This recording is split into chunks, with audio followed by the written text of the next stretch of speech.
Good afternoon, everyone. It's 2 o'clock and welcome to our council meeting for the 13th of December. Can we please open with our karakia? Thank you.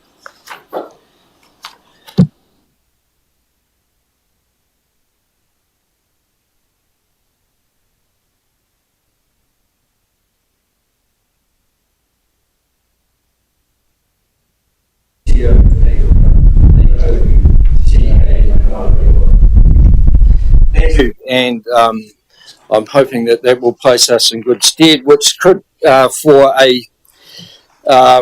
a large agenda in front of us. Welcome to staff, councillors, members of the press, and members of the public that are sitting in the gallery, as well as those watching online. Can I first move an apology be received for Councillor Nina Horowhenua, seconded by Deputy Mayor Allen. All those in favour? Against? Carried. Thank you. Just noting also that Councillor Jennings is online.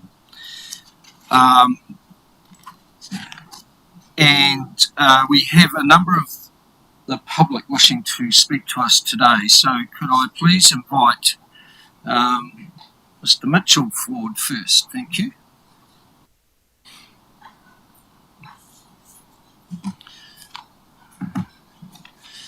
Just noting for all participants today, we are only allowing 5 minutes. We have a number of you, but that is the limit of what we can allow today. So please take that into consideration if you want some questions from councillors. Thank you. Thank you. I think I'm on. Yep. My name's Alan Mitchell. I'm speaking this afternoon on behalf of a group of rather concerned citizens. We're calling ourselves Fluoride-Free Horowhenua. And our aim is to make sure that we've got clean and toxic-free water supply for our residents, because fluoridation is mass medication, which I think we're coming to realise is not a good way to go. The product the government wants to put in our water is a toxic industrial waste product. It's been ruled unlawful for the industry to dispose of it in the air, on land, or in the sea, or in the waterways, and yet they want to put it in our water. And they actually sell it, don't they, to the councils to put it in our water. So it's a win-win for the industry. They get to dispose of their waste, and it's a lose-lose for the people and the council, because we pay for it and then we swallow it. Last month I had the opportunity to speak briefly to most of the councillors who were here, and I pointed out that fluoride is toxic. If any of you have ever got your hands on the safety data sheet, I suggest you might like to. It's highly, highly toxic. It can even corrode glass, apparently. It only works on teeth if it works at all topically and not when it's ingested. It doesn't work at all. And in fact, if it is ingested, it is detrimental to human health. Among other things, it has been proven that it lowers IQs, especially in children, and I don't think we can afford to go down that road.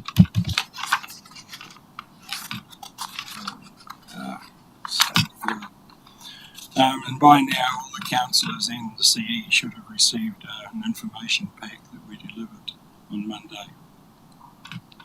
Right, the current situation in our country is that the outgoing Director General, a certain Dr. Bloomfield, notified 14 councils, of which Horowhenua was one, that they were directed to fluoridate their water.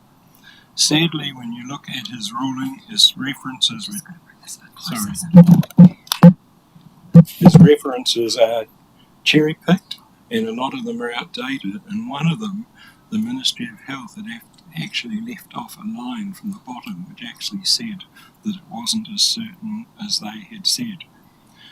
A legal challenge came from an organisation called New Health New Zealand, which is a lobby group that's been set up for some years now to try and improve the overall health services in New Zealand. And they took it to the High Court, who actually ruled in their favour. And the court said the Director General had not considered Section 11 of the Bill of Rights, which says everyone has the right to refuse to undergo any medical treatment. he was supposed to take that in consideration, and apparently it applies to any councils who go ahead with fluoridation on their own bat too, that they need to refer to that Bill of Rights. And as fluoridation was recognised as a medical treatment by court in 2018, that means his directive to councils is currently illegal. The Ministry of Health is appealing that directive, but that hearing will not be till February the 2nd of 2024. So any of 14 mandated councils who decide to proceed with fluoridating are actually breaking the law. And I believe Hastings is one that is going to go ahead regardless. I don't know about any others. Sort of in conclusion, I find it a little bit, or we find it a little bit disappointing that you, our elected council, have decided to take this issue of fluoridation within an OHAU into committee this afternoon. We feel that citizens are entitled to be included in the discussion, and we feel that because you've done that, we are excluded. Looking at the part of your local government directives as how you operate your meetings, it seems pretty thin reasons that you could come up with to do that. But however, you have made that decision and we all need to go with it. But really, I believe, or we believe, there's only one lawful direction you can go at this time, and that is to continue to halt any further preparations of the water treatment plant until further notice. And your Ministry of Health directive is actually out of line currently. You are our elected representatives. You are answerable to us as a community. You are guardians of our well-being, and that is a word that's being bandied around an awful lot from local government, central government and local government New Zealand. And Alan, that is your 5 minutes, thank you. That comes well into well-being. So we have faith and trust that you will serve us well. Thank you for your time. So there's no time for questions, but I will just ask the Chief Executive to explain why this item is in committee. That would be appreciated. Kia ora and through you, Your Worship. So just to confirm, the reasons that this item is in committee is under Section 7.2H of the Local Government Official Information Meetings Act, and it is because that Council is currently considering commercial negotiations in relation to the contract around the potential fluoridation of the Live-In water treatment plant, and it's because of those commercial negotiations that we've had to enact Section 7.2H in order to make sure that we're not disclosing any of that commercial sensitivity. Probably what I can reassure you on, Mr. Mitchell, is that part of the advice that officers is providing today is that any decisions is provided to the community and released from in committee as soon as we're able to, noting that we may not be able to release some of the commercial components of the report. Thank you, Monique. Thank you, Alan. So our next participants, the Brown family. So I've got John, Philippa and Helen. No? Cool. Thank you. Rena, you're up next, please.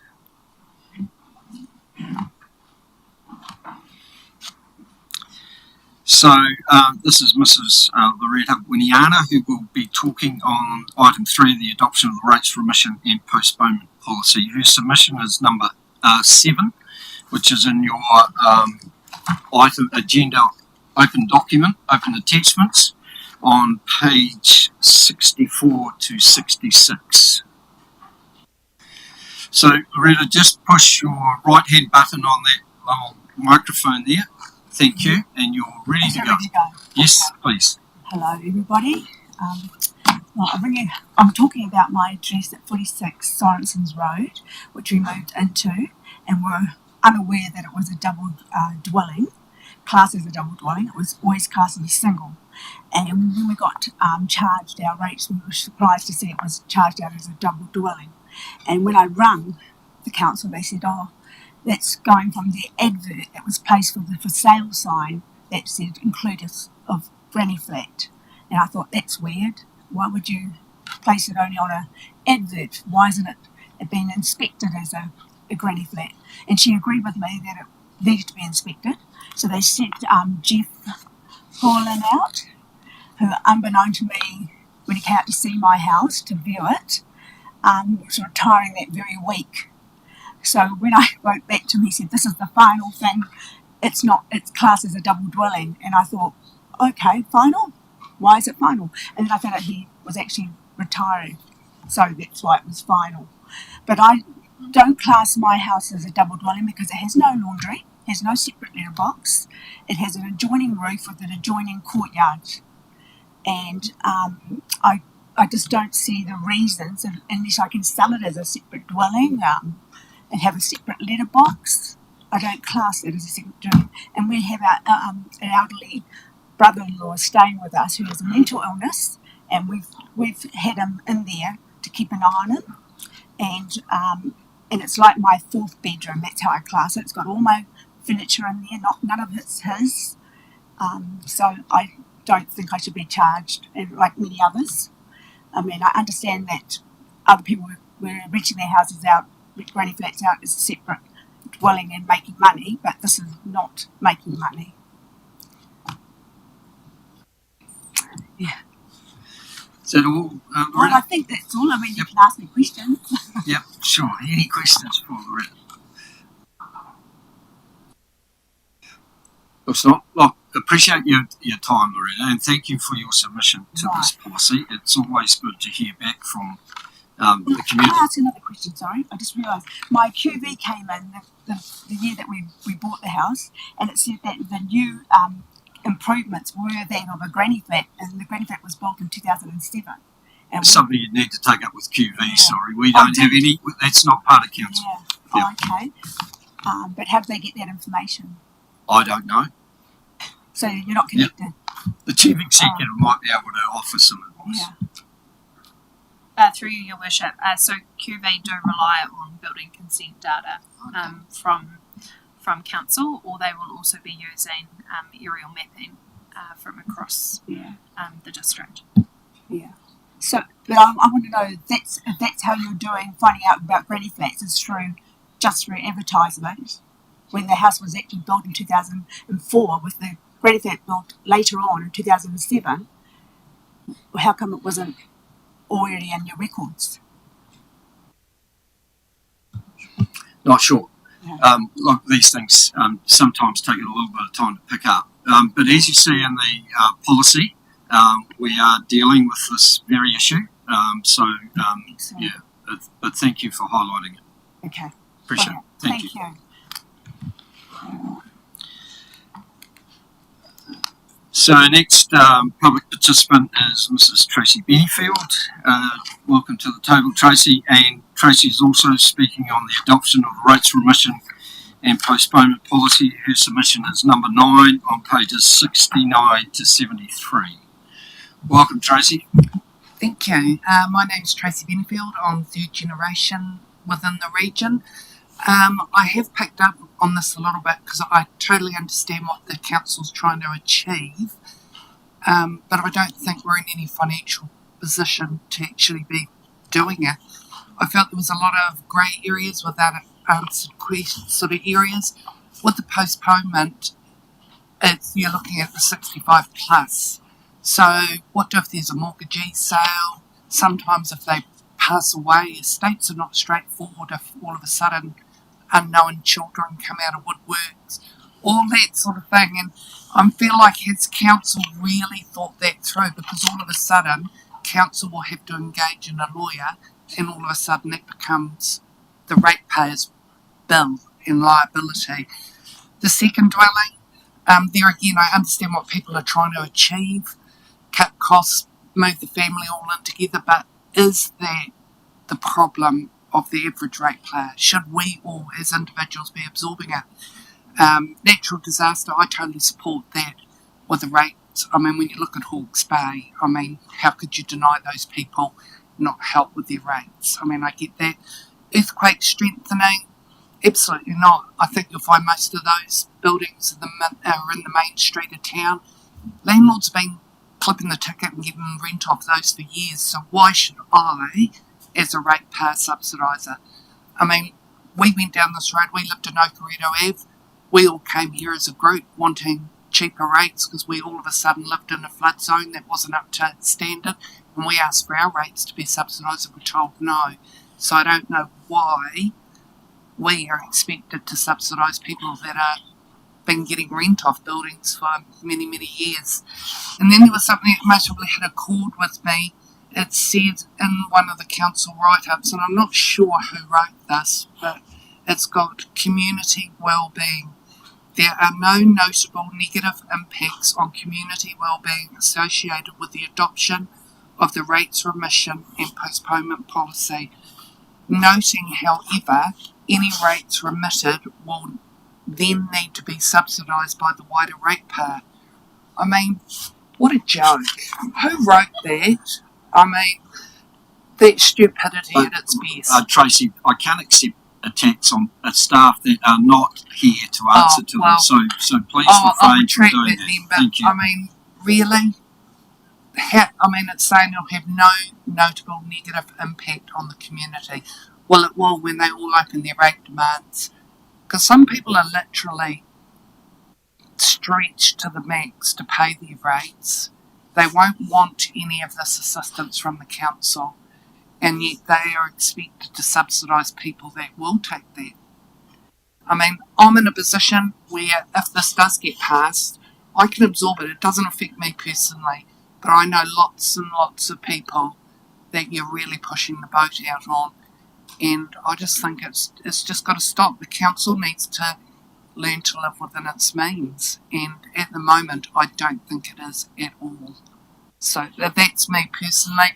I mean, I look at things like, one hand, you're telling ratepayers their rates will most likely go up if this is passed. But then we cancel a Christmas parade because it's going to cost $20,000. We're listening to the public. Well, I get the logistics of the main street, but you've got the live-in domain there. You could have put all the Christmas floats in the middle. Everybody could have walked around. Easy solution. I mean, and then you have a day where this building is shut down with Te Tākiri, the pools for team building. Tracy, let's keep to the topic, please. Well, the rates remission policy has got nothing to do with the rates remission and postponement policy. Well, it does, because it's all costs. It doesn't. Well, it does. No, because I this disagree. cost could have subsidised your rate remission. Is there anything else you want to add? So I'm not allowed to continue my piece on the... If it's specifically related to the rates remission policy, just noting that we've only got 30 seconds left. Oh, well, it's clearly not want to be heard. But it was a cost saving that this council could have had and could have helped subsidise this proposal if it is passed. Thank you. Appreciate your views.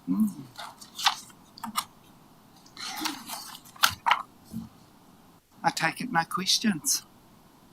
We've run out of time, sorry. Funny there.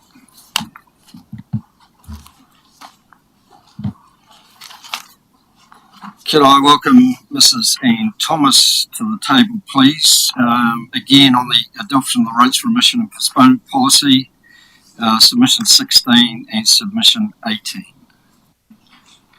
Pages 86 to 87 and 90 to 91. And can I just ask why the submissions are both the same and you need two speaking slots?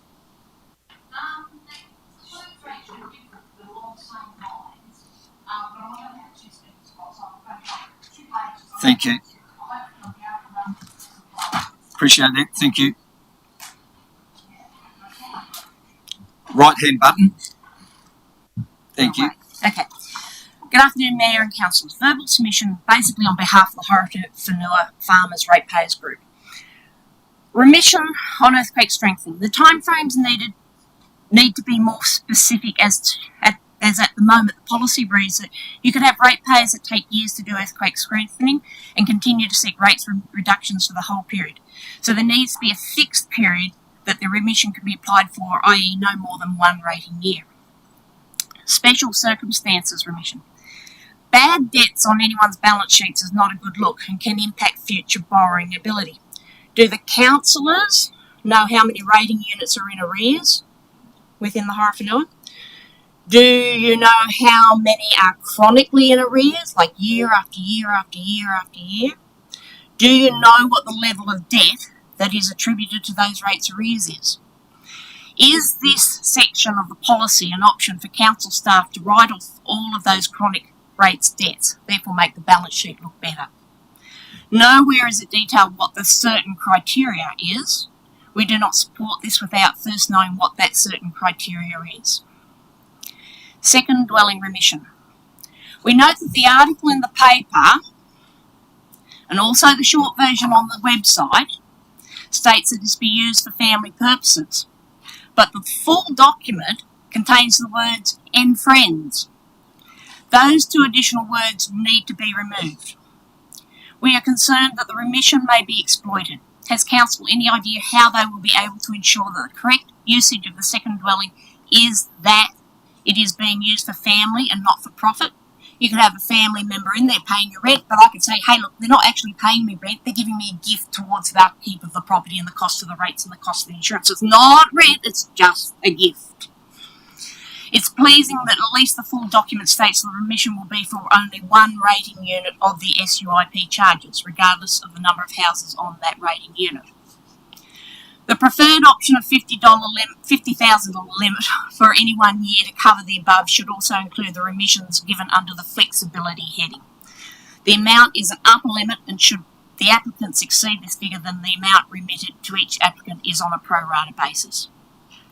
Flexibility for remissions. This reads a bit like HDC staff being given the authority to make major decisions without consultation, as the option should it be granted, would allow HDC more flexibility in circumstances of natural hazards, disasters and emergency events, which you know.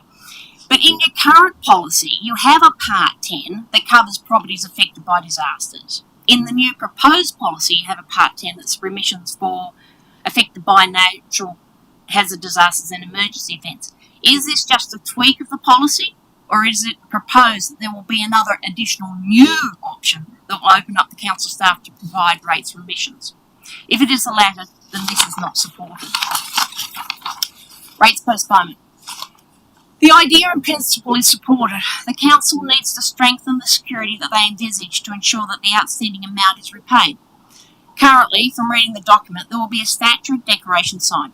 The problem with this is that there also needs to be a caveat registered against the title to ensure that the title is not disposed of without council being informed.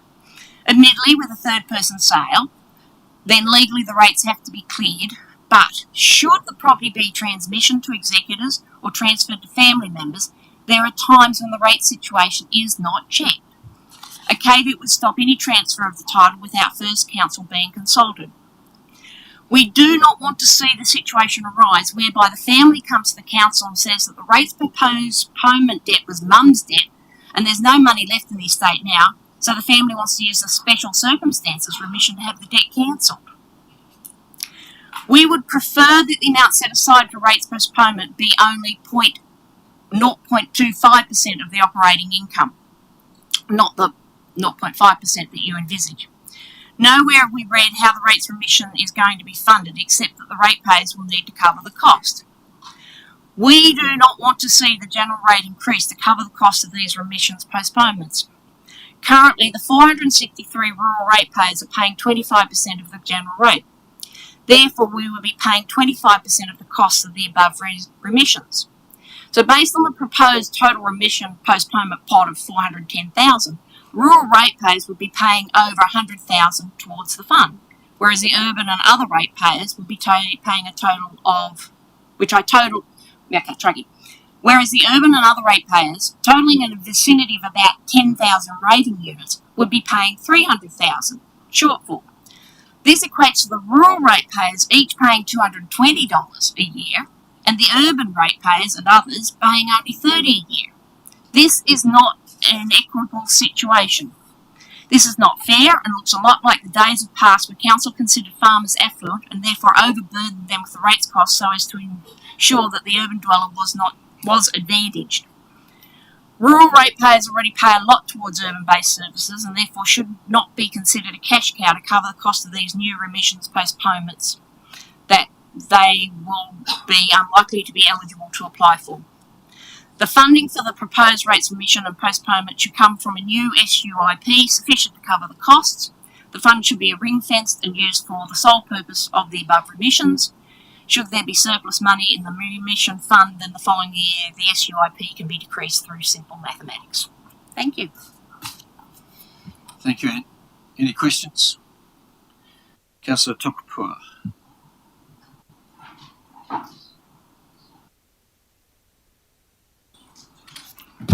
Sorry. Right. My question is for our CE, just to check whether the information I would like to relay, I'm allowed to, and then if that's the case, it can be shared. So, for elected members, yesterday we received an email from Grayson with answers to questions, and at the bottom of that, it came through about 5 p.m.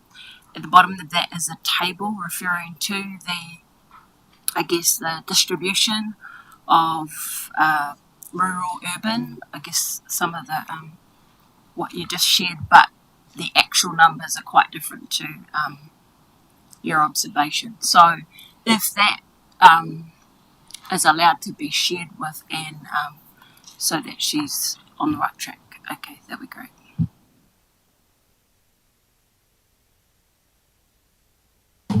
Through you, Worship, are you wanting us to comment on it now, Councillor Tukapua? Yeah, I'll just hand over to Jacinta Straker, who will talk through it. Apologies, just give me 1 second. I don't have it sitting in front of me. I could read it out from if it's allowed. For the rates remission policy in this current year, the distribution of what is a total $658,228 urban, subsidising whatever word you want to use, 229,000 of that, rural, this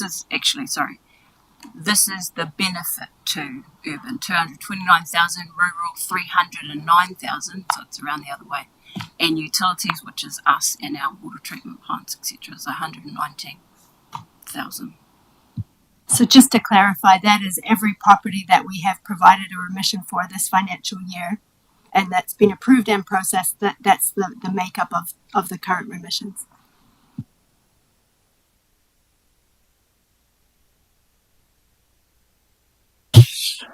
What I was saying was that, as in back in the long-term plan, when we actually got the stats from, or the annual plan, when we got the stats from Stats in New Zealand, there are only 463 rural ratepayers.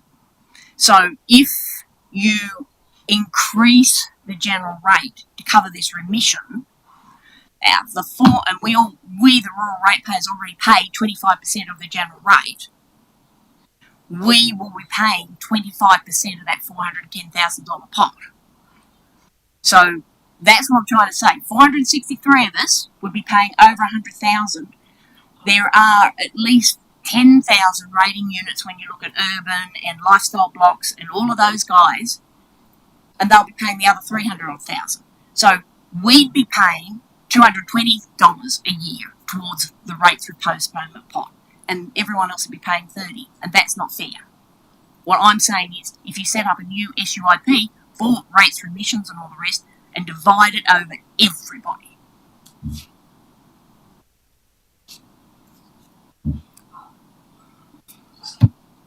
I'd be keen to hear Jacinta's response to that, but also, I guess, in simple dollar terms, when we talk about general rate in urban versus rural, for every dollar urban dwellers pay, rural pay 50 cents. And you can correct me if I'm wrong. Well, obviously there needs to be some further work. Maybe when we present the topic that Jacinta might be able to elucidate us in terms of some of those questions. Thank you for your time, Ian.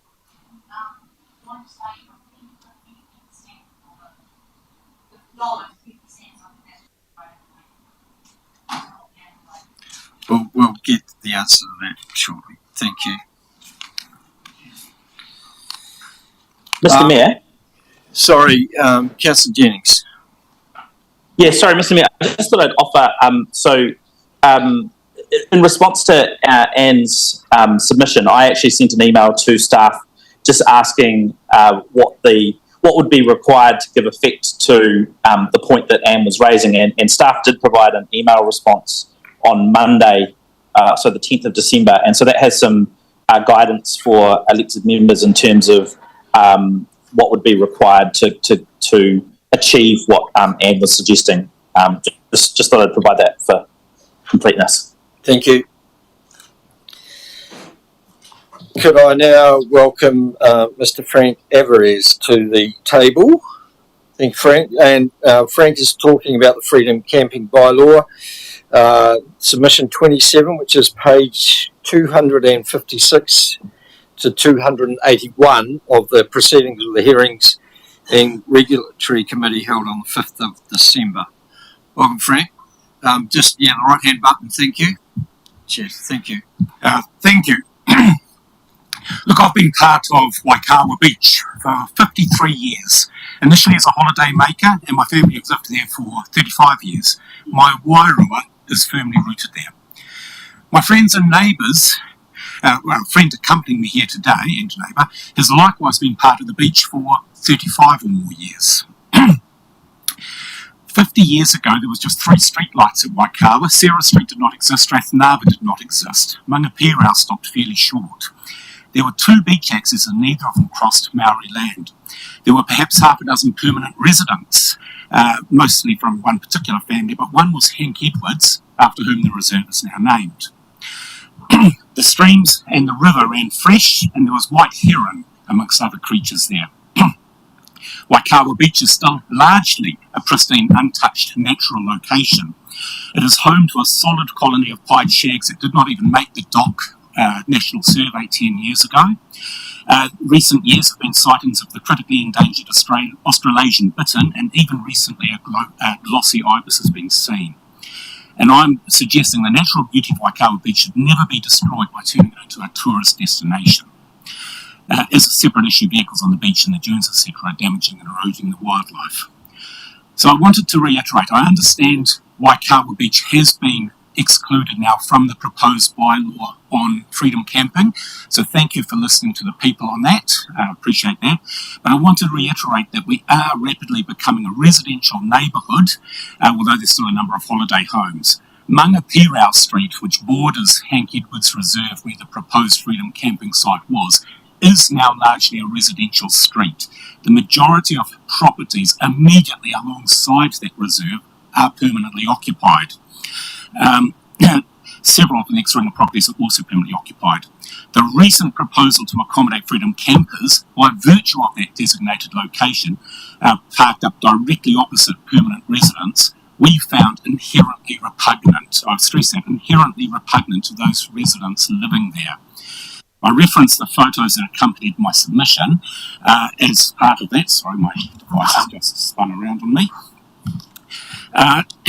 Yes, freedom campers need somewhere appropriate to park up, but surely not on residential streets. That's not to say they shouldn't stop over at Waikawa Beach. We already have some freedom campers arriving. It is tolerable and it is discreet. And we as local residents are happy that it stays that way. We don't want big signs put up on websites or elsewhere saying freedom campers come this direction. Note my submission also suggested a couple of alternative solutions in the Manukau area.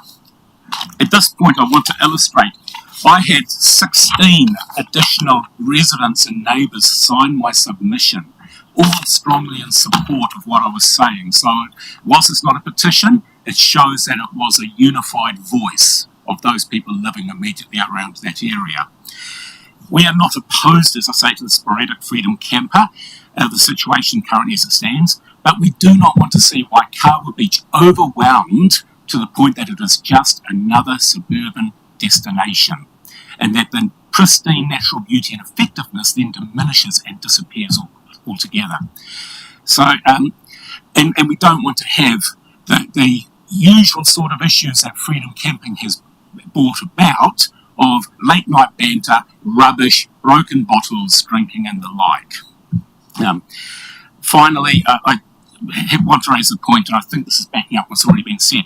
HDC and Horizons Regional Council have some enormous financial commitments looming both in terms of water infrastructure and mitigating climate change. Future rates rises are best minimised by not continuing to grow current council expenditure commitments. I realise some of these are inevitable and legislated, but it's about controlling that expenditure. So I thank you for listening to the people of Waikawa and giving me the opportunity to speak. Thank you, Frank. And just apologies again for the miscommunication around your inability to appear before the hearings committee. We would have had a bit more time to ask you some questions, but as you've alluded to, we've pretty much done what you asked us to do. So, and we'll be discussing that item later in the agenda. But are there any further questions or comments? Maybe there being none. Appreciate your time, Frank. Thank you.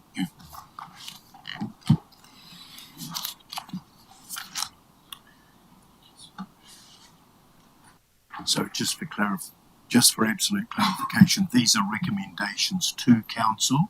So although the hearings committee did recommend that freedom camping be prohibited at Hank Edwards, it needs the endorsement of council at tonight's meeting. Just for clarification, Frank. Yeah.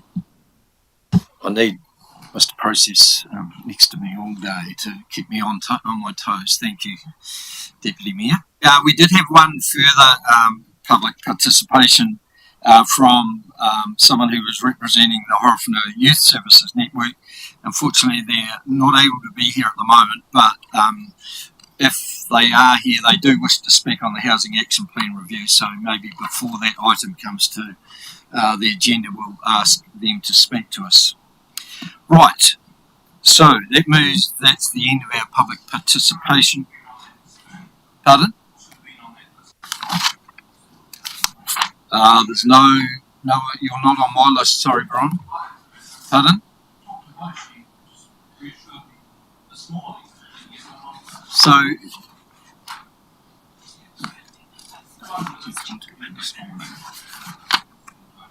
sorry, I just need to understand, did you talk to Democracy Services or someone at the counter or? Oh, Vi.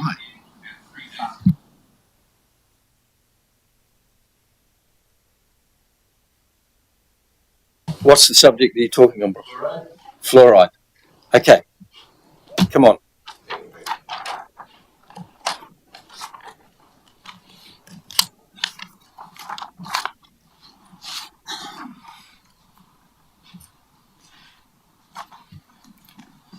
Mr. Mayor, councillors, gallery, CE. Thank you for this, Bernie. Much appreciated. Last time I spoke, about a month ago, I asked that you put fluoride on the agenda, and here it is, so thank you very much for doing that. I find it a little bit concerning that you're already in negotiations with some contractor for the fluoride, which sort of suggests that a decision may be made, but I don't believe that you'd put this on the agenda if you had already made a decision whether or not you were going to go with it or not. So could I ask, given that it's going to be discussed in committee, that you call for division on this vote so that we, the people, know who is for and who is against the medicating of the public. Last time I also asked you, and will reiterate, that you lobby central government because their decision to mandate you to put fluoride in our water was found in the High Court to be illegal. So you have a very, very good case, not only that you're speaking to a new government, but they've already overturned many, many things that Labor had done, and Labor have had to admit that they had made a mistake. Generally, governments never say sorry, and they never say they are wrong. But you're in a position where you're going to be talking to someone that may do. Shortly after World War II, there was the Nuremberg trials and the Nuremberg Code. Within the Nuremberg Code was a law that stated no person or persons shall be involuntarily medicated. Fluoride is being touted as a medication for teeth. It's an alleged medication. I would call it toxic waste, but by the letter of the law, you as a council would be forced to break the Nuremberg Code by medicating your own public with fluoride, because we all have to drink water. There's no avoiding it. So I suggest that you look very, very carefully at that. We've all been drinking water for as long as we've been alive, and we're doing fine. Why fix what's not broken? Because this is a very, very dangerous substance. You've been given now a fact sheet by Alan, and I ask you, I implore you to read it, and I can't make you do this, but if you don't read it, then have the decency to abstain from voting, because you will not have educated yourself on the subject. I know you have immense workloads, and all I'm saying is it's almost a hung jury here. And if you don't know the dangers that you would be signing up for, then please abstain and allow the vote to go in favour of the people's will.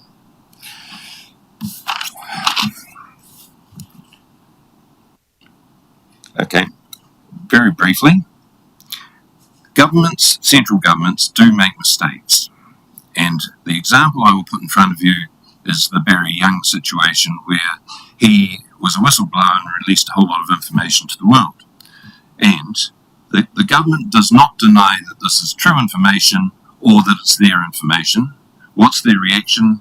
Lock them up, like Edward Snowden or Julian Assange. They have made a mistake with regard to vaccines. They're making a mistake, medical mistake, with fluoride. And I ask you to make your own decision on this. Don't follow like sheep. Questions, if you will. Thanks, Brian. Just note that we will do as you request and have that matter by division. Also, can I just make sure that you're aware of the process for asking for speaking rights, that you do speak to either someone at the front desk or the Democracy Service as part of the organisation, rather than any other officer, just to ensure that you are put in the list in the future. Any councillors have any questions? That's a Tamihan. Kia ora. Thank you, Mr. Tenhay, for your presentation, and as for everyone else too. I suppose it's really a question to our CE Monique, through you, Bernie. It's probably more about clarifying for the audience the legislation or the directive from central government, and I suppose it's probably sharing what's the impact of this council if we weren't to follow a directive, just for our listeners, really. Through your worship, so yeah, the current directive from the Ministry of Health is that we are to fluoridate the live-in water supply by July 24. And obviously, as our submitters have articulated, the High Court have recently ruled that direction from the government as unlawful. The guidance that we have continued to receive from the Ministry of Health leading up to the preparation of this report is that council is to continue.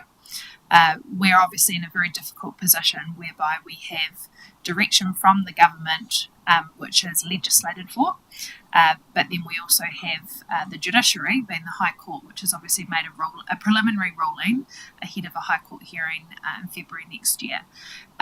Ultimately, what it does is it presents a legal and financial risk for council in terms of its obligations to taumata arawai, in terms of the water drinking standards. However, it's fair to say that until we receive further guidance from government on that, it's something that certainly at the right time council would need to get legal advice on. Can I ask that council lobby central government rather than asking government to come and talk to you?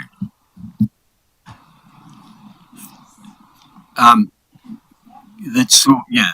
Well, it's all very well for us to lobby government, but we are being directed by the Ministry of Health rather than government itself at the stage. So who knows what the new government may introduce in terms of whether they change or repeal any direction that we've had.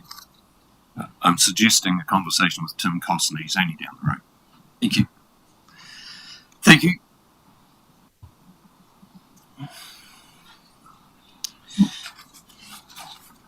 All right, councillors, we now come to the more the meaty part of the agenda. And as I said before, we do have a large agenda in front of us. So just reminding everybody of the process, because we do have such a large agenda, I want to make sure that councillors are fully aware of how the process will go. Please ensure that you've asked your questions and clarifications when officers are presenting the item, and that once the answers, once those have been given and we're moving into debate and discussion, there will be a mover and a seconder who will obviously have a right of reply as well. But anyone who wishes to speak to those items, can I ask please that you be reasonably prompt in terms of wishing your intention to speak. I will take moments of pause as an interpretation that the item is finished with, but also that you keep focused on the topic that we are discussing and debating. And obviously be mindful of everybody's opinion and don't take things personally. And we will move on. So we do have a late item, and because we have a late item, we do need to receive that and move that it be accepted. So the following late items have been received. A1 is the Long-Term Plan 2024-2044 Milestone Report 2, and A2, endorsement of the Long-Term Plan budget and potential additional savings options for inclusion in the draft Long-Term Plan 2024-2044 budget. These items can only be accepted as late items and be considered if Council passes a resolution to do so. Such a resolution is required to be made pursuant to Section 46A in brackets 7 of the Local Government Official Information and Meetings Act 1987, and the chairperson must advise 1, the reason why the item was not on the agenda, and 2, the reason why the discussion of this item cannot be delayed until a subsequent meeting. Therefore, I move that Council accept for consideration late items A1, Long-Term Plan 2024-2044 Milestone Report 2, and A2, endorsement of the Long-Term Plan budget and potential additional savings options for inclusion in the draft Long-Term Plan 2024-2044 budget. The reason why these items were not on the agenda for this meeting was that councillors were still providing direction to officers through a workshop when the agenda was finalised and published. And these matters cannot wait until the next meeting of Council in February 2024, as Council need to consider and decide on matters covered in the late items so that officers can prepare a draft consultation document for the long-term plan. This document is required to be completed by the 5th of February 2024 for review by Audit New Zealand. Do I have a seconder? Thank you. Councillor Boyle, thank you. This is a procedural motion, so there's no debate. So I'll put the motion. All those in favour? Against? Carried. Thank you. Right.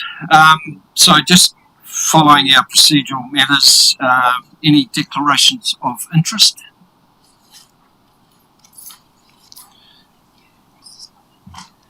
Yeah, thank you, Worship. In regards to 8.1 Service Delivery Section 17A program, there is a reference to emergency management within that line item.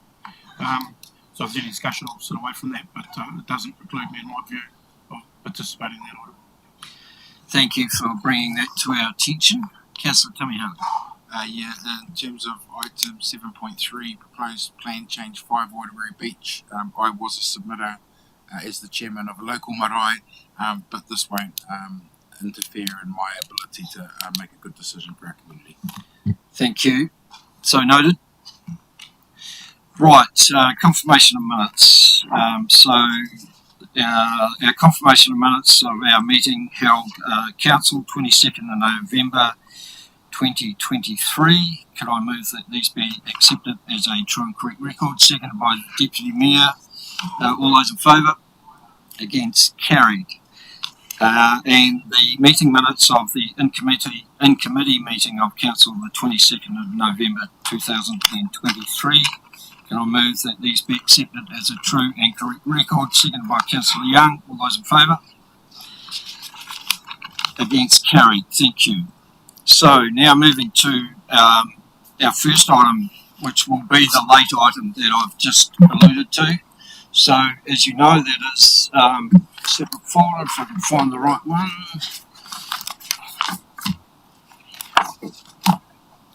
So we're looking at A1, which is your open late agenda item. And we have Mr. McCorkindale to introduce it. Thank you, David. Sorry, while you're doing that, David, can I just move 3.1 and 3.2, the report be received? Seconded by Deputy Mayor Allen. All those in favour? Against? Carried. Sorry, David. Good afternoon, Mr. Mayor, councillors. In presenting this long-term plan milestone report, I want to thank elected members for their input and contribution to the process in getting to this critical point. There has been considerable hours spent by officers and elected members in getting to here, and the report reflects the 14 workshops that have been held to date. What perhaps isn't reflected in the short report is the number of hours that you have had to spend reading and digesting some of this information, as well as some of the extra work that some of the elected members have put in to provide feedback, which is captured in this report and the attachments. This report is about presenting the long-term plan components that Council's been working through. And from those workshops that you've attended, you'll be familiar with these reports. There are no surprises. The importance of this step today in endorsing these components is that it allows officers to prepare the documents to be ready for audit who arrive here, as you've heard, at the start of February. And in today's report, you're just being asked to endorse these documents. The actual process of making decisions on them will come following audit, as you then adopt them for the consultation process. I do also just want to draw your attention, one of the documents that you are being asked to endorse is the significant forecasting assumptions, and I'll just remind you of the decision you made on the 11th of October when you actually adopted the population forecasts as part of that milestone, what was milestone 1 report for the long-term plan. So I'll leave it there and happy to answer or have the team help me answer any questions you may have. Thank you. Any questions for David?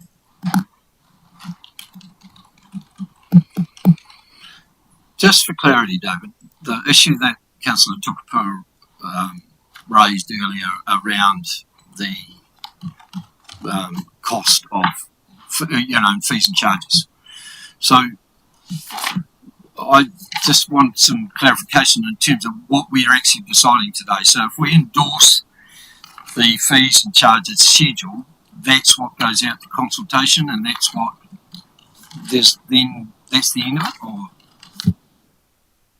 The process would look like from here is that the documents that are endorsed today are what then we finalise and prepare for audit to review.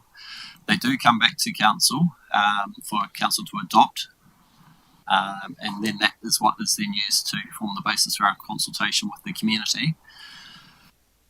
If there were to be changes, basically what's in these documents here is then what is used to prepare the budgets and obviously anything which is associated with this there. So if there was to be a further change by council somewhere between now and basically consultation, then that may require some reworking, and the nature of that may also require audit to obviously review that as well. So yeah, just so today is the day. If there are so in light of that, are there any further questions? Because what I intend to do then is to take each recommendation individually, because obviously there may be some questions around different things.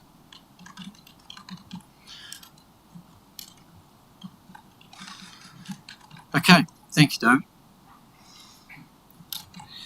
All right, so the first one's reasonably straightforward. 3.3, the council will note the feedback received from the community during the early engagement period. I'll move, seconded by Deputy Mayor Allen. All those in favour? Against? Carried. Next one is 3.4, the council endorsed the significant forecasting assumptions. Do I have a seconder for that? Deputy Mayor Allen again, thank you. Any further discussion or debate? Put the motion, all those in favour? Against? Carried. 3.5, the council endorsed the statements of service provision. Do I have a seconder for that? Councillor Tukapua, any further discussion or debate? Put the motion, all those in favour? Against? Carried. Thank you. So 3.6, the council endorsed the proposed public/private splits for the revenue and financing policy and associated fees and charges schedule. Do I have a seconder for that? Councillor Young. Any? Councillor Tukapua. Yes. You said we could. Yeah. Okay. So there's just 3 items on the schedule of fees and charges that I'd like consideration. These are not new. I've raised them in workshops. Page 93 refers to the tanker loads. I asked for some data and I haven't seen it. It might have just got lost somewhere, maybe. And that was in reference to the cubic metre charge, what our neighbours are charging, what we are in comparison, and whether that was fair. I've had no response. Page 95, I wanted to raise the bag from $4 to $5. It's had no increase for many years. You've heard already my rationale around that, in light of what we're facing. And then on page 98, yeah, I was just double checking those cubic metre prices as well. Given that these, other than rates, this is really our only sources of revenue and loan funding.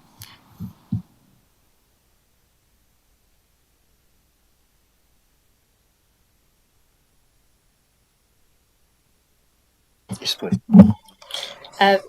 Through your worship, apologies, Councillor Tukapua, that we didn't come back to you with the data around the trade waste for wastewater. Just what I would point you to is page 9 of the report, where we reference that the increase in trade waste revenue, which we have captured as an option in the report that you'll consider next. Officers' advice is that at this stage we're confident that we can attract that additional income based on the current fee and charge, on the basis that it's about the volume and us actually taking the time to ensure that we are implementing our trade waste bylaw. An option is that so in this report we're saying that, you know, the intent would be to use the first half of 2024 to complete a further review of those costs, to commence the review of our trade waste bylaw. An option is that if council endorsed these fees and charges pending any changes around the table, that you could add additional kind of commentary to that resolution that is noting that further advice will come back on trade waste charges to the February council meeting. The increase in the rubbish bag price, obviously we've provided advice to council, and that's an option for council to consider, as you've just articulated. And I'll just hand over to Mr. Haig as to whether he wants to comment on the price associated with the water tanker, the cubic metre charge there of $2.50, which is a slight increase, but you're asking whether it should be increased more. Just providing context around that. In the last 12 months, we've provided around about 4,600 cubic metres of water. Around about 50% of that goes towards the private water supply market. So if we're talking around 4,000 cubes, an increase of $1 a cube would have a $4,000 increase. But we have done some work around the cost for delivery of that service in terms of the cost to treat the water, and we've researched in terms of consistency with other councils that there's a fair markup on that water supply, and there was some further work done to remove the nominal load charge and just charge on a per cubic metre basis. So in some ways that's lining up with supplying water at a tap in Hokia Beach Road versus the cost of supplying water through a Toby and Foxton Beach, for example. So there is some certain thought processes around that, and we're fairly comfortable that we can provide further advice in terms of some of the background thinking that was put into that work, and in terms of the volume. So even if we were to double the charge, it wouldn't have a significant impact in terms of revenue generation. If you, through your worship, we're happy for me to comment further around the solid waste.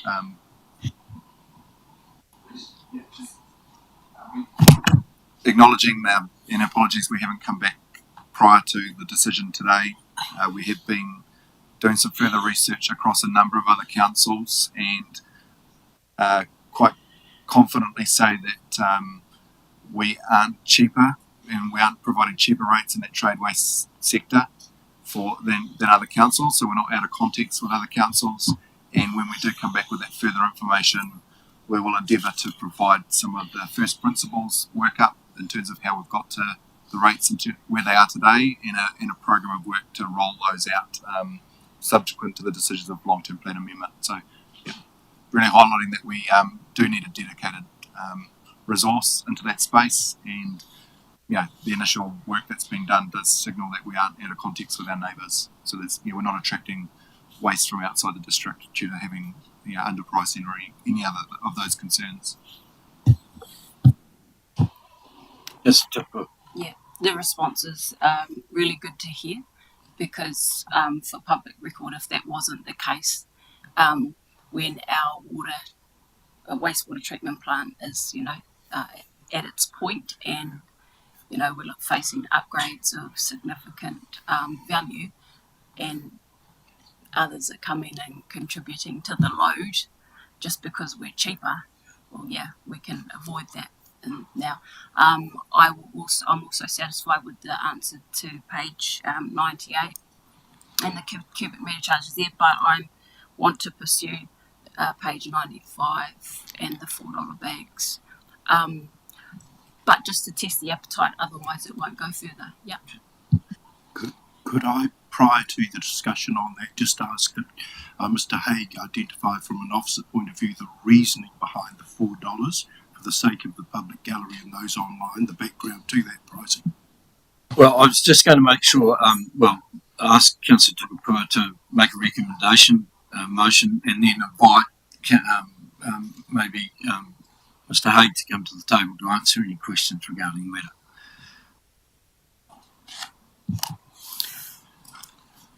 So, what I'm proposing is $1 increase, and for the public or those that stick around or watch later, or even find out actually later. Can we just get a motion on the table first? So, right.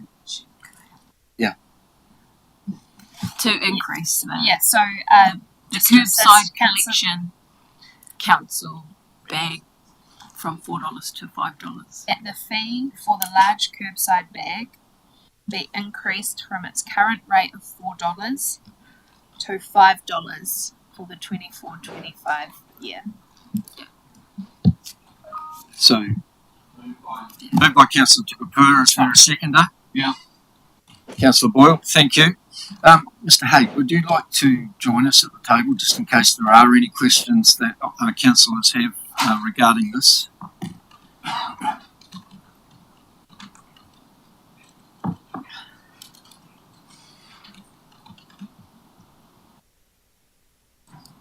Thank you. There may not be any questions, but I just thought it appropriate. Do any councillors have any questions regarding Deputy Mayor Allen? Just the one I asked before, which is an explanation of the rationale behind the $4 price point. Yeah, through you, Your Worship. For context, and similar to the line of questioning around some of our other fees and charges relative, I'll just provide the context around our current bag service, that we are contracted with a supplier for curbside rubbish bag collection. So there is in some ways an advantage in increasing the volume of bags. Economies of scale, if a truck's driving down the street picking up one bag, there's an efficiency of picking up 2, 3, 5 bags. So there's it's finding the right balance in terms of your price point to attract our residents, some of which don't produce a lot of waste, that may want to just go and get a bag from the local supermarket. So there's a dynamic in there, but relative to other councils, our bag pricing is currently at $4 a bag. If we look to the north, PNCC's $2.99, Manawatu is at $2.80, and South Taranaki is at around $3. So we have done a little bit of research, and it is trying to find the right balance of price point relative to the cost of a wheelie bin. So, for example, if you need 2 bags a week and it's a similar cost to a wheelie bin, then it almost becomes more efficient to just pick up a full-time wheelie bin service. So, historically, there's been a number of small increases, but acknowledging that it hasn't been significant ones of late. There's obviously a train of thought that if you were to reduce the cost of the bags, promote them, there might be interest to actually increase and try and rebalance that. But similarly, if we increase the cost of the bags, it has potential to reduce the uptake. So it's a little bit of a fine balance, and we've tried to manage that historically with that setting of the $4 mark. But obviously, it's a wee bit subjective in terms of what the impact might be of an increase or a decrease, whether that would help refine that public-private split balance that we currently have. Councillor Brannigan.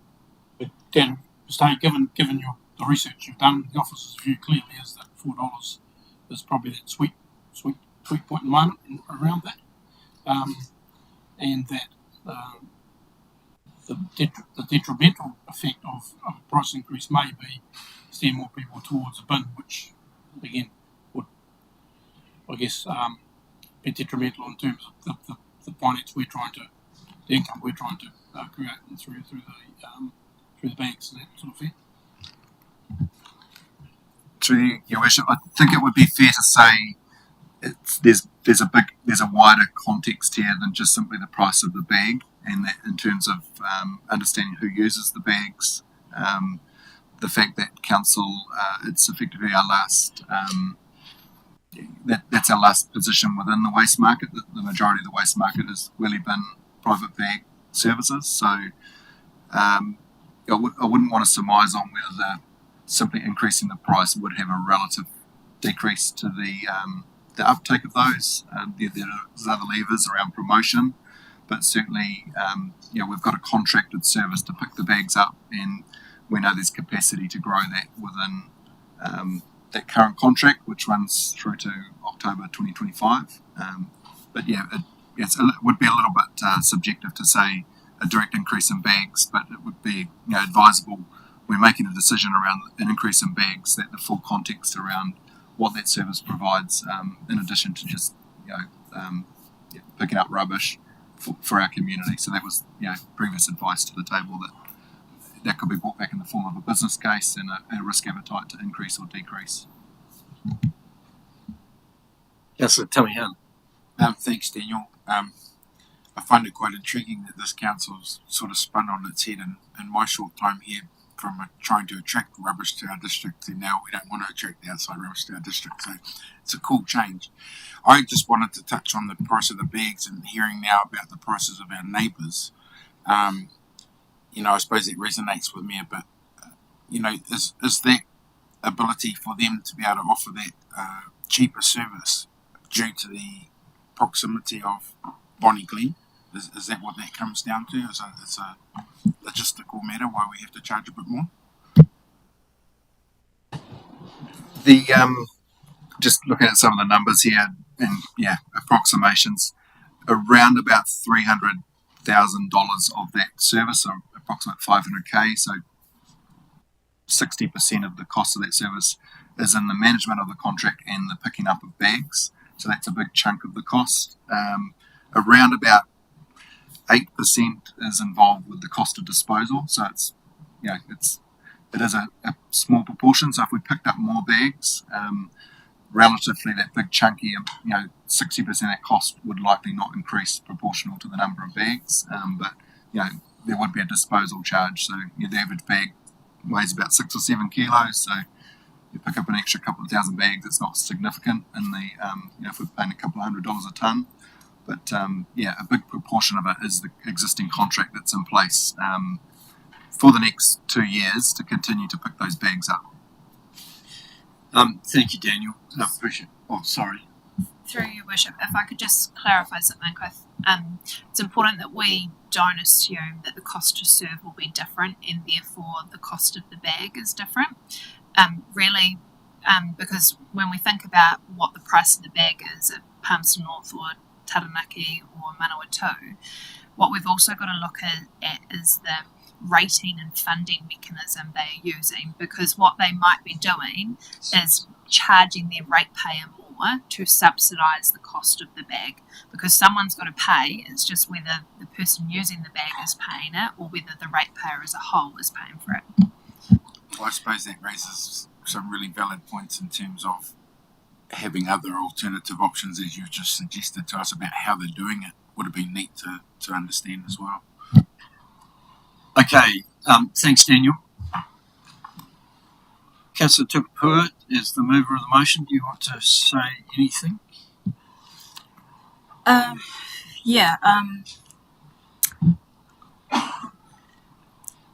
Again, for the public, what it costs to provide this curbside collection of bags is $575,000, and of the bags sold, we received 262,000. So ratepayers are subsidising 312,900 for this service, which is attributed to urban ratepayers only at $22.25 each extra. So even if you've got a wheelie bin, you're paying that extra $22 for someone else to have a bag. Now, look, if that's the public good and people want to continue to do that, well, then I'll support it. I'm happy to hear it and just leave it at $4. But do you want to continue rate funding $312,000 for that service that is for someone else? Look, I'm not going to die in a ditch over it, but when you think about we could earn another 50, 60,000 from this, from $1 each more, and we're looking at cuts of 100,000 here and 100,000 there, this will go some way. That's all I'm saying. Councillor Boyle, wish to add? I supported the motion pretty much on the same grounds. I wanted to note that we do also offer disposal of private plastic bags at our transfer stations. We charge $6 a bag to take these bags, not council bags. If you buy your own bag and drive it to our station, it will charge you $6. So $5 on the side of the road without a drive to the tip is a better deal still. It's heavily subsidised. Half the town's got wheelie bins, more than half the town. How many red bins are out there? Yeah, it seems logical to me that we can increase this price. We shouldn't be subsidising it.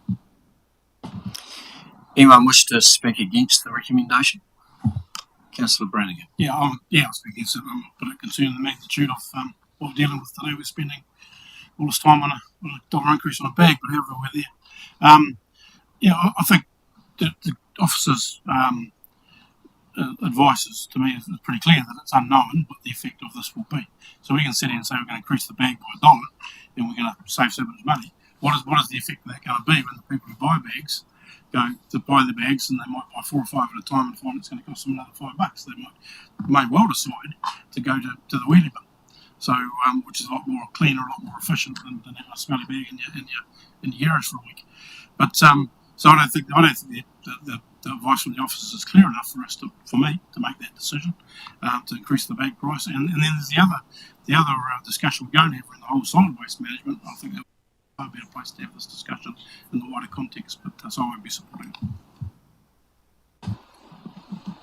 it. Okay, let's move on then, and I think we'll start the day in a division frame of mind, so we'll do the same. It seems ridiculous, I agree, but we're going to do it. So I was persuaded because the meeting secretary put the division table up in front of me, so obviously. So we'll start with Deputy Mayor Allen. Against. Councillor Boyle. For. Councillor Young. Against. Councillor Proctor. Against. Councillor Barker. For. Councillor Brannigan. Against. Councillor Tamihana. Against. Councillor Olsen. For. Councillor Tukapua. For. Councillor Grimstone. Against.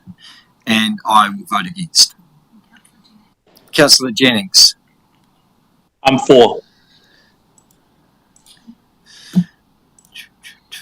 6, 11, is it?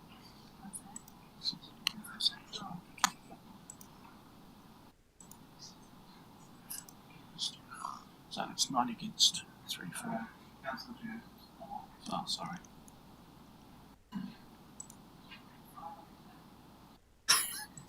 What's Simeon done there? So, I'm sorry, I can't read that. I've got 8 votes against, 4 and 4. So, 8 votes against, 4 in favour. Sorry, Mike, were you? Yes, 4. Sorry, I apologise. 7 against, 5. 5. Over. 7 against, 5 in favour, so the motion's lost. Okay, thank you. Can we then move back to 3.6?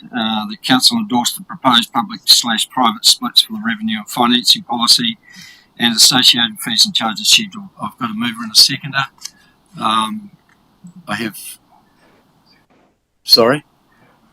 We do? Yes. We don't? We do, don't we? We do. Yes. Any further discussion of the debate?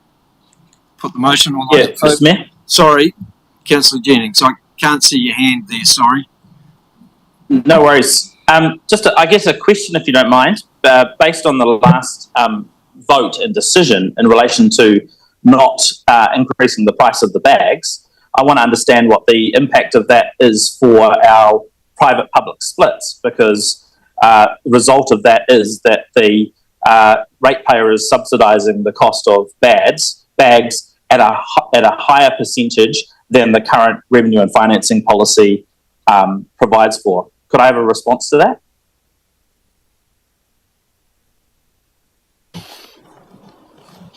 Jacinda, can you help? Sure. I guess in this area from the decisions, because we haven't yet made a decision about having 3 individual rates, the decision around the different mix in relation to solid waste, we probably aren't yet at a point where we can decide on that completely yet. But it would change the mix in terms of that 3rd rate, yes. Understand. Thank you. Put that motion. All those in favour? Against? Carried. Thank you. Right, 3.7. The Council note and endorse the preparation of the draft consultation document as summarised in 15.2 of the report. Do I have a seconder, please? Councillor Brannigan, thank you. Any further discussion or debate? Councillor Tukapua. Yeah, so the preparation of our consultation document as outlined on page 1115.2, given that third point or delivery of waste services is coming back early in the year,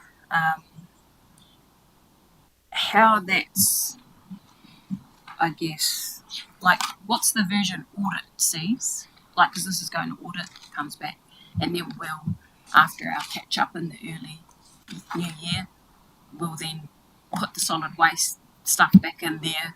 Are they checking it again, or we just proceed? And then if that's the case, can I understand how the options they review, you know, like whether that's good enough or ticks the boxes? Through your worship.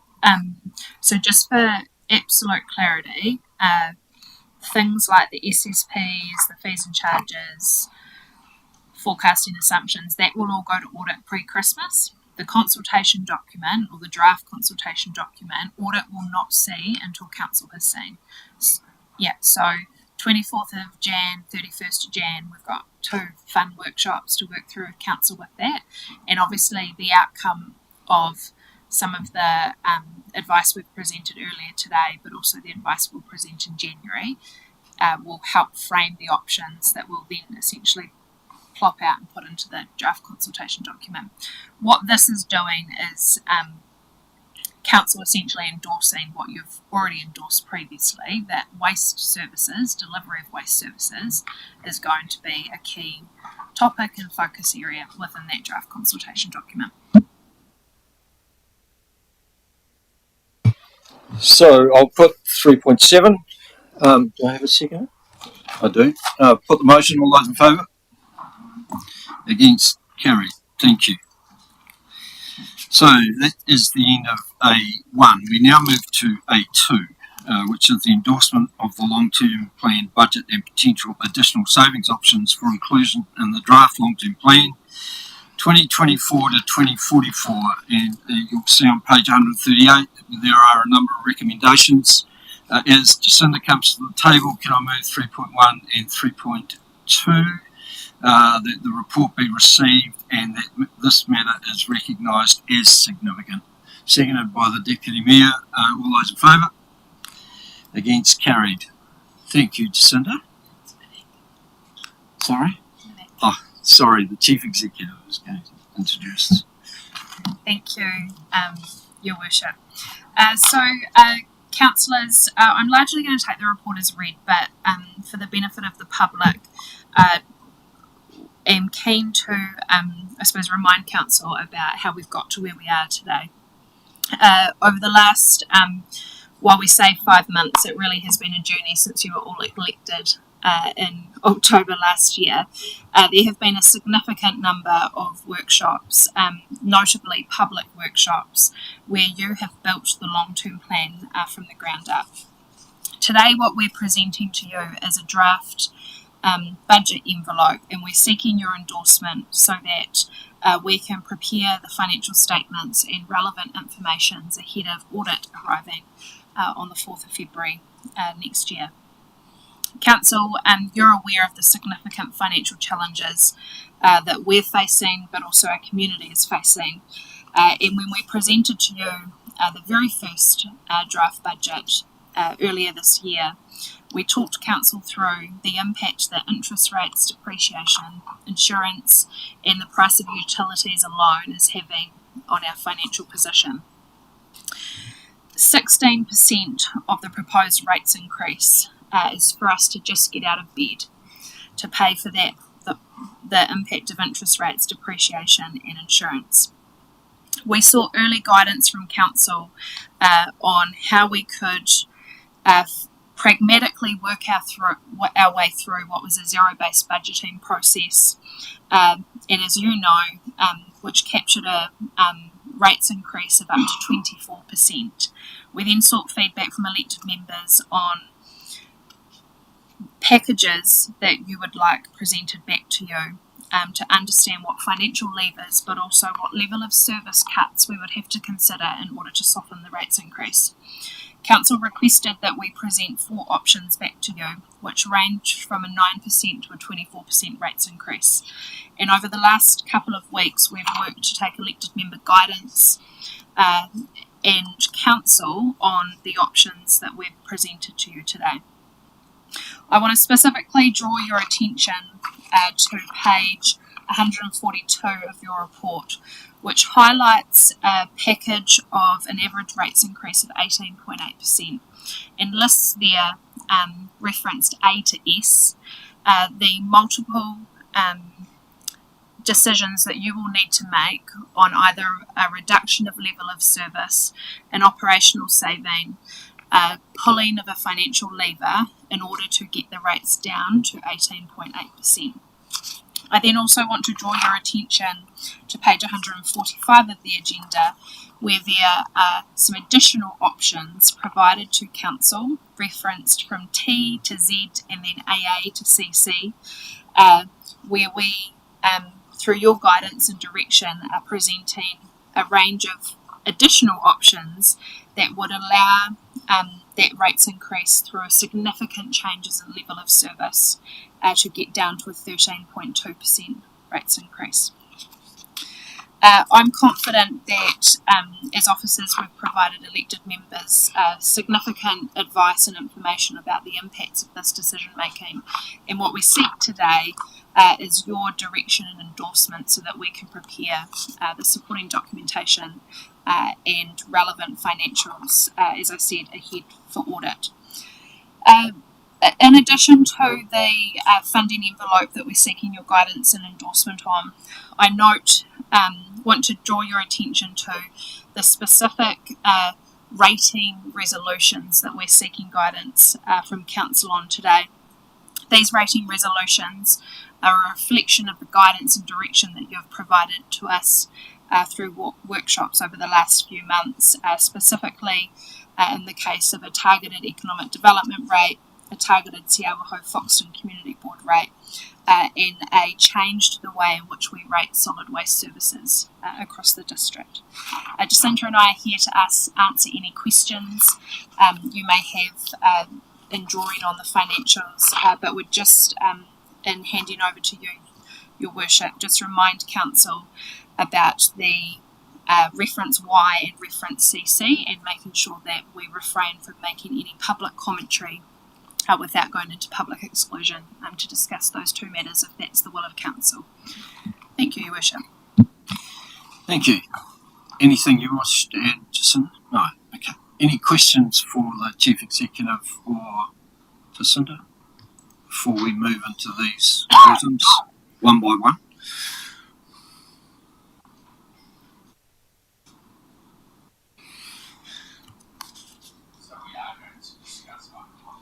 Yes. No. I mean the resolutions, yes. No, we're not going to discuss. Yeah, no, sorry, I meant the recommendations. We'll discuss one by one. Yes.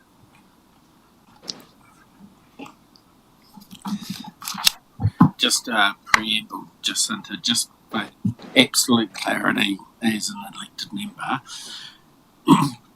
the option N remote practically mean to the climate action plan that we passed a couple months ago.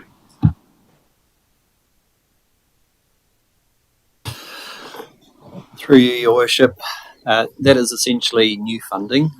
We don't currently have a budget for climate change or the action plan in the current budget, so that was money that we had signalled would be needed to help implement an action plan. There would continue to be some climate change work done through existing work streams associated with things like district plan and some other infrastructure projects, but in terms of actually implementing specific actions from the action plan, there wouldn't be a funding line within the LTP to do that.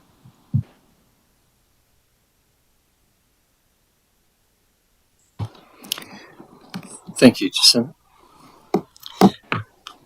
Just while, before we get into this, I do want to foreshadow that I will be moving a recommendation 3.9 later in the discussion, just so that you're aware of that, I want to, I suppose, put a package to you that will encompass what I think we should be going out to the community with, and not precluding any other items that may be included in the consultation document as well. So let's move to 3.3, that the council endorses that it is deemed prudent that depreciation will not be fully funded until 2027, but all debt associated with depreciation not previously funded will be fully repaid by year 11. I'm moving. Do I have a seconder? Councillor Brannigan, thank you. Any further debate or discussion? Put the motion. All those in favour? Against? Carried. Thank you. 3.4, the council, having considered the current financial strategy debt limit of 250% of operating income, endorses limiting the annual capital delivery program for 2023-24 and 2024-25 to $40 million to ensure that council's net borrowings remain below the borrowings limit. So moved, seconded by Councillor Olsen. Any further debate, discussion? Put the motion. All those in favour? Against? Carried. Thank you. 3.5. The council will prepare rates modelling options for council to consider a targeted Horowhenua economic prosperity rate to fund a specific portion of the economic development spending to be presented to the council in January, noting that there are approximately 1,026 separate commercial separate units, 808 properties in the district. Do I have a mover and a seconder for that motion? Councillor Jennings? Yeah, look, thank you, Mr. Mayor. I would like to move that. Thank you. Do I have a seconder? Councillor Proctor? It is on the table. Councillor Jennings, you wish to speak to it? Yeah, just very briefly, thank you, Mr. Mayor. Look, I requested that this be added to the report as an option, just on the basis of discussion over the last couple of workshops where there are potentially some additional options coming back into the mix that some operational savings may be sought, and I wanted to seek some modelling and some further consideration of what an additional revenue stream might look like. So this option doesn't commit us to any particular course of action. Essentially, it's asking staff to go away, kick the tyres on this and see what it looks like in terms of an option.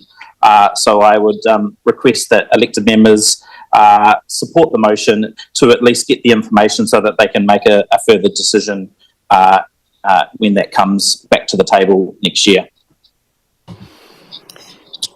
As the seconder, Councillor Proctor, anything you wish to add? No, thank you. Any further debate or discussion? Councillor Tamiahana. Yeah, I won't be supporting the motion today. I think we already have a development body that supports this council and aspirations of the district, and I think there's enough private development out there that is savvy enough to do this mahi anyway, so I won't be supporting the motion. Thank you. Councillor Boyle. Slightly the opposite. I'll be supporting the motion because I think the people who directly benefit from the money we invest in economic development should be the ones paying for it. That is the business community, in my eyes. Councillor Brannigan. I guess a question for the CEO. Monique, how would that look in the consultation document? There'll be an item in there highlighting this, so we can get the feedback on it, I presume. Through your worship, yeah, that's correct. So obviously, initially, we need to provide the modelling in January to council, but this would essentially be an amendment to our revenue and financing policy. So, alongside any consultation we might be doing on other rating mechanisms, we'd be highlighting that, in this instance, X amount of the investment we make in this particular area would be funded via what is essentially a differential. So it would absolutely form part of consultation. So just highlighting this is going for consultation, not making the decision. Motion's on the table. All those in favour? Against? Raise of hands. 1, 2. Thank you. I'll abstain from this. Thank you.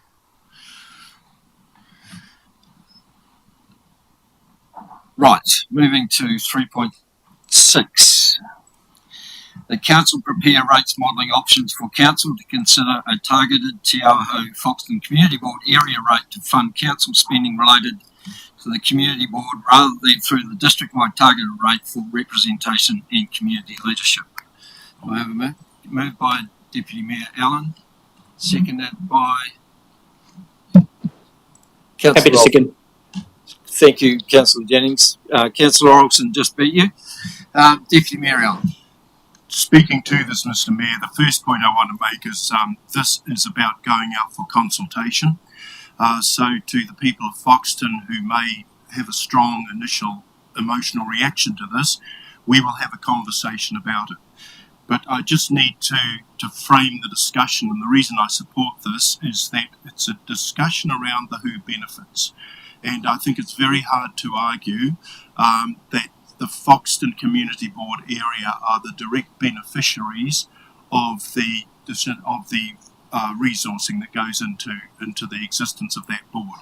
There are wider benefits, I acknowledge that, and I know that historically the Foxton Community Board has had the advantage of speaking with a clear voice to council on many issues, and it's very handy when a democratically elected authority, as opposed to a progressive association, those democratically elected members of the board discuss an open position around issues pertaining to Foxton, then can give guidance to council. So that's the beauty of the board in terms of the wider issues. However, it still is the case that the board that Foxton community alone has the luxury of a community board. And the last reason I want to give for this is that successive representation reviews, where they have been held, there has always been the agony around this issue. It's always been divisive, and the reasons for the division have been, as I've enunciated before, around why does the Foxton area alone have a community board? Done properly, and if the Foxton community agrees to this proposition for an increased $37, I think, in their rates, I believe they will have certainty about the continued existence of the community board. Because I think the objection from the council in the past has not been whether or not the community board does the business, it's about the fairness of who pays the bill. So for those reasons, Mr. Mayor, I support this going out for consultation. Councillor Olsen, anything you wish to add? There's probably not a lot to add, to be fair, but for me, I suppose it's just about being transparent for our wider community within our sort of area. But hey, let's have the conversation. At least we're putting it on the table, and that's sort of why I'm seconding it today. Thanks. Thank you, Councillor Renning. Yeah, and I'm just for the record, I'll support the going out for the consultation on this. It is a departure from our normal culture of harmonisation in our district in terms of how we operate. It is a significant departure from that, and I acknowledge that. But happy to support it to go to consultation, knowing I'm sure we'll get some good feedback. But it certainly doesn't foreshadow the info on my point, that's for sure. Thank you. Okay, so the motion's on the table. All those in favour? Against? Carried. Thank you. All right, now moving to 3.7. The council confirmed that 3 separate targeted rates will be created for the solid waste activity for consultation, and the individual impacts on properties will be provided in January 2024. These rates will include a targeted rate for the landfill, including repayment of debt over 20 years and funding the 30-year remediation of the Horowhenua landfill, a targeted rate for recycling collection, and a separate district-wide targeted rate for all other activities in the solid waste activity, including transfer stations, rubbish collection and waste minimisation.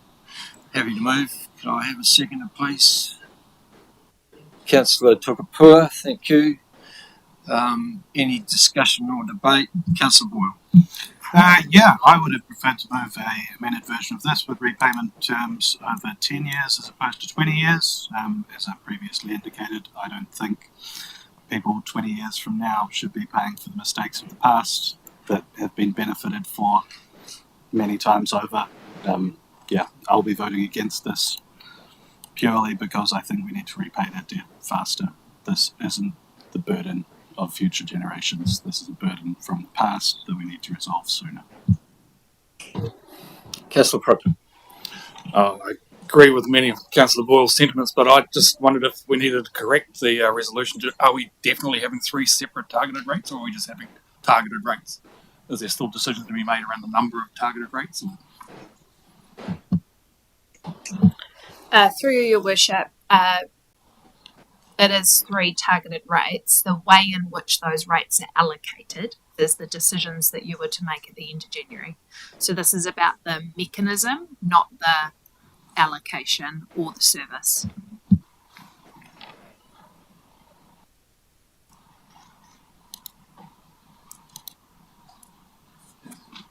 Boyle, you've already spoken. Yeah, clarification. Am I permitted to propose an amendment to the motion? You are? Can I propose that the motion be amended to a 10-year repayment? So, just for ensuring process, these rates will include a target rate for the landfill, including repayment of debt over 10 years and funding the 30-year remediation of the Hokio landfill. They are 2 separate things, aren't they? Yes, yes. Okay, do I have a seconder? Councillor Tamihana? Okay.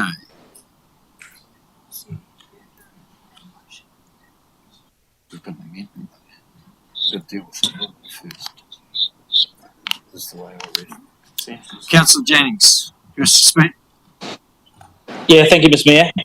I guess I'm not going to vote in favour of this motion with the 10-year.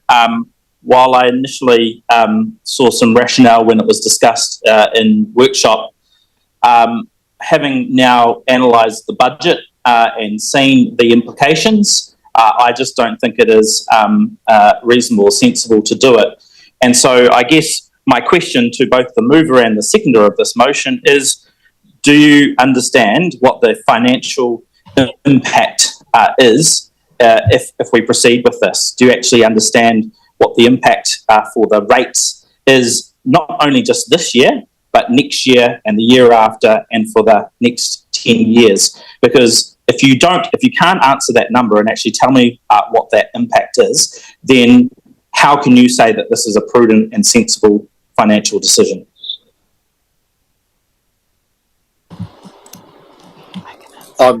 You can. Okay. I'm happy to answer this. Councillor Does anyone else want to go before I do a right of reply on that? I was going to give you a right of reply, but just checking first. Maybe we let the Chief Executive then add her bit. I think Councillor Boyle really wanted to answer that question. I do. I still want to. You'll get your opportunity to do so. Are there any other? Councillor Brennan. Yeah, I won't be supporting this, and my point is that this landfill already is intergenerational. We are already paying for decisions of the past, so I don't know what the justification is of precluding future generations from contributing as well. We've already put a significant financial impact on our community by closing the landfill, and now we want to do that even more at a time where we're struggling to keep rates, the rate increases to any kind of a reasonable level, which we aren't going to be able to do. So again, not the right time, and no way will support this. Councillor Grimson. Yeah, look, I acknowledge the intent from Councillor Tamihana and Boyle around this. But the reality is, if you can afford to pay your debt off in 10 years, you do it. But if you can't afford to pay the debt off in 10 years and still have to pay the power and put food on the table and send kids to school, you pay it over a longer period of time. So, yeah, I will be against shortening the term. So, Councillor Boyle, your right of reply. Fabulous. So the the implications of this change from 20 years to 10 years is about $12 per sewer per year. So that is $12 to each household. I don't think it's that big of a thing, this $12 in the scheme of things, when we're looking at this is $12 extra that we're paying for 10 years, as opposed to $12 that we'd be paying for 24 years. It is $24 total per year for this repayment per household. This change is 0.5% of our rates increase. It's a pretty simple change. I get that it's an increase at a time we don't need an increase, but this is an increase when it's right. Our future generations shouldn't be paying for money that was squandered by the generation before them. We're already going to lump them with $150 million plus of debt. Doesn't feel right to tack this extra $5 million on. That's, it ranks. Okay, sorry, you're too late. I'm going to put the amended motion that the debt now be paid over 10 years. All those in favour? Against? So that motion is lost. Thank you. So the amendment. Can we have those votes recorded? Not a division, just a record of who voted for and against. Is that what you're asking? Can it be noted? Yep. Okay. Yep. Yep. So now we have the substantive motion on the table. These rates will include a target rate for the landfill, including repayment of debt over 20 years. And we have a mover and a seconder for that already. Is there anyone that wishes to speak to that? Put the motion. All those in favour? Against? The same three that voted.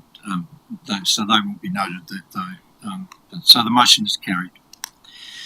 Okay, we're now going to move to 3.9. Before I move a recommendation, I forgot, sorry, Councillor Jennings, to ask you for your feedback that you'd received from the Independent Risk and Assurance Committee members.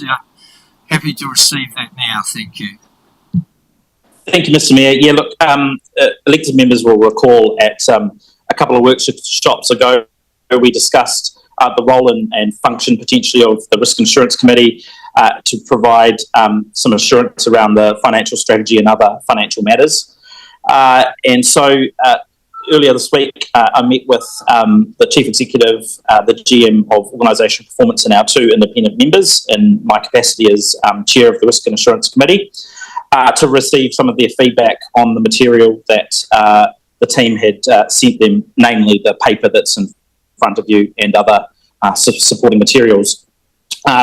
About an hour and a half ago, I circulated by email the email responses from the elected member, from the independent members. Appreciate you might not have had a chance to review that mid-meeting, but I thought I'd just briefly sort of summarise some of the feedback from them, just in the as that may be relevant to your decision making today. So just acknowledging they're obviously independent members providing advice and guidance to us, acknowledging that as elected members you have the discretion and the right to make whatever decisions you want in accordance with the relevant legislation. But I'll just read some of them briefly, just some of the quick feedback and then and just some other comments. So first was that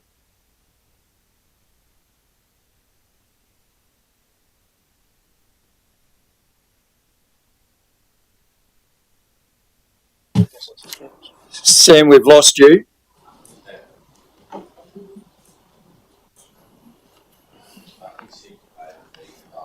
Yes.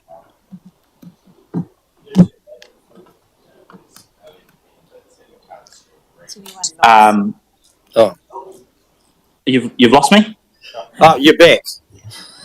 Sorry about that. What did you hear? Nothing, did you really. Just get into it. From the top. All right, so sorry, just summarising the advice provided by the independent members was that the budget analysis and review process undertaken by officers appears very comprehensive and of a high standard. It's critical that elected members engage proactively in the financial strategy and policy settings, and that these are managed prudently in the best interests of the district in the long term, and that they encouraged us to carefully consider the risks regarding the unwinding of legislation on water reform signalled by the new government. And so I'll just, to cut a long story short, because I've sent it by email, appreciate that you might not have had an opportunity to review it, but essentially the independent members advised and encouraged us to not think too short term and to be conscious of taking short term gain if that causes long term pain, and to ask ourselves the question, are we going too far to enable rates savings? And in the context of our risk appetite, are we cutting too much too quickly? And what is to carefully consider what the impact is. In relation to the capital program, their advice was that to ensure that we are looking after our base assets, consider the consequence of delay or deferring items, and to listen to the asset management plans and what they're telling us. I think I will stop there, just if the connection's not particularly sound, and just ask the Chief Executive or the GM of organisational performance just to supplement anything I've said if they think I've missed anything. No, thank you, Sam. Appreciate that, and it is welcome that the advice be received. Thank you. Okay, as I foreshadowed, I do have a recommendation for 3.9, and I therefore wish to move the following recommendation, 3.9, that Council, having taken into account the information received during the long-term plan workshops held over the last 5 months, endorse the proposed rates increase package as outlined in 4.10 and 4.11 of the report, and additions selected from 5.2, which are item U, reduce Council's investment in waste minimisation activities; V, reduce Council's investment in information services; W, reduce the level of rates funded depreciation; Z, stop urban burn mowing; and AA, find additional organisation improvements / overhead savings. Noting that after accounting for growth, this package reflects a 17.1% average rates increase, and that this currently results in a 10% average rates increase for the 25-26 and 26-27 years. I'm also moving recommendation 3.9A, that the community are made aware through the long-term plan consultation document that the following topics were considered but not included as part of this package.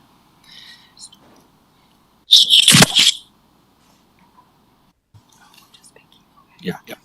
These items being in your report T, X, Y, BB and CC. I'm not going to name them because 2 of them are redacted, as you know, in the report.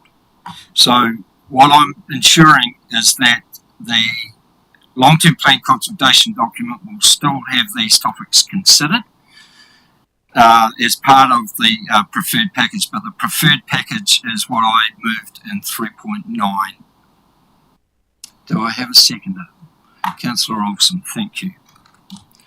Open for discussion or debate.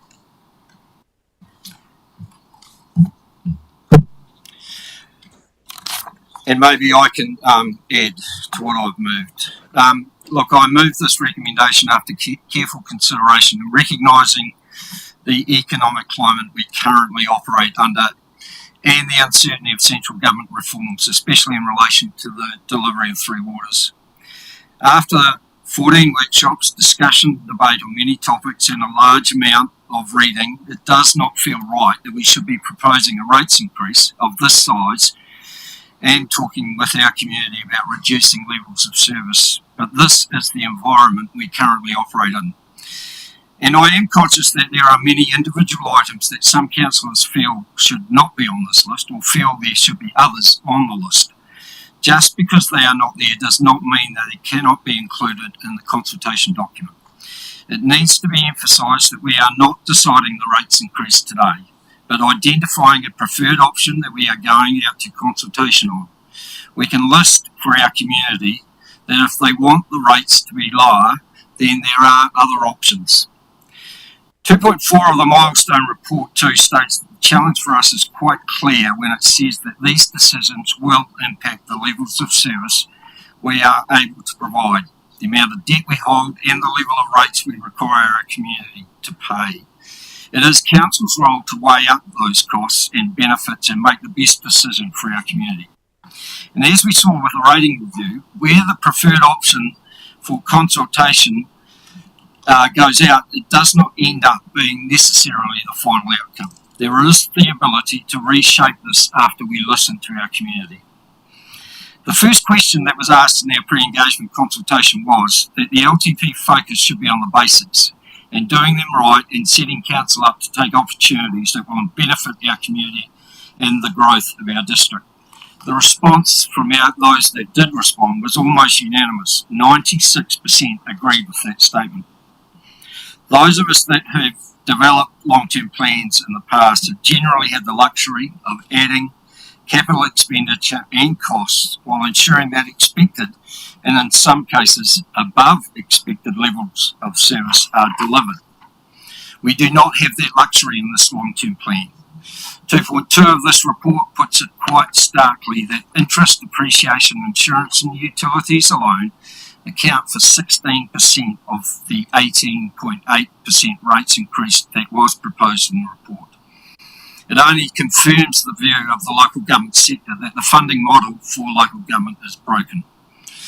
I know that this proposal will not be palatable to some, but we have to face reality, and our community deserves a clear picture of the challenges that we face, and we need to hear from. I know, as I said earlier, that there may be issues that some feel should not or should be on this list, but we have to start somewhere. And I seek your support for these recommendations in the knowledge that there is still much to go through before we sign off any decision regarding this long-term plan. Councillor Brown. Firstly, thank you, Your Worship, for your leadership on this. I think it's, I certainly appreciate it, and I think hopefully around the table it's appreciated as well, because this has been an extremely difficult period of time for officers and councillors, the amount of time we've spent to get to this stage. So your leadership at this point is very much appreciated. I will support it. I know there's probably one or two in there that I don't personally support, but we must remind ourselves that this is for consultation. This is what we're taking out to our community.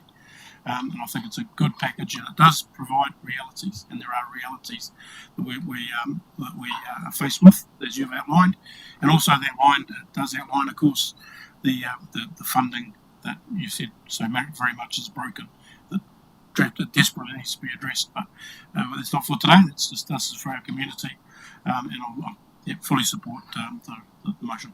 Thank you. Councillor Rolls. Thanks, Bernie.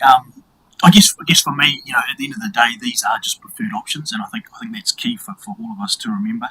I don't necessarily support everything 100%, but for me, it's about actually engaging with our community. I welcome feedback from everybody throughout this period if they do feel strongly about something, and I think that's what it's all about. Through that consultation period, I'd welcome any feedback, and hopefully we, as a result, this table can have a steer from that.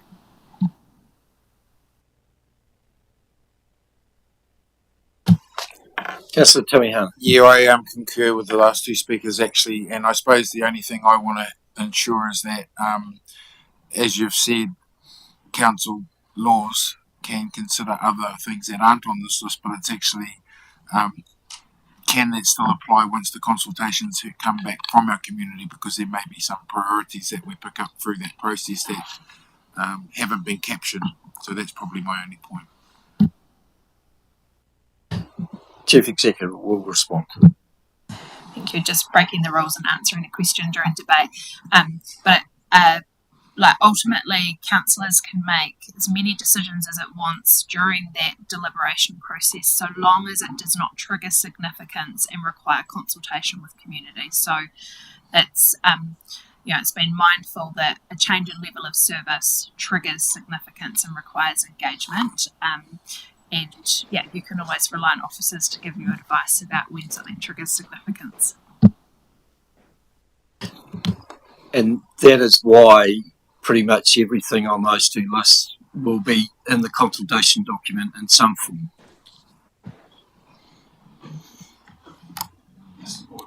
I won't be supporting this motion, mostly as it includes the removal of the climate change budget. That simply isn't palatable to me, even as our option for consultation. Having that as our preferred option isn't the representation I'd like this council to make. Additionally, I'd note the carbon credit sale is a foolish option. You'll note that our independent members of the Risk and Assurance Committee kind of raised that in a less blunt way during their statement. Carbon credit prices have increased 33% over the last 3 years, 33% per annum. That's a pretty good return on investment. By 2030, they're going to have increased significantly, a 17% increase per annum. That's a whole lot better than the interest rates we're going to save on selling 500 grand worth of them.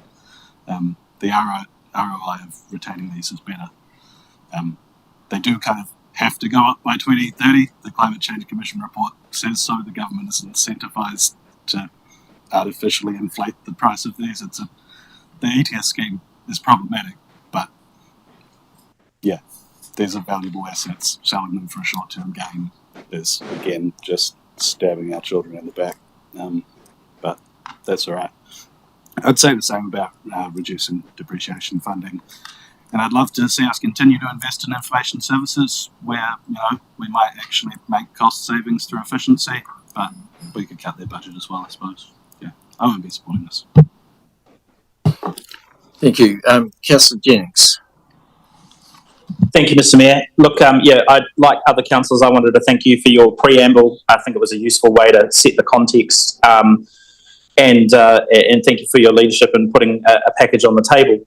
And I think, just saying what everyone's thinking, it really does suck to be putting a 18.8 or 17%-ish rates increase out there as a preferred option, but especially as we understand the household pressure on household budgets, but as we heard from you in your preamble, even before we considered any additional investment or additional services, we were facing an 18% increase just through some of those inflationary cost pressures.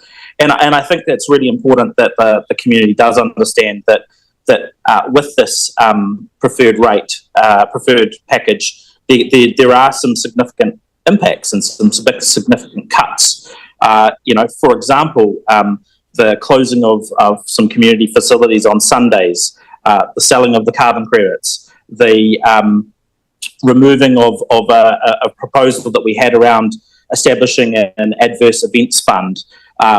There's assumptions around reducing our capital investment. There's a range of things that the community will now miss out on in order to keep down that rates amount.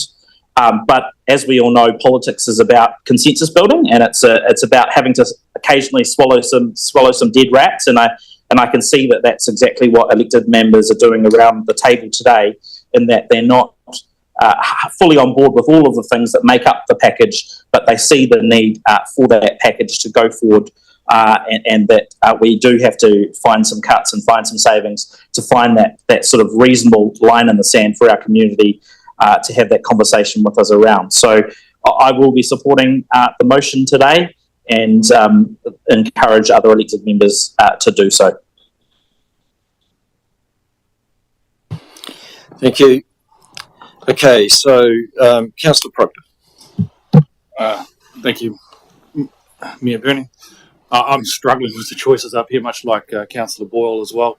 I mean, I find it difficult to say we're going to remove an adverse events emergency fund. That seems rather short-sighted, considering the increase in natural hazards we're going to experience over the next few years. And similarly, I find it difficult to remove climate change funding as well. It's a rather short-sighted option. And it's also very difficult for me to support something which is unpalatable on a rate rise of 17%.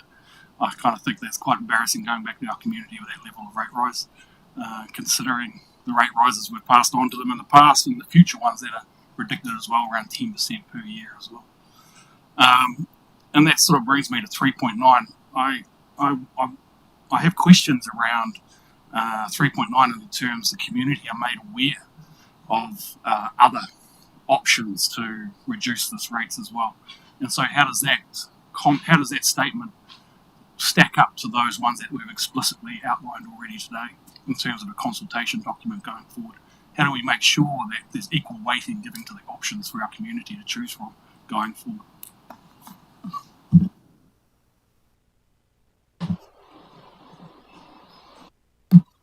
Anything further? Okay, Councillor Grimstone. Yeah, look, I'm a little bit in two minds here. I get the need to build consensus, but then sometimes there are some issues that you hold way over building consensus. So I don't intend to support this bill as presented on that basis. I think Councillor Ball raised a couple of really good points. Specifically thinking about the carbon credits and where that market's going and what the opportunity is. In terms of the removal of the climate change action, we've already heard today from council officers that pretty much means no action. No funding means no action. That limits our ability to complement and inform the existing work the council officers already do around climate change. It limits our ability to explore and inform potential future projects in that space. And similar to the carbon credit discussion, and some of the references from the independent members, and getting investment timing right helps return on investment. And for me, within the climate change action plan, we'll see a return on investment for the $100,000 at 0.2 of an impact on rates, pay us a significant dividend or return into the future. So that's pretty much where I sit on that. Mayor Bernie, can I please ask a question for clarity before I make up my mind? And that is, if 17.1% is the preferred option, what are the other two options? Is one of them the 13.2 as per the whole 9 yards, or is it something different? Or is the preferred, I mean, I don't imagine the preferred option is the only option we're going out with, so I just need clarity. That and what else, please? Through your worship,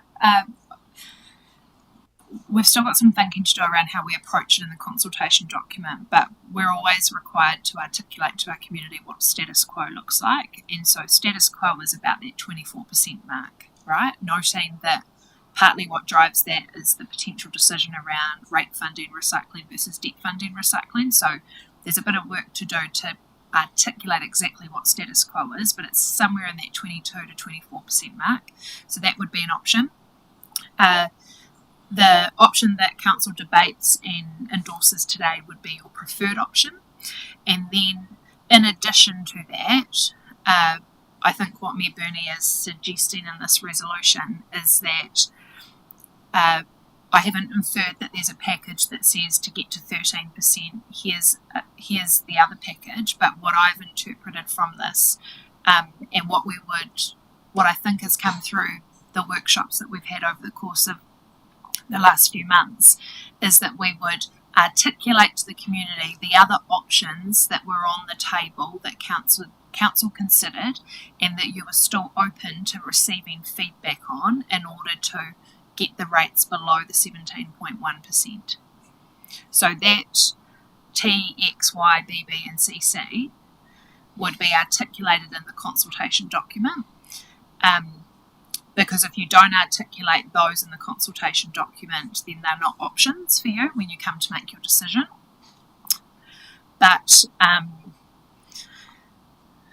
if there is an option that has a significant level of service that's not within that, and a submitter puts that on the table through the process, if that's a level of service change, council are not empowered to make that decision without consultation with the community.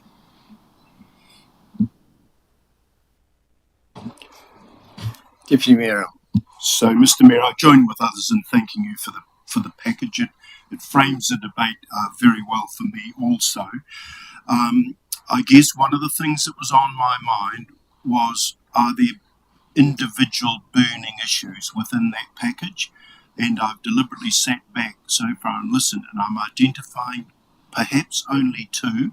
And I just wonder if there's a way of making sure we can give voice to the concerns around those. I'm talking about the carbon credits, the climate change, and it seems to me that as a way forward, because it looks like we don't have to do that dreaded line by line, which, we don't want to be here till Sunday.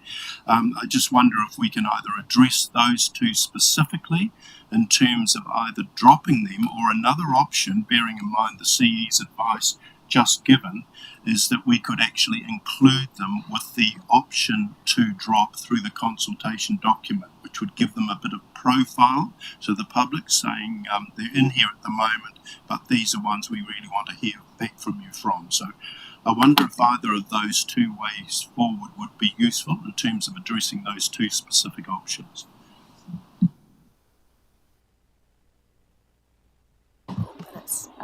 Yeah. Right. So, guidance then. So the guidance is that you all can agree to throw standing orders out and try to build consensus amongst through the conversation.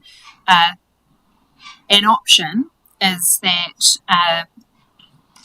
that motion that Mayor Burney has moved and Councillor Olsen seconded. So at the moment where it says A to S, you could exclude M and N, and then add M and N into 3.9A. And so just for absolute transparency, what that would do is it would turn your 17.1 into 18.2.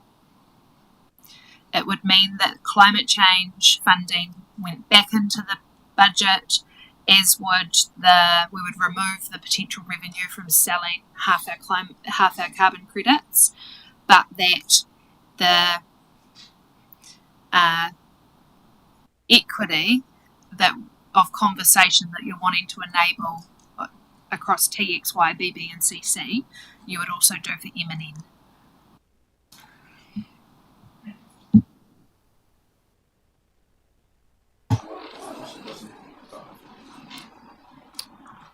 A question, Councillor Proctor, is it? Sorry, it is a question, yeah. That's a question of mine. If you do, then we need to go back and reword 3.98 significantly to talk about offering additional packages in a consultation document. So, sorry, Grayson, if you just go. So, 3.9, depending on where the table is landing, could read, and if I just, is that council having taken into account the information received during the LTP workshops held over the last 14 months, endorsed the proposed rates increase package as outlined in 4.10 and 4.11, excluding M and N of the report, and additions selected from 5.2, which are U, V, W, Z, A, A, noting that, accounting for growth, this package reflects an 18.2% average rates increase. Then 3.9A, if I was providing advice, I don't think it's about a package, because it's actually about it's those individual options you're wanting feedback on. And so my only advice is that you'd change, that community are consulted during the LTP consultation document on the types of other options that were considered, to reduce rates, but not included in the preferred package, noting options M, N, T, X, Y, B, B, and CC. Obviously, they are not the letters we're going to communicate with the community on. And again, if I was to offer any other advice, given the way in which these motions are building, and hearing the voice of elected members around, look, there's some bits in here I might not like, but in the spirit of trying to endorse a budget to talk to our community about, I could come up with some nicely worded 4.0 resolution that talked about elected members kind of building consensus in order to wanting to hear the views of communities about impact of budget and level of service.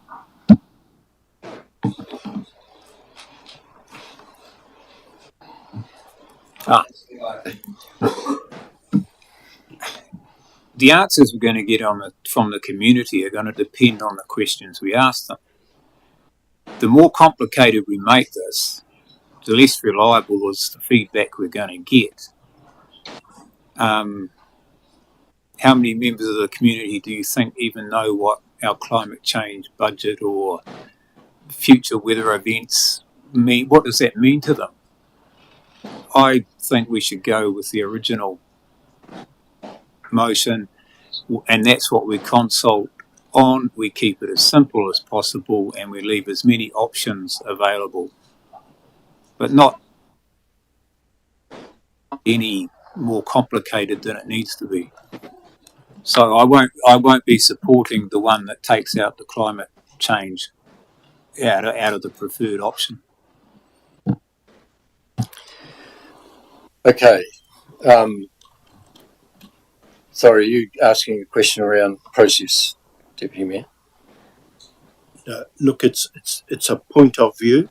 Yeah. Around we've talked about M and N, putting those in with all the things that then follow on or taking them out. What I sought to enable the table to do was to look at each of those. Those are the only two that have been raised. So if there's a strong passion around the table to reinstate climate change, for example, that there's an opportunity to vote on that. Similarly with the carbon credits, and then we would embrace those changes into the overarching motion. So I'm looking at just other things we want to individually, those two issues in particular, to vote on, and then that will feed into an amendment to your recommendations, Mr. Mayor. Okay, so you're suggesting that we actually have two separate recommendations, one on the climate change funding, one on the carbon credits funding, and then if they're passed, to then put those into the substantive motion that I put at 3.9. Does that make sense with you, CE? I just think you've got to be consistent because you need to run the risk of every single time. Yeah. So Yep. you need to keep Yep. tables. Yeah. Right, well, that's what I was going to do. Yeah. So, yeah, look, in the interests of consensus building, I'm prepared to accept the proposal put by the Deputy Mayor, and I just want to ensure that everybody is comfortable with that proposal before we start that process. Otherwise, if not, I will go back to the original motion. Happy to support. Yeah, also happy to support, but for reference, I was happy to support the amended version as a I was also happy to put So, Mr. Mayor? Yes, Councillor Jennings. Yeah. Look, I was about to make a point of order, but then you suggested the way forward, and all I would be looking for is clarification that the debate then resets, and that members who have spoken already would get an opportunity to speak again on those items. Yes, certainly. They're new recommendations, so certainly. Okay.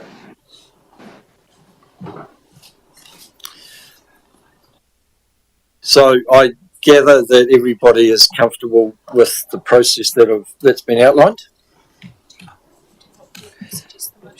Okay, so yes, please. So motion number one. that council remove option M, the sale of half our carbon credits, from the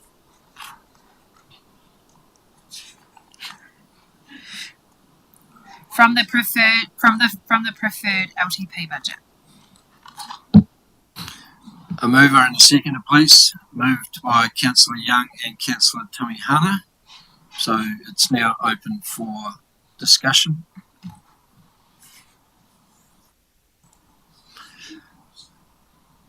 Does the mover want to speak? I thought Rogan made a great point. If we're getting great, sorry, can't hear. Sorry, apologies. I thought Rogan made a great point. If we're getting really good investment on this, we should not be selling it.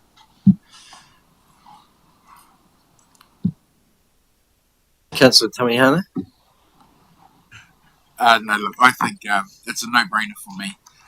There's the potential that this asset will continue to help the community grow and do the things we need to do, and I just find it, I think something as key as an asset as this to remove isn't something that would sit well with our community. Okay. Any further debate? Councillor Brooke. Just want to remind everyone that it says remove only half our carbon credits, so we still will have some in the future as well. So selling off a little bit now is probably prudent considering the costs we're incurring. We're broke. Come on, guys. I don't think we have the luxury of sitting around deciding whether we're going to keep some arbitrary carbon credits or not. We're broke. Sell them. So I think they should be in the consultation document in the original version. Simple as that. We owe that to the community. Councillor Jennings. Yeah, thank you, Mr. Mayor. Much like Councillor Barker, I absolutely agree that the opportunity for members to have had input into this and further discussion around this was in the workshops leading up to today. And I find it incredibly frustrating that we are dealing with something that is re-dealing with something where there was already some discussion and no concerns or issues raised earlier until today. And so I think councillors need a reality check. Has anyone actually seen our debt graphs, where we're at in terms of our debt? We've got elected members telling us that they don't want to sell any of our surplus non-core properties. We're in a situation where we actually have to get real about our debt issues and also what we're trying to achieve here in terms of keeping rates affordable. All I'm hearing is that elected members want to keep adding now to the package so that rates become even more unaffordable. So yeah, I just think elected members around the table need to get real, and unfortunately, this is one of these things where I do think it's absolutely necessary to offload these to, and while you can say that it's a short-term view, I absolutely think that in terms of where we're at with our rates and our debt, it's absolutely necessary. Thank you. Right, so Councillor Tukapua. Yeah, I won't be supporting taking this out. I'd prefer that it stayed in the combination of what was the preferred option earlier. Like Jonathan pointed out, it is only half. It's not all. And yeah, like Rogan pointed out, the ETS, that scheme is problematic, and I doubt whether the public really understand how that all works.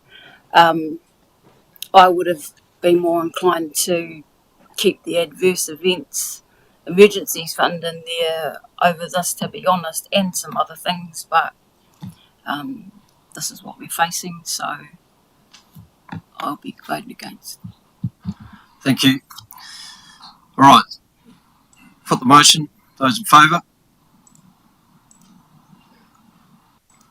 1, 2, 3. Against? Okay. Thank you.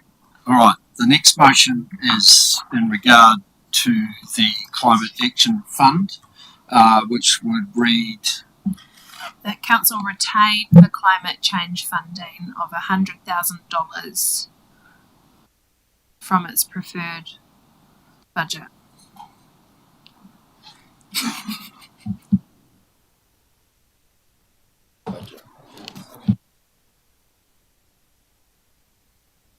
So do I have a mover? Yeah, Councillor Boyle. Seconder? Councillor Proctor? open for debate. I've moved this because it's the right thing to do. It's the rational thing to do. It's the forward-thinking thing to do. Anyone who says otherwise is atrociously wrong. I'm not going to delve further into that. I'll let you all do your own research, as we've heard a few times today, and figure out if climate change is real or not. I certainly believe it is, and certainly believe that we need to act now, because we've been horribly negligent for too many years. This is a drop in the bucket. It's not going to make much difference, but it's a step in the right direction, and it's about time. Councillor Proctor, do you wish to add anything as a seconder? I'm going to disagree with Councillor Ball. This is going to make a huge difference and set our thinking and pathways in a different direction if we start preparing for what's ahead of us in the next few years as well. Small investment for changing a huge philosophical shift for our organisation.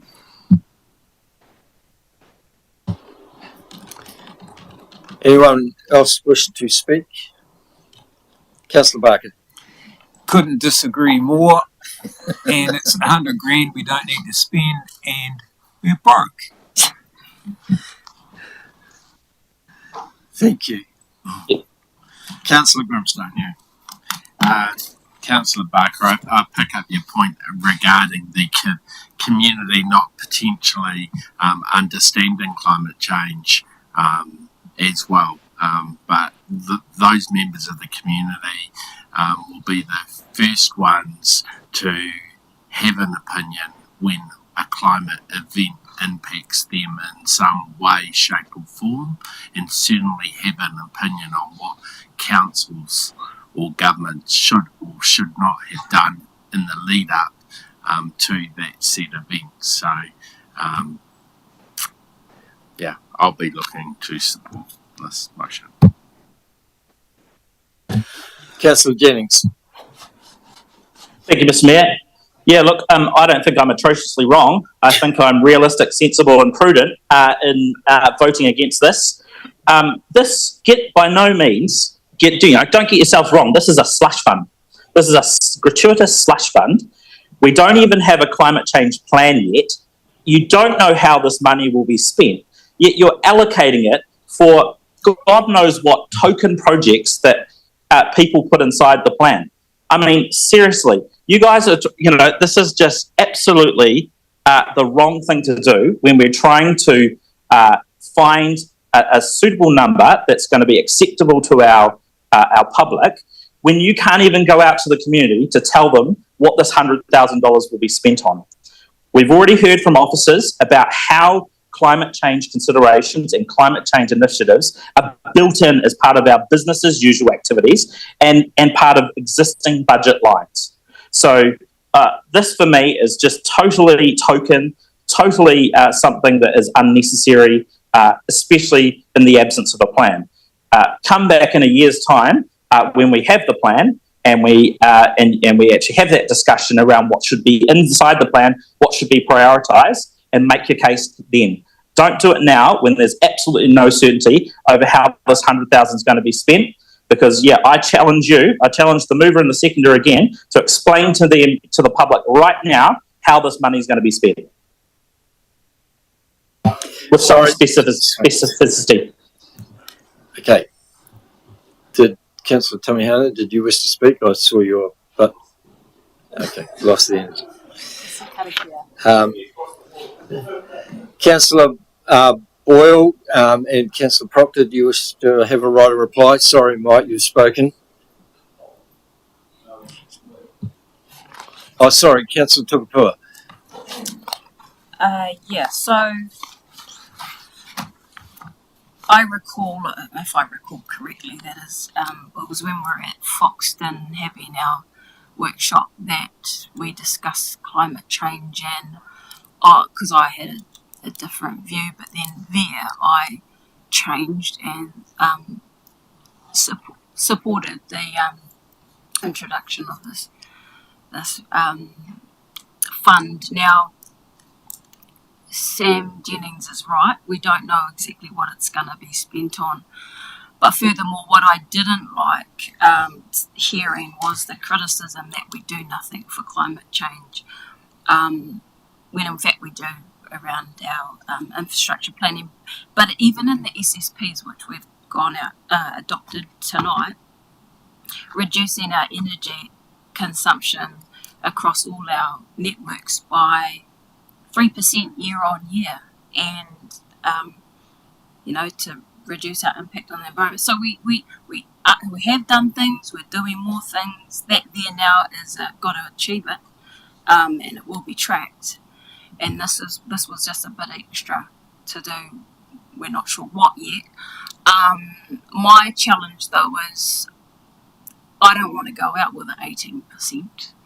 We still will have the option of 24% or something that's shaped up as another option to be all inclusive, status quo, whatever you want to call it, and then something else. So 3 options, and this is what makes up preferred. So I don't know which way I'm going to vote just yet.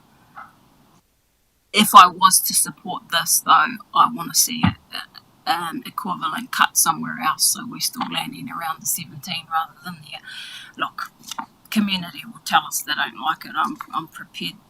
I'm anticipating that overall. But the last thing I'll say around this package is, if we had the trade-offs, right? I was, as an urban ratepayer, and people I know would be prepared to pay $12 more to reduce landfill debt rather than pay $22 more for curbside collection that I don't use. But see, it's one or the other. You can't always have both. And you've put it very well, the trade-offs and, consensus around what we're trying to do here. Just so that people are aware, if we added this fund back into that package that I proposed, it would then make that rates increase 17.3%. Okay, so the difference between 17.1 and 17.3 is debatable and might be significant in some parts, but others not.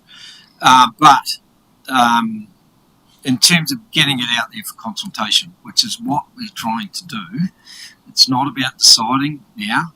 That debate may still happen. So it's about getting it out to consultation. So I am prepared to compromise, and I am prepared to build bridges and try to find a way forward. So I will support the reintroduction of that into the thing. Councillor Boyle, you wish to have a right of reply. Yeah, Sam, you're right that there is no plan. We don't have a plan, and we don't have any data, and that is a problem. It's a problem you've raised before. But if we don't invest any money into making a plan, how will we ever have a plan? It's a chicken or the egg scenario. We need to allocate some funds and make a plan and do something, as opposed to just going, oh, we haven't got a plan, we can't do anything without a plan. Point of order, Mr. Mayor. Point of order, Mr. Mayor. Mr. Councillor Jennings, what's your point of order? Yeah, look, sorry, Councillor Boyle is misrepresenting what I've suggested, because this budget is about funding initiatives, not funding the development of a plan. We've already been told by staff that the development of the plan is inside existing operational budgets. This is about initiatives to activate the plan. Thank you.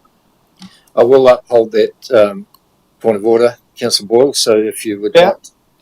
Previous attempts at plans we've had got nowhere. due to being insufficiently detailed and not having any data collected, no investment in creation of the plan. I'm aware that this is walking a fine line, but you want a plan that has an actual business case, it has actual data, it has some research behind it that shows what we're going to do and how it's going to make a difference. Our last plan was made by a uni student we had here over their holiday break, and it didn't get adopted because it didn't have any data. That was years ago, 3-4 years ago. We haven't seen this plan that we haven't allocated any money to come out of those council offices any time since then. I don't have any faith that the plan will ever come if we don't allocate some funding and make sure that we've got to do something about climate change. And it's 0.2%. You're happy to waste money in a bunch of other places. Let's waste it in one of matters. Okay, so the motion's on the table to not remove the climate change fund from that initial package.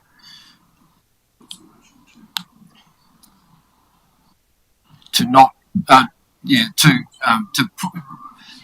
include option. To include option. Sorry. The motion as it currently reads is that council include option N climate change funding of $100,000 be included in its preferred option. Thank you. So we've got a mover and seconder. All those in favour? Against? Carried. Thank you. So can we have the votes recorded on that as well? So let's. We passed. I just want the votes recorded. No, she was worried about your late. No, he just put his hand up late. No. Oh, so he did vote for it. The motion was carried. The motion was carried. No. Okay, so that now means that with that notice of motion being passed, we move now back to so that basically what we did was not remove the climate action. The climate action funding was put back into the preferred option. Yes, it was. Councillor Board just confused everybody by being, Okay. So, can you bring that up for me?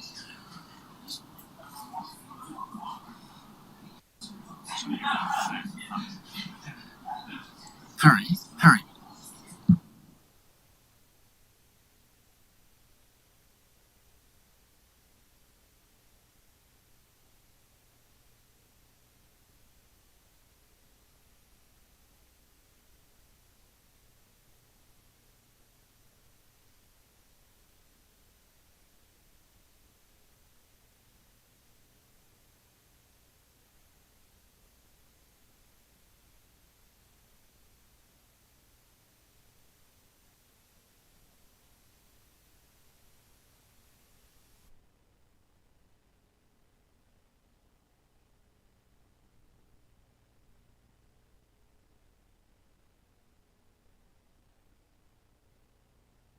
Sorry. So the motion now reads that council, having taken into account the information received during the long-term plan workshops held over the last 14 months, endorsed the proposed rates increase package as outlined in 4.10 and 4.11, excluding option N and additions selected from 5.2, which I won't repeat, noting that after accounting for growth, this package reflects a 17.3% average rates increase, and that this currently results in a 10% average rates increase for the 25-26 and 26-27 year, and that 3.9A that the community are consulted on during the long-term plan consultation through the long-term plan consultation through the long-term document of the options that were considered to reduce rates that were considered but not included as part of this preferred package, and noting again those options that have been previously announced. So I'm comfortable. Just before you move that motion there, Bernie, just with I just got Jacinta to run the rounding for me. It is 17.4, and that is just how the numbers get rounded in the back end. May I also just mention briefly through you is around year 2. So once we make a decision that's different than the 18.8 that was in the paper, it won't be exactly 10%. It will be higher than that because it will be a different. So if we could put some wording in that says approximately, yeah.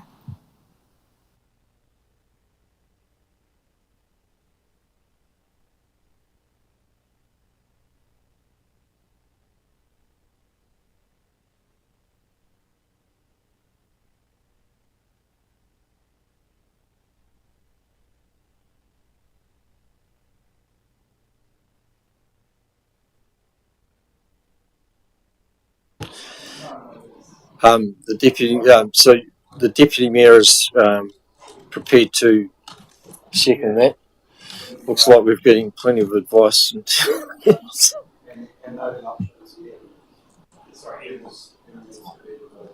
M. Oh yes, M. Sorry, where are we? No. So just for clarity, Right. M is in 4.10. You voted to keep M in 4.10. So that resolution is correct. What that resolution is saying is that we will sell half our carbon credits, but we will retain climate change funding. But then what 3.9A is saying, that we're going to make sure we make our community aware that we're going to have to sell half our carbon credits and hear their views and perspective on that.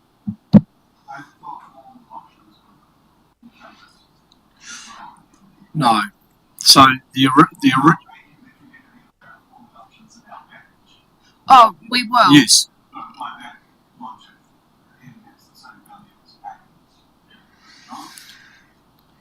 Yeah, so will be so if 3.9 passes, then 3.9 becomes our preferred option of 17.4, in which we will be talking to our community about A to S in that package, excluding N, because N comes out.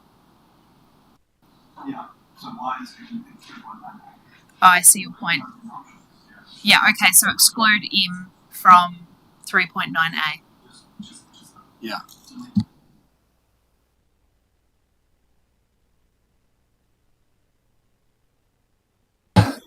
Okay, so we are getting there. So moved by myself, seconded by the deputy mayor. Any further debate or discussion?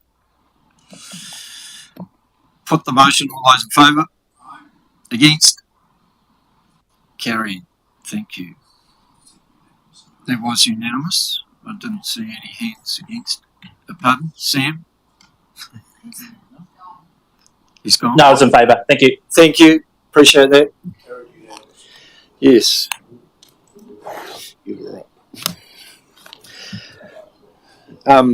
Right, so our last public participation member has arrived, and they've listened to this debate over the last hour or so. But welcome, Sarah, is it? So Sarah is going to talk to us on the Housing Action Plan topic, the plan review. So welcome, Sarah. Please come to the table and we'll listen to you now.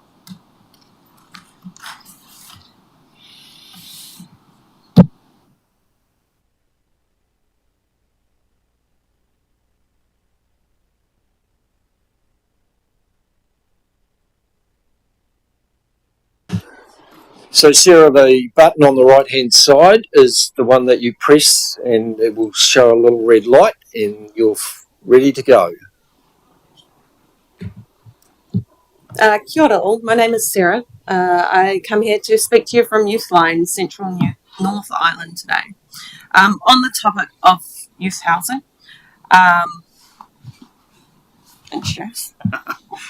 Afternoon. Kia ora, my name is Shane Casey, the CEO for Youthline Central North Island. I'm here because Sarah told me I had to be here, so I'm here to support her. I also just want to acknowledge your worship and councillors, chief executive and council officers this afternoon. I don't envy long-term plans, But I do want to acknowledge the council. I know what you're going through, 9 years in local government, but I do thank you for your service in this space. Cheers. Thank you. Okay, so we come here as youth development officers. So we work in your local colleges, communities, homes, wherever that may be around mental health and various other things. Today we're here to represent the Horowhenua Youth Services Network. And we've identified youth housing as one of our top 5 priorities that we support and champion collectively across our membership. This priority sits very close to our hearts, and we will do all we can in this space. In 2019, when we first brought this to your attention, we said our young people are couch surfing, sleeping in cars, garages, whānau, anywhere they can. We know for our young people to thrive in education, employment and training, stable accommodation is a necessity. Transitional housing gradually adjusts young people to the pressures of the outside world instead of throwing them into it head first. So by providing taiohi with a structured environment and healthy patterns, they are gently guided into adopting techniques that will help them on their journey towards success. Youth homelessness is distinctly different to adult homelessness, both in terms of its causes and consequences. Youth often have little or no experience of living independently, dealing with landlords, and can be discriminated against.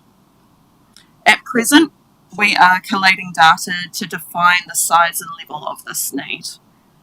We can say the need has grown since 2019, and we hope that your plans or new framework will continue to include youth aged 16 to 24 as a focus for affordable housing.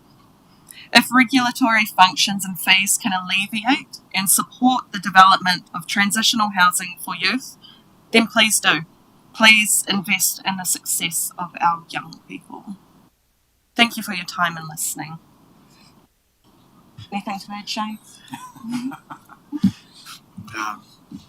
Council, I've been in youth work for well over 25 years in Manawatu and Palmerston North area. Housing has been a high need for young people for some considerable time. Investment in the space not only provides shelter for orangutangi and tamariki at risk, but also too from an economic value, retains and engages young people in the space, reducing social harm later on in life. And I fully endorse what my colleague has said in support of any housing initiative in the Horowhenua space. I would like to see something in the Palmerston North City Council and Manawatu District Council space as well, but certainly am watching this space with interest and close attention. Thank you. Thank you. Any questions? Yes, Sarah, what form and function would you see this transitional housing look like in a perfect world with an unlimited budget? Go ahead.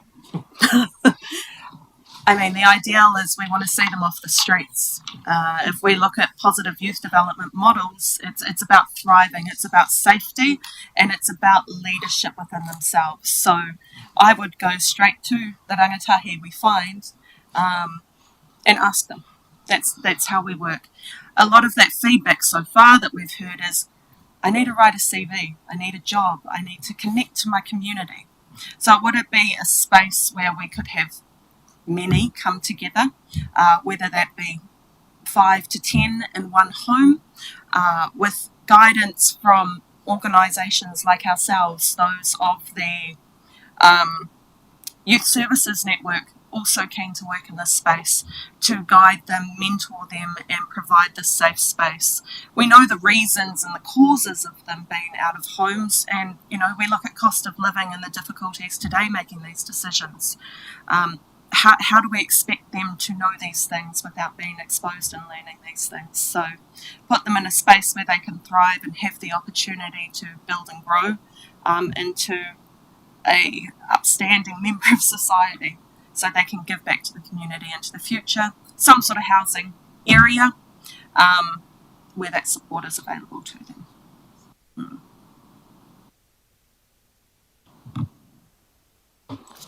Thanks, Sarah. Thanks, Shane. Oh, look, I know this is a real issue. The issues that I talk to with different educational providers often highlight the need or the lack of transitional housing for youth.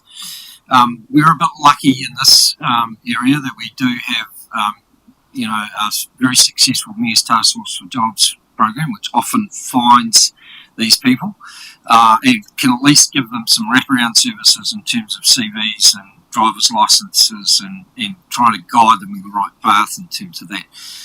But yeah, look, I appreciate the work that you do in that space because it's very difficult and not easy to solve. But yeah, keep up the good work and thank you. Cheers. Right, councillors, I think you've earned a cup of tea. We will break and come back at 5:05.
Okay, we're going to start. Welcome back to the resumption of our council meeting, and we're now going to item number 6, the elected members' report. So 6.1 is the mayoral report for December. Can I move 2.1, 2.2 that this report be received? Seconded by Councillor Tamihana.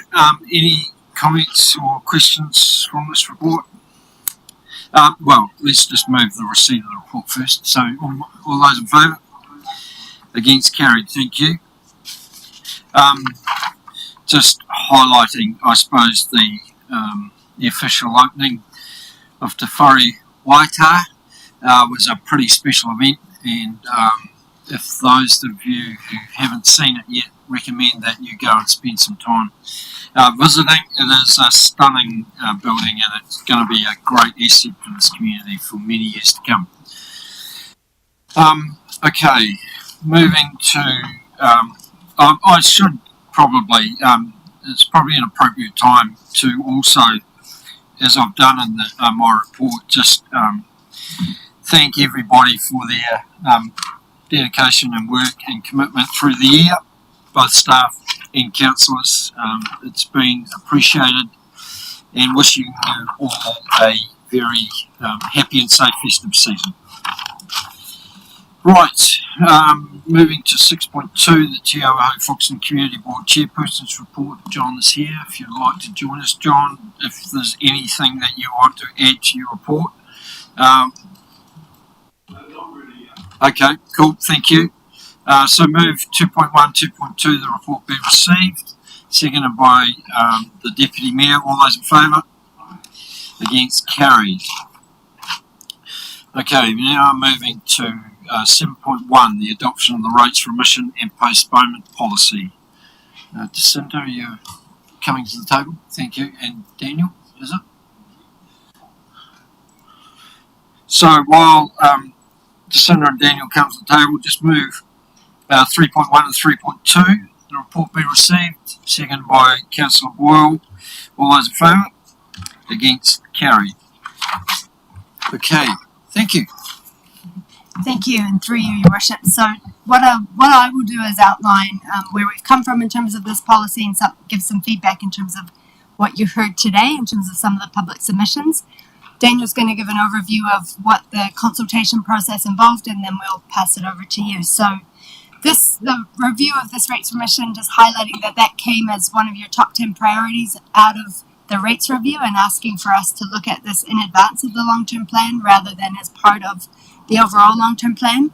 So that work has now concluded, and in terms of the feedback, in terms of public participation today, there's a few points that I just wanted to mention that were raised. So one was around how would, from a second SUIT perspective, in terms of those rates, how could the council receive certainty around whether people were being honest or not in terms of that feedback, and how could we be sure of that? From our perspective, what we've built into the policy is asking that anyone that applies signs a statutory declaration that the information that they are telling us is correct. And from our perspective, that's as good as we can do from our side to make sure that someone is confirming that the information is true and correct. In regards to, there were also some comments around special circumstances remission and whether that was fair.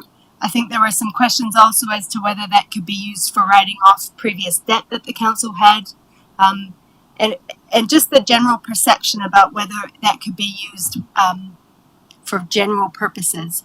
I would say the intent of putting it into the policy for conversation is, in the terminology, is to where it is deemed that individual ratepayer is being unfairly treated in relation to others. So it is really, you wouldn't see that this particular remission would be used often at all. It's for those circumstances that you haven't perceived would be the case, but might come into light, and that gives some flexibility to the mayor and the chief executive together to sign off a maximum of 1 year rates for that particular property. So just to flag that's the intention of that rate, but I do acknowledge that there has been some perception of that being different in terms of what the feedback that we've received. Another one, we also received some feedback through the public submissions that you heard around limiting the level of rates postponement. So just clarifying that the 0.5% of operating income, or roughly 300 and some thousand, was around keeping it to a limit so that we could still stay within our debt limit to a reasonable realm. You absolutely today could make a decision if you wanted to around lowering that. And that could be managed on an ongoing basis depending on how many applications that we would see each year. So that's something that you could choose to change in an LTP round if you want to. Lastly, there was some conversation as well around the benefits of the rate for rural and whether it was unfair that it was being charged through the general rate. So just confirming in relation to that, the general rate, for every dollar of land value, the urban ratepayer pays $1, and the rural farming community, so those are those properties that are actively being used for farming, pay 50 cents. So that's the rural differential that's currently there. At the moment, as you saw in the feedback that we've got, approximately, there's definitely at least half or a little bit more around that level that is the benefit is being received by the rural community versus the urban community, and some for the council. So that in terms of the questions that you received, I think gives you some good evidence base to assess where the benefit is and who's paying currently in terms of that rates remission.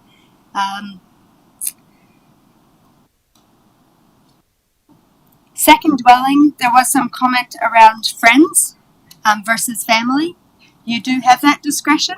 The key point in terms of the consultation was around where we are. The intention of it, from what I heard from you and what went out to consultation, was around providing benefit for where there is a second dwelling that is being used and isn't receiving any income. That's probably all the key points. I'll pass over to Daniel just to have a quick summary of the consultation process. Thank you, and kia ora to councillors and through you, your worship. So we ran the consultation between the 20th of October and November. So we've included an attachment with the full sort of analytics from the consultation period, but I will summarise it quickly for you. So it was a fairly comprehensive campaign. So we covered print and online digital areas. We also had a public meeting here in the chambers, and also attended one down at Foxton Beach. There was also a Facebook Live session with Councillor Barker. Thank you for attending that with us. And then just further through that, we did have some questions that came through my team from people who did have second dwellings, and we did encourage them to make submissions. So that's we'll sort of explain some of the more individual ones that you might have seen there. And so, other than that, we'll take the paper as read and follow with the questions. Thank you. Councillor Bourne. There was one note from Anne about pro-ratering the amount if we hit the cap. Is that how that would be dealt with, or is it a first in, first served? So it is built into the policy. The intention would be that it's by a particular date. Is it September? That I believe it's after the first quarter that's built in. Effectively, we'd allow everyone to apply up to a particular date and then pro-rata. I think it is really important that everyone has a reasonable time to apply and then apply the fund that's available rather than first in, first served. Councillor Browning. Yeah, thanks, Senator Daniel. In terms of the cumulative level of rates postponed limit of 360k, did we come to that amount because it was a 0.5%? We thought that was probably a reasonable amount of debt in terms of the debt level, or was it more? That's what we think might be a reasonable amount to have available that people could go to, sort of thing. Because I think the uptake's been pretty light in other areas, isn't it? In the workshops we've had. So just a bit of comment around that. Sure, through your worship. Yes, I think it's a bit of both. I think is applying some sort of pragmatic approach to making sure it's linked to our operating income. If for example, you made the decision today to go half of that, I think from what we've seen for the likes of it, we did go out and canvass other councils in terms of understanding how many applicants there would be. In some councils, they have policies and don't have any proposals or applications. So I think we would be safe if we were to lower it. It probably was on the higher side just to give a longevity to it. But absolutely, if there was some discomfort, particularly as in the first 5 years of our plan, as we look at our debt limits, and they're pretty high up there in terms of before we can start to see our limits coming down, it wouldn't be unreasonable for you to make a decision to lower it. Councillor Tupapa. Question regarding postponement. One of the public participants highlighted a change of circumstance around like mortgagee sale, things like that, and children coming out of the woodwork. But anyway, could you just confirm whether we actually set up those caveats so if a sale was to occur, council's rates are recovered first in any situation, including that example? Yeah, so from our security side, we are from council security and what we manage on behalf of the community, we are well set up in that we are the first in line because it is linked to the property rather than the individual. And so for us, for example, if somebody has a mortgage on their house currently and they choose not to pay their rates, then we, on an annual basis, can apply to the banks and they will pay them for us. And then they will put that on top of the mortgage. So in the case of when a property sells, we would not see any issue with us being able to recover the rates.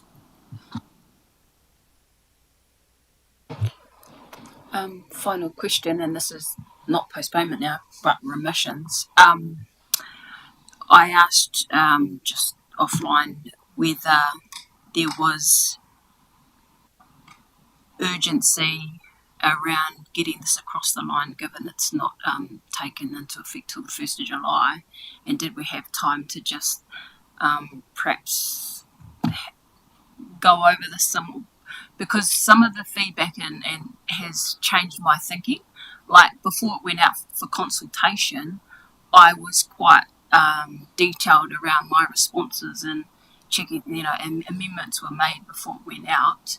And now that I've heard, but more importantly, now that I've seen the numbers of this financial year, my perspective is kind of changing. Look, if others want to just keep going and make decisions today, then I'll move with that, but I'll give you my reasons and the debate for this suggestion to potentially hold off another month or when we meet on the 7th of February to make a decision.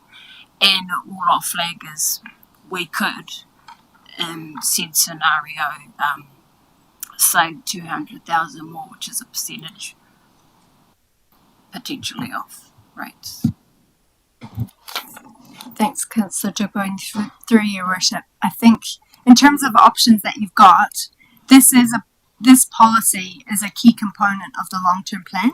So if you chose to want to consider and make further changes that would be consulted on as part of the long-term plan document itself, absolutely you have that opportunity to do that. And if in light of your question, if it's along the lines of understanding now that, because it is a significant level of remission, $650,000 that we do offer the community here in Horowhenua related. Pardon me? Yes. So absolutely, in terms of if there was a will of the table to consider something and particularly in detail of certain areas and whether you wanted to make changes to those for consideration as part of the long-term plan, we had always intended through this policy to have it adopted as of 1 July 2024. So in terms of that would not change expectation with the community. What may change is the levels, which if you choose to do that, you can through the long-term plan.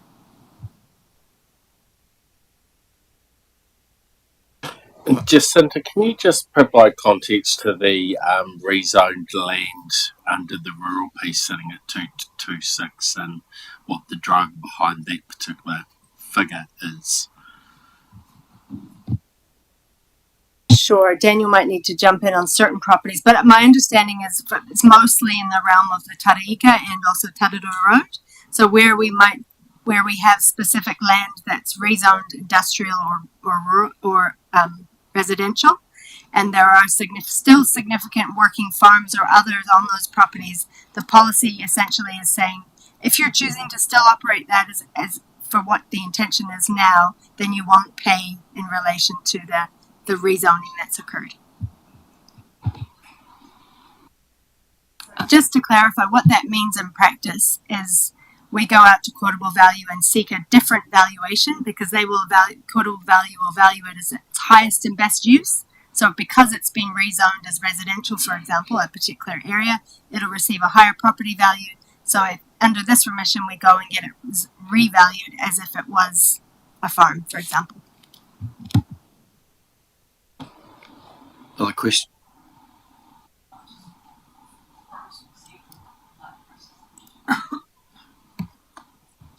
Would I need to move a motion in order to hold this till February? Yes. Okay. Well, you would, yes.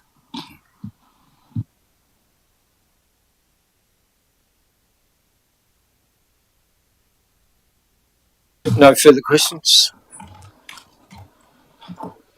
Okay. May I ask, though, if there is a will of the table to put it on the table, then it would be great to get a signal today of the types of analysis work that you would like our team to do, so that leading into January, mid-January, that we have that ready for you as part of the preparation for audit. Or at least signal to us before Christmas, through email is fine, what types of work you might want to see signaled. Thank you. Okay.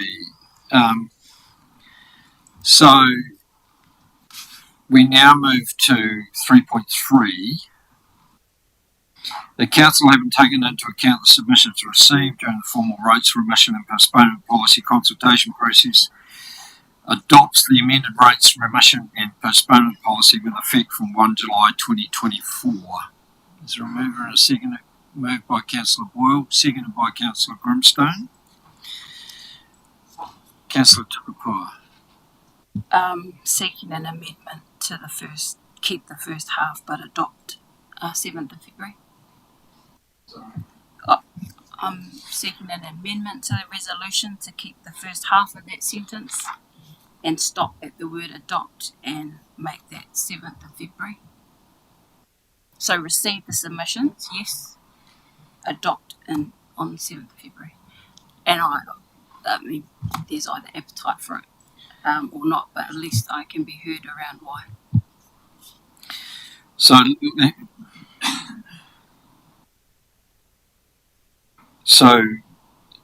the Council have taken into account the submissions received during the formal rates remission and postponement policy consultation process and waits until February to adopt. Is that what you're asking?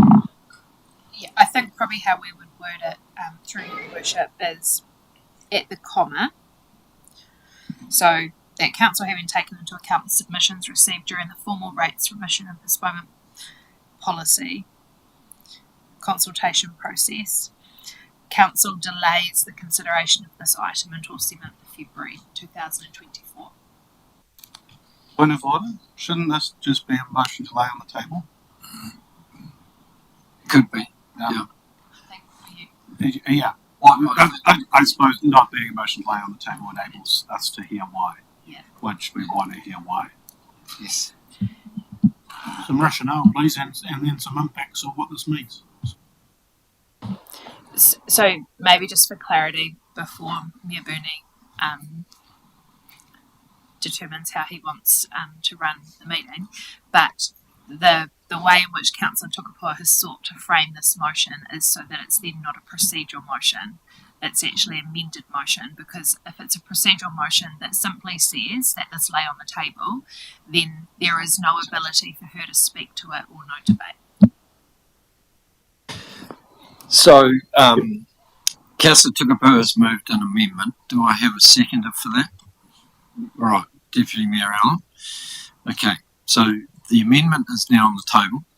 So, Councillor Tukapua, if you'd like to speak to that.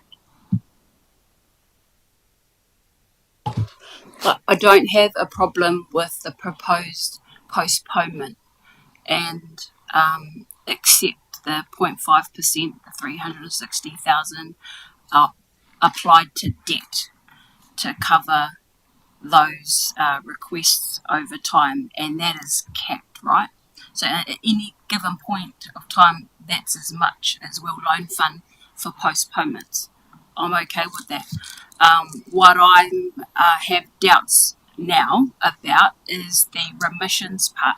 So currently, the current policy has 14 types of remissions, and we're introducing 3 new ones. Those 3 new ones have a cap of 50,000 per annum ongoing. So that can climb. Now, what we know, based on the figures we've all received, is that 658,000 is where it's at. You add the 50 year on this year as a trend, whatever, 700,000 for remissions. Now,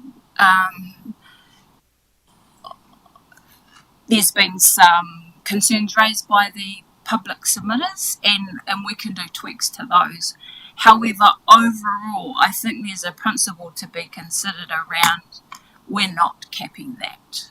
And remissions, like the postponement, remissions are, you've still got to collect that money somehow. That cost still exists. Now, if we're relieving a bunch of things, or people, land, that 658,000 has to go, or is spread across all other ratepayers. So you pay your rates plus a piece of that. And it's attributed to an expense, so it's part of the general rate. And I think if we don't put a cap on it, because that keeps growing, there is no limits currently in the policy for that. If, because Taraika is just one example, and there will be more developments come online where we will rezone, and they're not in those current landowners, they're not prepared to move just now. That's just one example, because that's just one remission or one part of the existing 14 that I think we need to look just a little bit more closely at before we decide. Yeah. Now, what I will say is 119,000 will already stay, because that's the treatment plants we own and we don't rate ourselves. And then there's that 138, which, oh my God, I didn't realise it was that much. And I'll put hand on heart and say, oh God, I think we kind of, and to hold that another 10 years before that disappears. So really there's another 401,000 that we need to get a handle on, and we could potentially halve that, or at least trim that, or ultimately put a limit on how much we will remit and spread across all other ratepayers to subsidise that. That's all I'm asking, just another month to really, that's all. And if you'd like to carry on, I'll just accept that.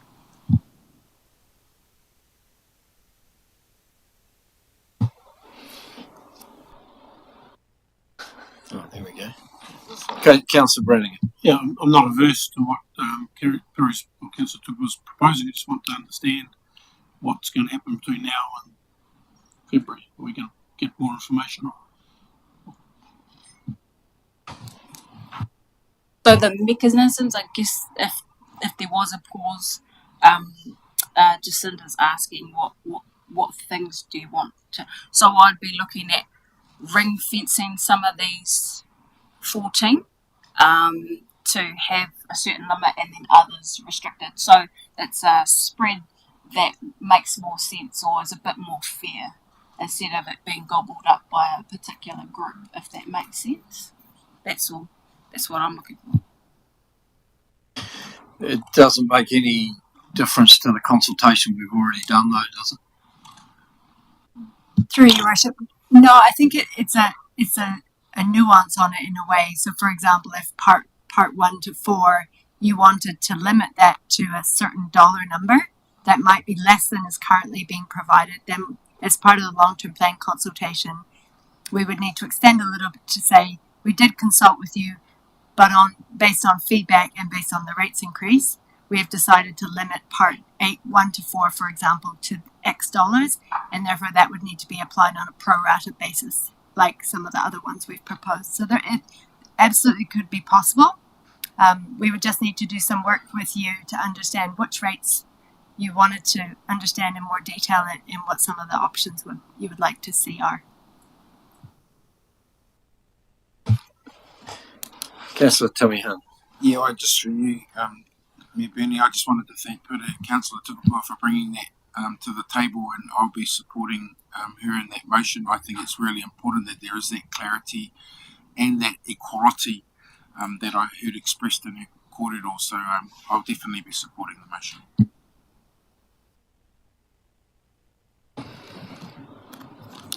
Okay, so the amendment is on the table. That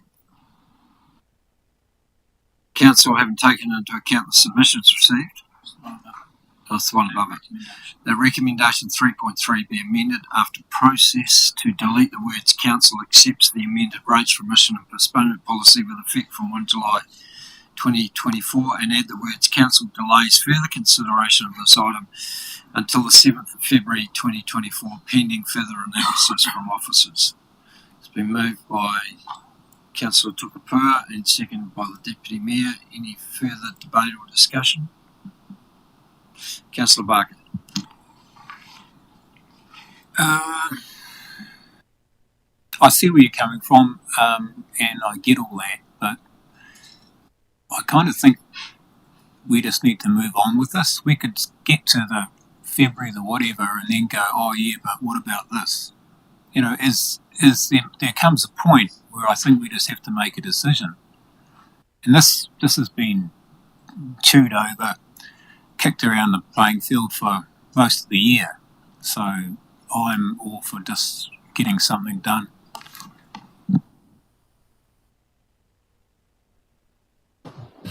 Councillor Brannigan. Yeah, I'm not sure how this affects it, but I was looking at 3.6, Your Worship, and was keen to have a look at that too in terms of an amendment. But is that the right time to do it following this, or is it February?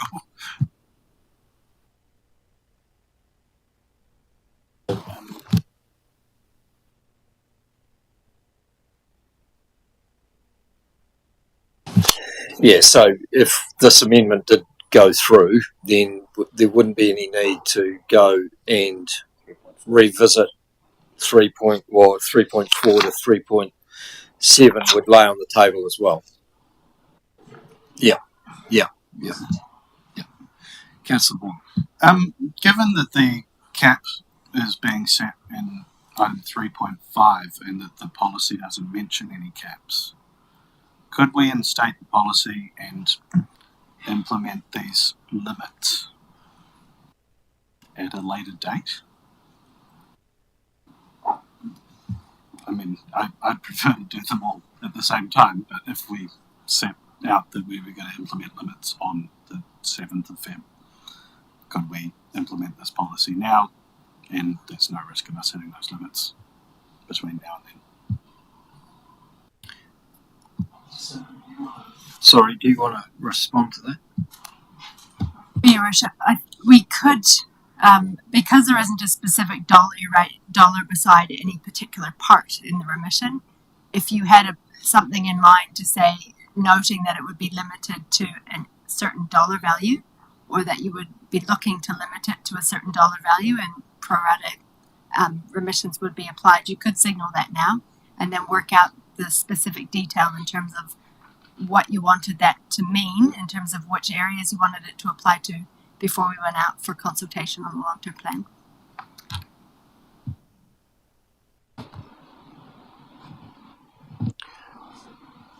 So if I'll give you the right reply to the amendment, yes.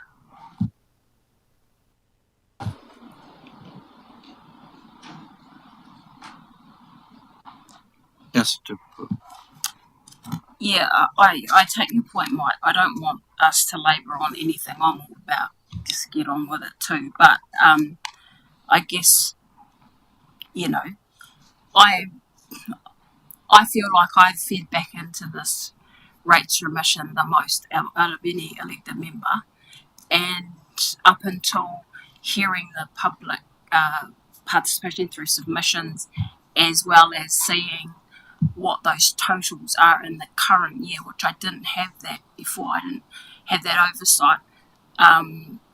That's changed my view, and I'd like another chance to have a look, and everyone's obviously welcome to too. I don't, again, have a problem with setting the limits on that postponement, and it's the remissions piece that I'm looking to have what's another month? I mean, it's not, if it was going to be detrimental, I wouldn't suggest it. So. Okay, I'll put the amended motion. All those in favour? Can I just have a show of hands so I can see? 1, 2, 3, 4, 6, 7. Yep. Against? All right, motion's passed. Thank you. All right, so officers will be have some work to do between now and early February, and we can dispense with the further recommendations of that item and 3.3 as amended. 3.3 as amended. Yeah. Haven't we just done that? They have agreed to the amendment to the motion. Oh, okay. So now we go back to 3.3. The council haven't taken into account the submissions received during the formal rates remission and postponement policy consultation process. Further consideration of this item until 7th February 2024, pending further analysis from officers. I thought that's what we'd done. Sorry. Moved by Councillor Tukapua, seconded by Councillor Olsen. All those in favour? Against? Carried. Thank you. Okay, moving now to 7.2, the Horowhenua 2040 Blueprint Implementation Plan Adoption. David's coming to the table as he does so. Move 3.1 and 3.2, the report be received. Seconded by Councillor Boyle. All those in favour? Against? Carried. Got the team, have we?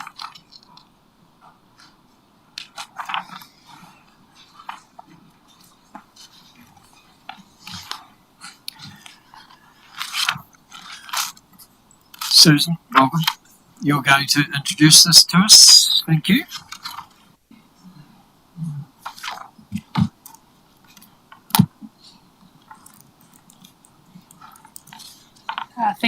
Thank you, Mayor Bernie.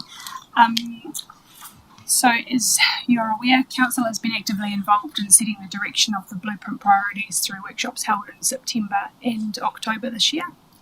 These discussions have helped us to confirm the actions and priorities, and they've been reflected in the implementation plan that's been provided, along with a suggested framework for the blueprint work, as well as a recommendation for monitoring and reporting these activities going forward. We've provided the implementation plan to elected members for feedback, and would like to thank those that have taken the time to provide that feedback. We're looking forward to the approval of the Horowhenua blueprint and welcome questions. Any questions for the team?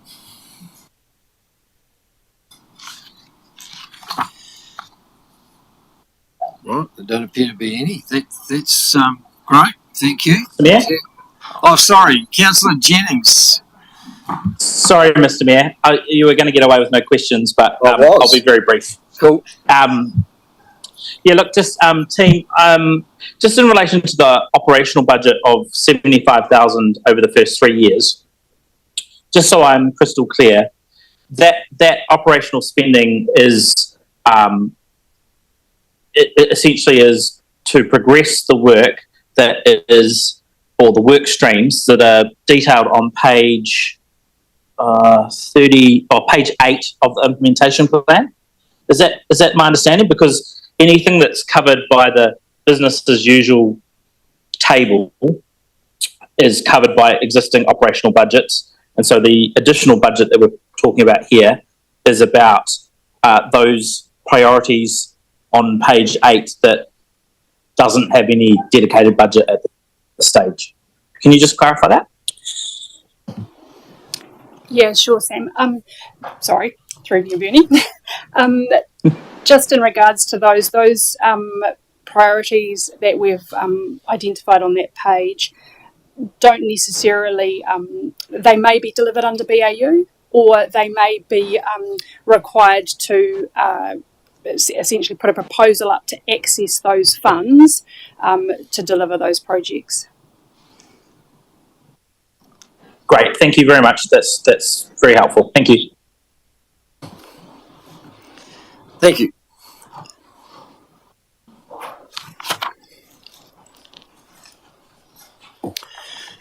Okay, so in front of us we have recommendation 3.3 that Council adopt the Horowhenua 2040 Blueprint Implementation Plan. Moved by the Deputy Mayor, seconded by Councillor Young. Any discussion or debate? Just reserve right of reply. Thank you. Can I just maybe first just right? I think it's important to recognise that this blueprint is still in front of us. We haven't forgotten about it. It's one of those strategies where we spent considerable amount of time and invested a huge amount into developing. The fact that it is still in front of us and alive and needs to be and is going to be enhanced and actually have some actions associated with it, I think is positive and constructive, and I don't think we should waste the opportunity that's in front of us now. So I will be supporting this. Did you want to add to that? Really. I think it took, if I think back to the early days of the blueprint, it probably took me a little bit of time to, I think, understand the passion of the Deputy Mayor around the blueprint. But I think in times the work we've done now, and I think where we're at, I think we're seeing the value, and just want to acknowledge the work the team have done on it as well, in the workshops and of the plan itself. So that's great. Good to see it going ahead. Thank you. Thank you. Right reply, Deputy Mayor? No? I'll put the motion. Feeling the love. Put the motion. All those in favour? Against? Carried. Thank you. Thank you, David. Thank you, Susan, and for Robin for all your work on that. Okay, moving to 7.3, the proposed plan change 5 Waitariri Beach Growth Area. While Lauren comes to the table, can I move 3.1 and 3.2? Seconded by Councillor Brannigan. All those in favour? Against? Carried. Welcome, Lauren. Good evening, elected members. In terms of the report that's in front of you today, I suppose just wanted to quickly highlight that the primary matter that we need to think about this evening is one of timing and one of process. We haven't been able to proceed to hearing within the statutory timeframe, and we're not in a position to change that in the immediate future. And the longer that this sort of drags on for, the more frustration there is for submitters, and the longer that uncertainty lingers. However, that's not to say that the work undertaken on Plan Change 5 to date would be wasted. The rationale, the spatial logic, the strategic outcomes are all still very valid and would likely be in a state that they would be able to be utilised for a future plan change when the stormwater and wastewater issues are able to be resolved. Happy to take any questions. Thank you, Lauren. Any questions for Lauren? Maybe one question. Are developers aware of what we're doing and understand the issue that we're confronting us? So submitters were emailed an update last week articulating at a high level the matters raised in the report and were provided a link to the agenda item. I haven't had any comment from any submitters, so I assume they understand the issues that we're grappling with and are aware of the context in which we're operating. Yeah, thanks, Lauren. And probably might be more a question for Monique and stuff. perhaps, or probably is, and it is entirely sensible. I think in the context it's entirely sensible and support it. In terms of the 95th percentile and our growth projections, does this make a big dent in that, or is it just some commentary and that would be helpful? So in terms of that 95th percentile, I probably don't see delaying this plan change as having a significant impact on that. As I mentioned earlier, this isn't a case of not seeing development happen at Waitadere Beach, but more a matter of timing and when we'd be in a position to actually enable that. If we move forward with the plan change now and we manage to be successful in getting a plan change approved, we'd just be deferring these issues to consenting stage. So I don't see the decision around withdrawing the plan change as having a significant impact on the ability to actually deliver houses, because the issue is not so much the plan change as it is the environmental issue that we're dealing with. Thank you, Lauren.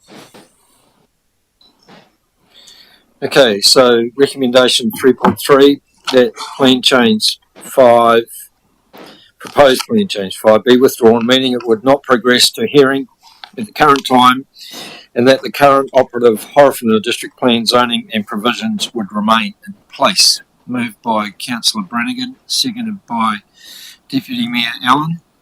Any further discussion or debate? Put the motion. Oh, sorry, Councillor Jennings, have you got your hand up? Yeah, thank you, Mr. Mayor. I was just going to say, I think the paragraphs 4.5 to 4.7 summarise it pretty well. This is a sensible decision that we need to make, and the implications of the decision are outlined there really reasonably. So, yeah, definitely think it's sensible to support this motion. Thank you. Right, the motion's on the table. All those in favour? Against? Carried. Thank you. All right, now moving to 7.4, which is the Housing Action Plan Review. And Blair's coming to the table. While he does so, can I move 3.1 and 3.2? Seconded by Councillor Deputy Mayor Allen. All those in favour? Against? Carried. Welcome, Blair.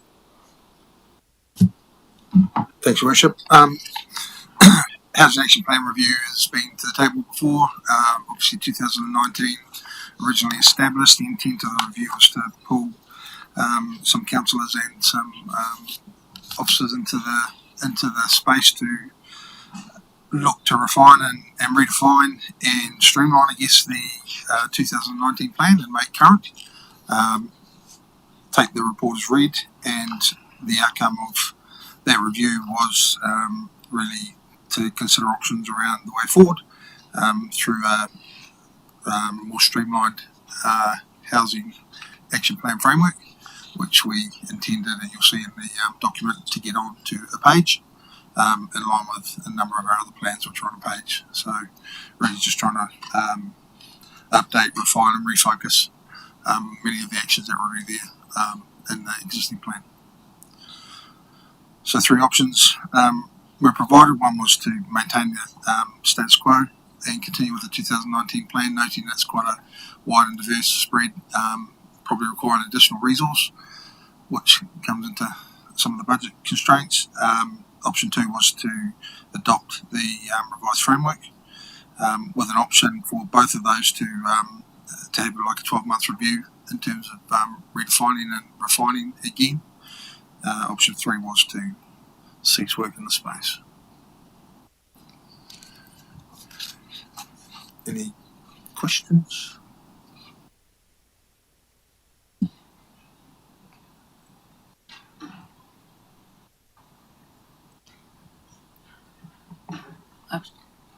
Mr. Tupapu, sorry.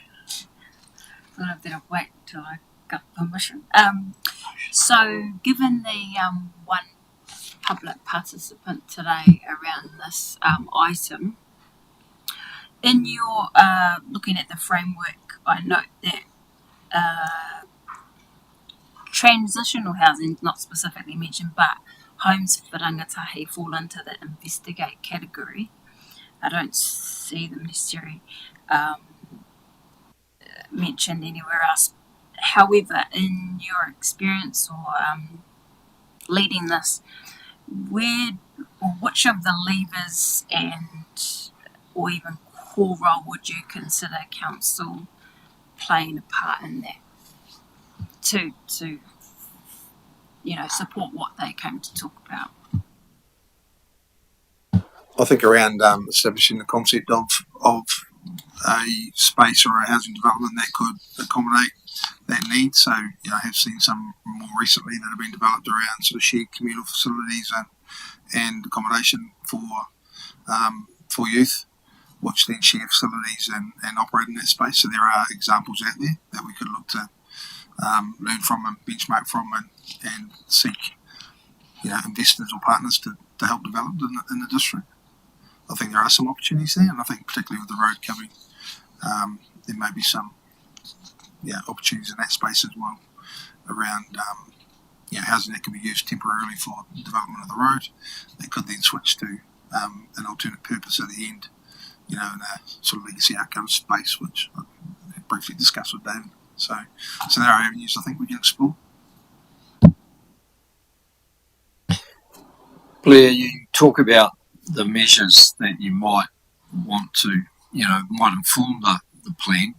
What's this, how much time do we need to find those out and what's the plan in terms of how we move forward with this now? Not a lot of time. I think we've got the basis of a number of those measures was more around the function of getting them on the table and then how we report to them. So like I've talked about, or talked to previously, when we have a housing waiting list of 200 people, for example, we may contribute 50 houses to that list. The list is still 200 because obviously our district's growing and the need remains. So it's really how do we capture that and illustrate that we actually are contributing positively in that space. And there's already been some outcomes that have been delivered that sort of get lost in the wash. So I guess it's really trying to pull together, collate, and sort of hone the focus on those aspects where we can, like I say, invest $1 and get $1.50 back in terms of outcomes for the community. Thank you.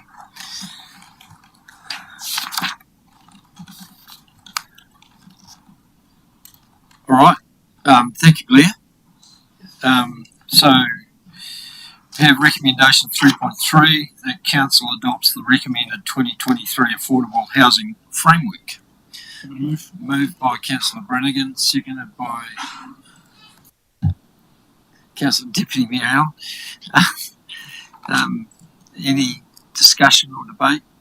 Councillor Brannigan. Just very briefly, just want to acknowledge Blair's work on this and Councillor Horowhenua and myself, obviously part of the working party that went through this.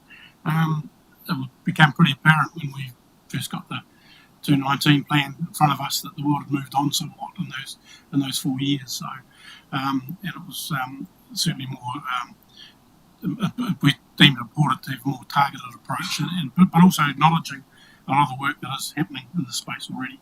And this framework is to help manage that, enhance that, and give us a framework to follow in regards to that. So, again, acknowledge Blair's work, and I think the importance of keeping it going as a bit of a live document. I think the review in 12 months' time or whatever is proposed, I think is good, reasonable, and helps us in terms of what we're trying to achieve.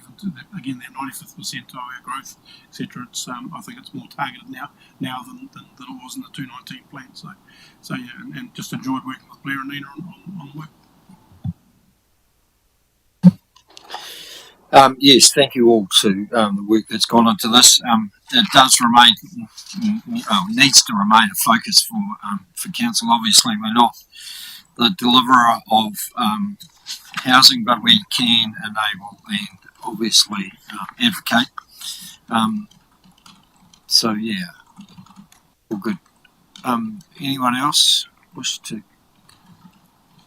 Yeah, I'll be supporting this. I mean, it seems strange to dilute what we had as a 27-page document into a single page with just some words, as opposed to kind of more details on the how and the quantifying.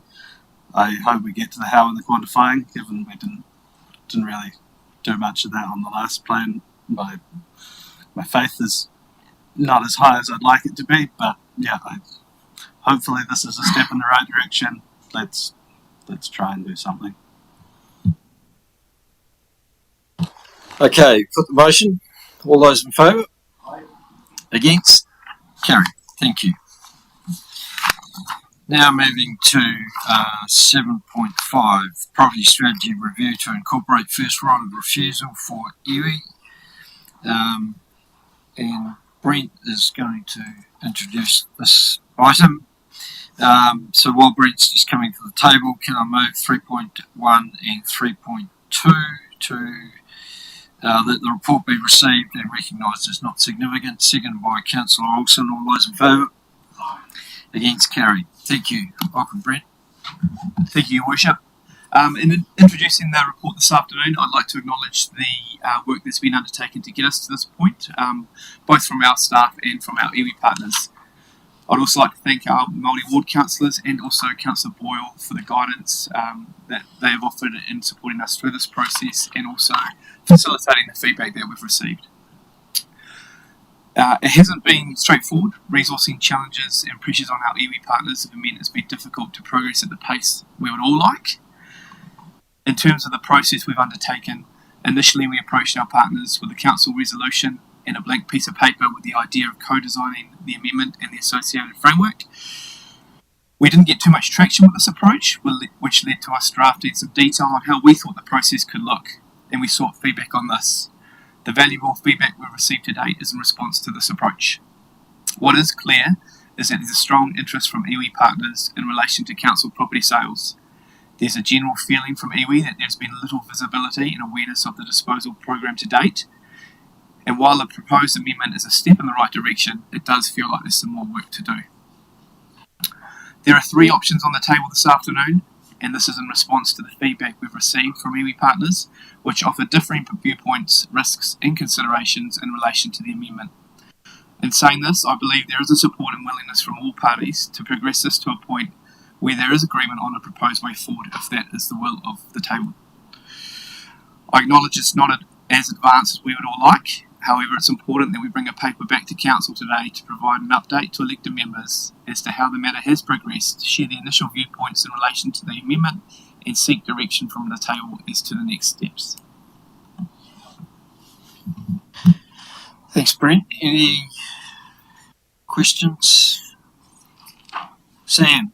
Councillor Jennings, sorry. No worries. Thank you. Thanks, Bernie, Mr. Mayor. The question is, Brent, can you please clarify my understanding that the policy amendment would apply to any properties that are currently on the list of non-core that have been scheduled for disposal, but that may not be subject of a council resolution, but they would exclude the application, it wouldn't apply to any properties where there has already been a council resolution over the last, say, 3 years, 4 years, where there are some resolutions to dispose of property, but they haven't currently been actioned. Can you just clarify your understanding? Certainly, through Your Worship. My understanding is that the amendment is in relation to all non-core property disposals, whether the resolution has been in the past or the future. And just further to that, through you, Your Worship, so I would point you to Resolution 3.3a, Councillor Jennings. So it's where Council has resolved to dispose. So that has resolved could be past tense or future tense. It's both.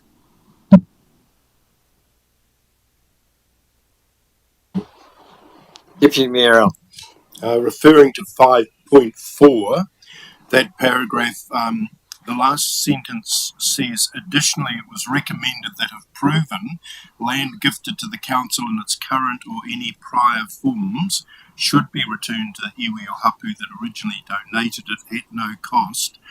That is not captured in the recommendations. Could I understand why? Thank you, Deputy Mayor Allen, and through you, Your Worship. We haven't had the in-depth discussion around that at this point. We felt that as a starting point, the draft recommendations were a good starting point, and probably acknowledge the fact that there is further conversations to be had around what that looks like. But the initial, I guess, direction from the table was also that the first right of refusal was at market price with a 30-day right of return.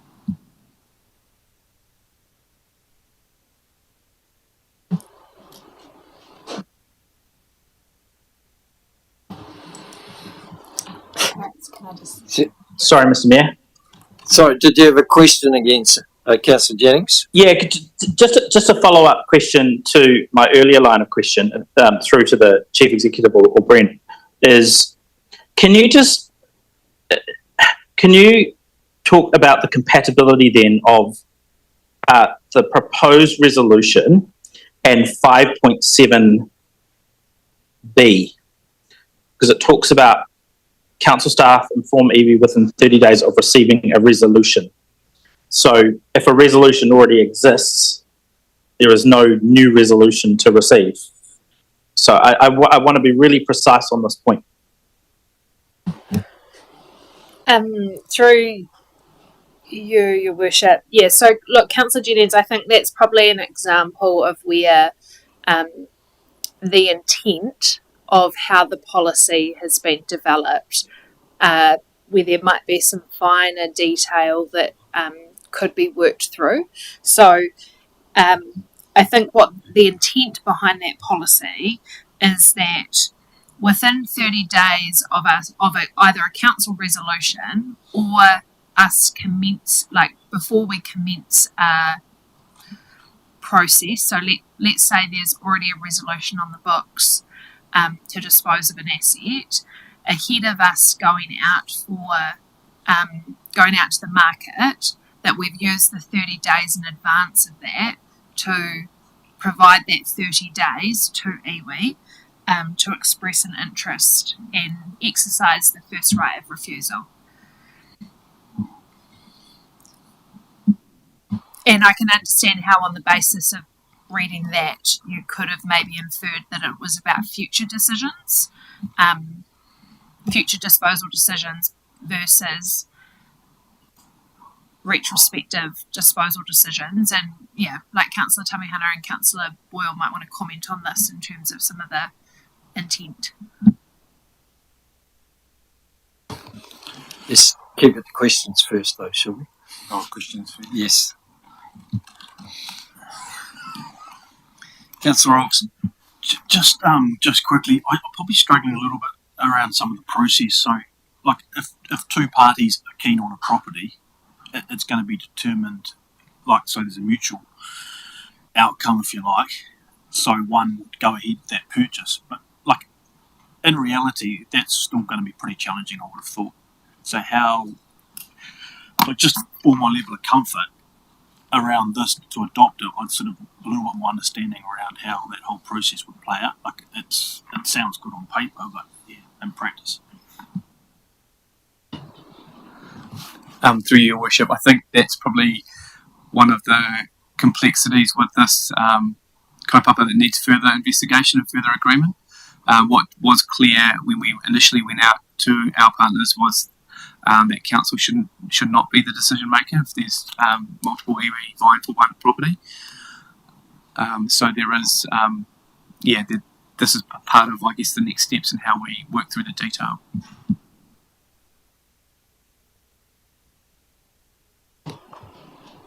Councillor Tukapua. My question is 5.9 bullet point 5. Iwi need to be consulted well in advance of property being prepared for market to allow them to assess the importance of it and allow meaningful engagement where it is considered of strategic value. The property disposal strategy and our, I guess, schedule of disposal, as far as I'm aware, that's already been public, right?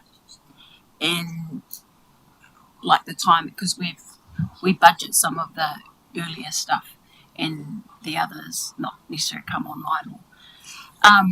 But my point is, have those documents been shared with the partners so that they know what's all on there, what's lined up in order of timeframes, so that before it gets to the market, they've already got that insight, which would cover that, and if not, why not? Through you, Worship, no, I don't believe those documents or the full property disposal schedule has been shared with our EU partners. And I think that's due to the fact that most of the decisions made have been in committee. The feedback did come from EU partners that they would appreciate the visibility of what is on the schedule and when it is due for disposal, and that's I've tried to capture that also in the report. So just to add to that, so the property disposal strategy is being provided, but if the property disposal strategy doesn't actually it references a schedule, but it doesn't list the schedule. That schedule's never been released publicly, although what I would acknowledge is that our long-term plans, live in town centre strategy, multiple plans definitely reference decisions here and there, but there's not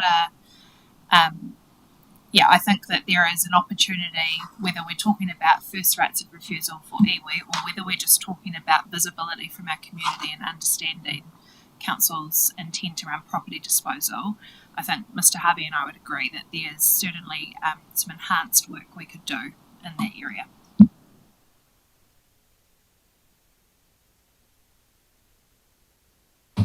Thanks, Brent.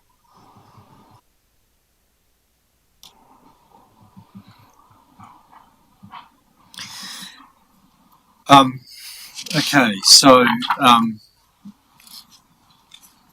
we now move to the recommendations, and Councillor Brannigan, you wish to? Yeah, I can do. Sorry? Yeah, I'm happy to move 3.5. If we get a second, I'm happy to talk to that. 3.5 is that Council choose not to progress with the proposed amendment to provide iwi the first right of refusal, and the current approach of informing iwi/Hapu when Council intends to dispose of a property continues in line with the current property strategy. So is there a seconder to that, Councillor Barker? Thank you. So, yes. And listen, the reason for this, I think back to where this the review of the current property strategy first arose. That was from a workshop where I think a number of the councillors brought it to the table, and it's gone from there. And I think by and large it was supported as a concept to have a look at.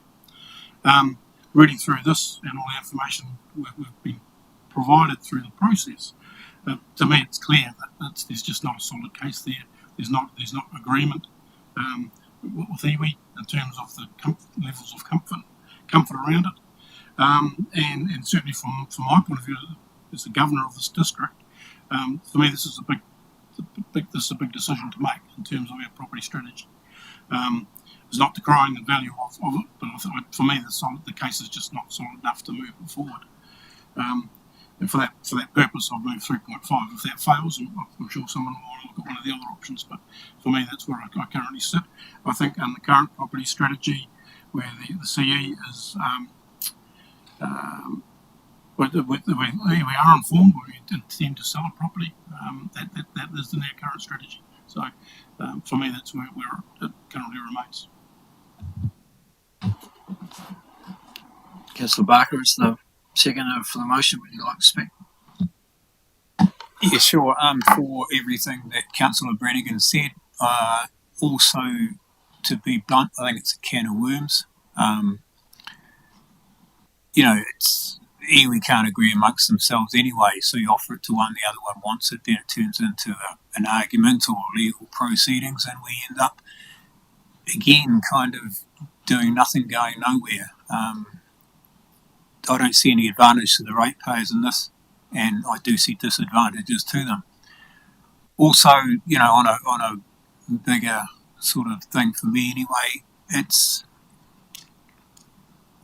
a bit, I don't want to use the animal farm analogy, but it's kind of out there in terms of some being more equal than others. If it's on the market, anyone can buy it at any time, and that includes everyone. Everyone has the right of first refusal by actually putting their hand up and buying it.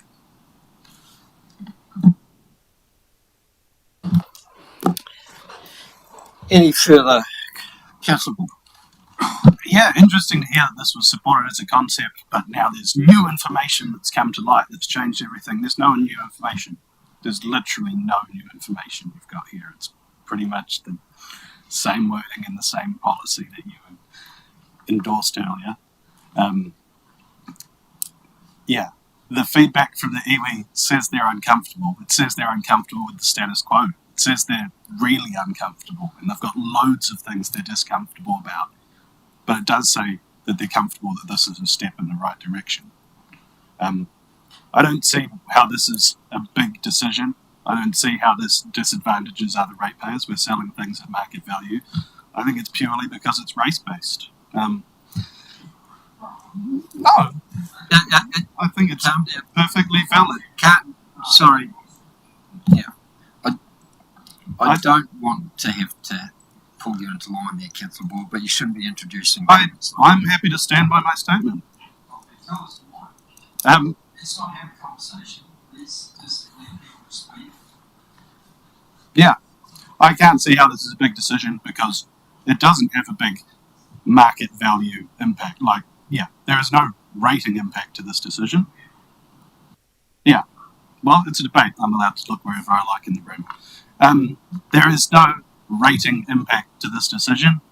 It forms a stronger partnership with our iwi partners who we're obliged to form a partnership with under a whole lot of fucking, yeah. I'm not going to open the can of worms or try and educate you guys on that. I don't need to. I'm pretty comfortable with what's on the table, and I hope that we all support it and that we move forward with this. I'll be voting against this motion just to throw the whole thing out and say, oh, the current stuff works. Because the feedback clearly said our partners don't know what's being sold and they really want to, and that the current process doesn't work for them and they hate it. Councillor Jennings. Thank you, Mr. Mayor. Yeah, listening to councillors who've spoken, including Councillor Boyle, I think I don't agree with his assessment that this doesn't have a rating impact. It does, because this has a debt impact, and there's a cost to debt, and that's through interest payments. So it does have a rating impact. It does have a debt impact. So he's simply wrong on that point. My starting position on this issue is that as elected members, we have to act with financial responsibility and prudence. And one of the key principles under the current property strategy is that when we're disposing of land or surplus property, that should be essentially to the highest bidder. We should try and get that absolute best price possible. And so the process that is envisaged by this policy, whereby you get a valuation that gives you an indication of what an expert believes the market might pay, it doesn't align with, well, what will the market actually pay? What is the market actually willing to pay? And you can only do that by going to market, where you test the market and you see if there is competition and if there is contest for that property. I accept that there are some circumstances where we don't sell to maximise the value of the property, and there's been examples with Kāinga Ora where there's a different reason, and it's about a greater public good, but that's done on a case by case basis. My concern with the policy as it's framed is it adds additional bureaucracy and some layers of complexity that I don't think we've fully worked through yet. And I think that it will, or is likely to lead to some disputes and legal challenges. And for me, the feedback that's captured around the iwi feedback does demonstrate that there are a number of fish hooks, and that it's clear the expectations of our parties, of our partners rather, are kind of misaligned to our legal position and our intention or our vision in terms of the policy settings and what we're trying to achieve and what we're obliged to do. I get what the intention is about, and I think it's, if I sort of boil it down to what's sitting underneath this, what's underpinning this, it's about that better dialogue around the property decisions and property disposal process, and I get that. The other side of that is that we do have a debt issue as a council, and we need to get on and dispose of surplus property. So we need to get on. We shouldn't slow down, and I fear that this policy will slow us down and put us under even more debt pressure in coming years if we don't actually understand the implications of that slowdown. So in terms of that improving dialogue around the process, I think we can achieve that without this policy change, and we do that through the work that we're doing with the Māori engagement and partnership framework, and we will do that through individual iwi resourcing and capability capacity arrangements, and because those absolutely need to be reviewed and refreshed and refocused, and that's the mechanism I think that we can have those further conversations around expectations going forward. But in the meantime, we have decisions that have been made by past councils around properties that need to just simply be actioned and move on. And so for that reason, I'm not going to be supporting, I am going to be supporting the motion. Deputy Mayor. Mr. Mayor, whatever else happens in this debate, it should not be one that is framed around anything other than strong and respectful relationships with Māori, iwi and hapu. That is something we as a table are fully committed to, and that's something that I look forward to the Māori engagement framework, as Councillor Jennings has said, because we really as a table are determined to do better when it comes to relationships. This to me is a separate discussion. It sits out, and there are the three options. There's the let's press on, there's basically defer, and there's basically do not progress. To me, option 2 makes no sense at all. I think we need to either decide we're in the game or we're not in the game. Councillor Jennings has made a number of points that I had already itemised, so I'm going to very briefly touch on them. To me, front of mind around the property strategy is about reducing debt. We're there to sell non-core property for the best price to reduce debt, because we are a hugely indebted council and we are a very poor district. We owe it to our people to get the best dollars.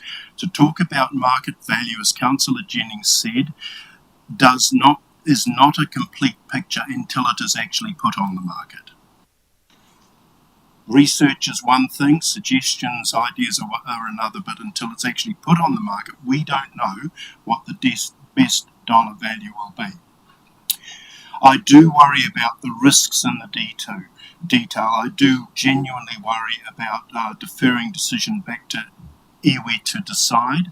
I wonder about if we set them up to have some really internecine discussions as a result of that. Equally, we cannot be the arbiter of that. So to me, the risk is a lose-lose situations which could damage it. I don't speak for Māori, I have no right to, but the risks of damaging relationships by saying you sort it out, and how long, and how long do we give them, etc., etc. And the final thing I wanted to say is where iwi feedback, or some of the feedback, asked to ensure, if possible, the property sold to iwi who have an existing relationship with specific pieces of property. Again, I just worry about what that looks like and how that would come across. So look, those concerns may or may not be real, and I respect that Māori iwi will have views about that, but at the heart of it for me, and I was happy for it to progress to this stage because I disagree with Councillor Boyle, I think there is new information since that first iteration. What matters to me is about the risks to that central proposition that Council's strategy is about getting the best dollar value to reduce debt for our people.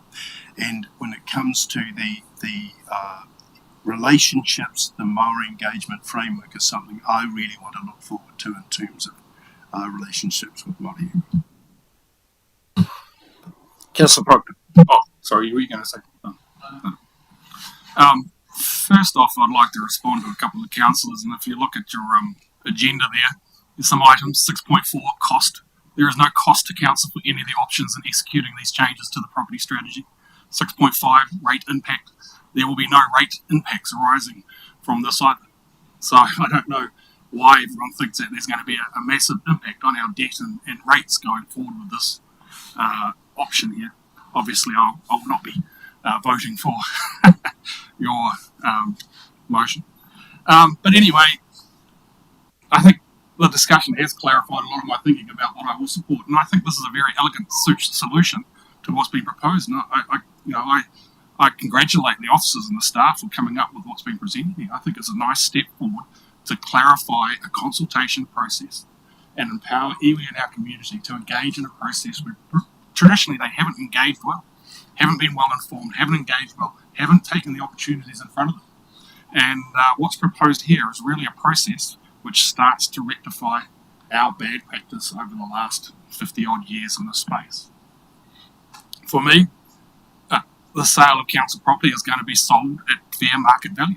It says there, market value is market value.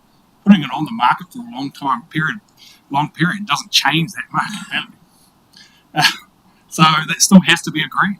There are still a lot of detail under all these options from A to H that need to be worked through, but at least we're putting a stake in the sand and moving forward. I mean, for me, it was my great uncle that was forced to sell the Horowhenua block. He didn't want to sell it. He put it into trust for the whole iwi. And then successive governments forced him over time, over 30 odd years, that he had to sell blocks and sell pieces off here for the government. He was only allowed to sell it to the government. He was only allowed to sell it to government agencies and the railroads. And that was it. And there was no fair market value for selling that land. He was offered a certain amount and then had to accept it and then received a certain amount. And so that anger out there, that anger is still out there within our whānau and hapu about the sale processes of the land that this council has gained over the years as well. And I think we need to take a step to rectifying some of those bad practices in the past. I mean, we're not actually doing anything that's going to have huge impact on our community other than that positive well-being aspect of empowering the sector of our community to participate in purchasing land and gaining land back that they lost in very poor practices. So yeah, I won't be supporting this.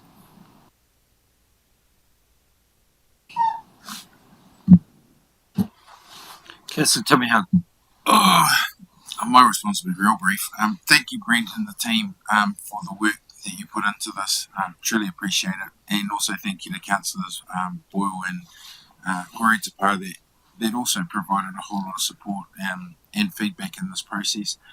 My simple answer right now is I won't be supporting the motion currently on the table, and I'll talk to the next motion when this is lost. Kia ora.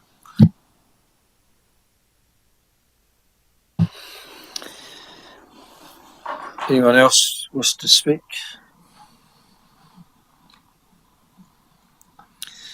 I will say something. I actually disagree with the Deputy Mayor in some respects on this one, because my view is that we should lay this on the table, and because there is a lot more to understand in this.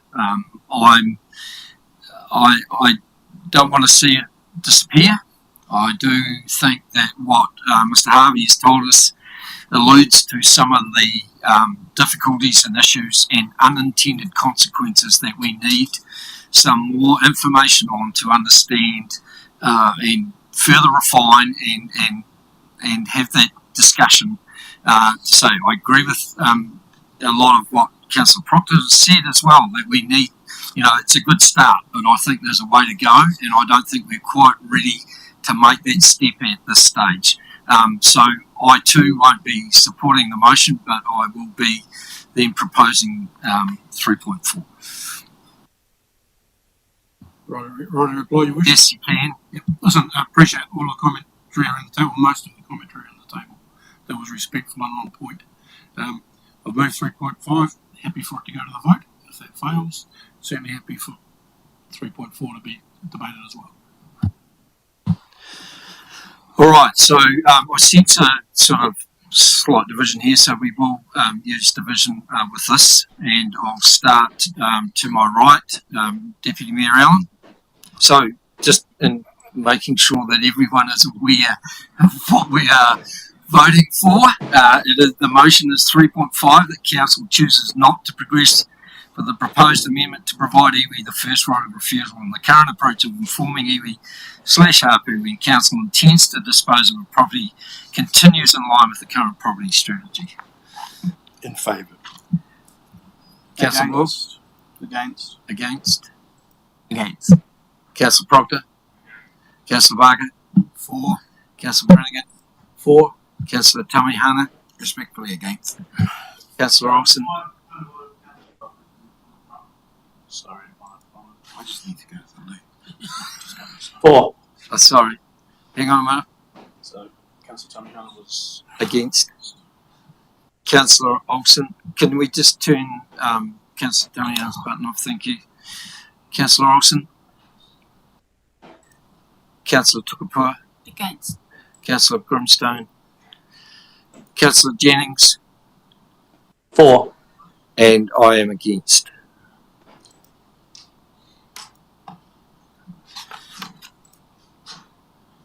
so that's 8 votes against and 4 in favour. So the motion is lost. In light of that motion lost, I am now moving 3.4. The Council elect to leave the amended proposal on the table, pending further refinement and agreement on a way forward from all iwi partners. Do I have a second for that? 3.4. Councillor Olsen, thank you. I, at this stage, don't wish to say anything more than I said before. So if there's any further discussion or debate. For me, just I think it's a good compromise. It's a sensible compromise, and I think there's some more comfort for somewhere in the table that may well get there. So happy to support this. Councillor Boyle. Yeah, I've heard a lot of talk about we've got an iwi framework coming, and we're waiting on this, and this might solve all these problems. When's it going to come? What's it going to look like? Is it going to encompass this? And seeing how hard some members around this table have fought against this, are we even going to adopt it once we've made it? I don't have faith that a future framework is the way forward. I think we need to start taking some positive steps in the right direction to give our iwi partners any faith that this council is serious about working with them. I think this is more about it's more than having better dialogue with our iwi partners. You know, the last motion said continue with our status quo, where we talk to them and tell them, and we haven't been.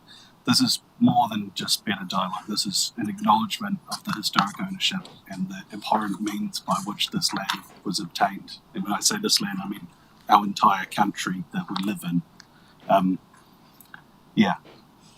I think we need to move with this now. There's been a lot of talk about, this is going to slow us down. This motion slows us down even further. Let's progress forward. Let's try and get something done that's actually going to make a difference.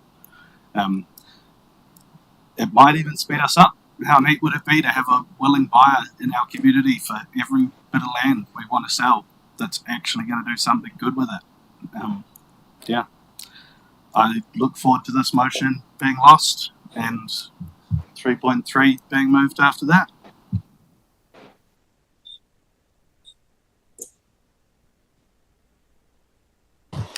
Look,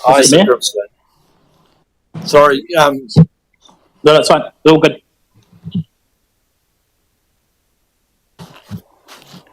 I invite and I speak to JP and Piri and Justin, because I'm a little on the fence with this matter. So option 2 is right in my lane, because I've heard Councillor Jennings and Councillor Allen around, debt and best price and market driving. I've also heard what you've had to share, Councillor Proctor. I'm mindful that it's relationships where I'm slightly conflicted, and this is where you might be able to influence my thinking, is my concern around this is it a mana enhancing process and pre-settlement times to engage in a process where we say we've got something to sell, will you buy it? And those parties we're trying to engage with aren't in a fundamental position to actually do so. So, and from the iwi feedback that we got, for me it wasn't overly endorsing to move forward from my read of it, or we are ready to move forward. And the word I used when is I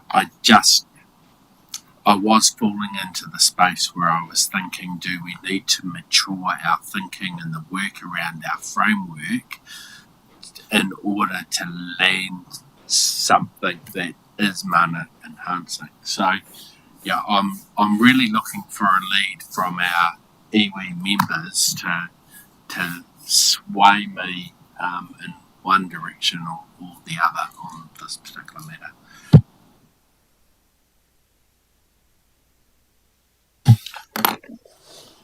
Councillor Tommy Hunt. Good everyone. I probably won't be supporting this motion for various reasons, and I think we've heard quite a few of them already articulated around the table about we want to progress, and I'm not really willing to sit around and wait for a framework that we think is going to be a miracle to address all of the things that I think have probably popped up in here. I do support the fact that I agree there's no risk to this organisation. I don't think there's an impact on our rates, as it's already been said. Debt's going to reduce when the properties sell. It doesn't matter who they sell to. They're going to end up on a property market anyway. In my short time here, I've seen council already change their mind on other properties that have been put on a disposal list and have been overturned by this council because what was deemed non-core is now core. And I think that that's going to always happen when you've got 9 new councillors around a table, because the aspirations of a previous council may not be the aspirations of this council. And so we're adjusting, and respectfully we're adjusting. And gratefully I think we're adjusting, because if I was quite honest, and I didn't even want to say the word Māori here, but I think Councillor Proctor articulated it really, really well, because it's not just in that world, it's in all of our worlds as Māori representatives at this table, but the effect on our whānau has been ongoing and ongoing. And so this is a small step towards giving our iwi ability to participate in what council deem as non-core property, so we don't want it.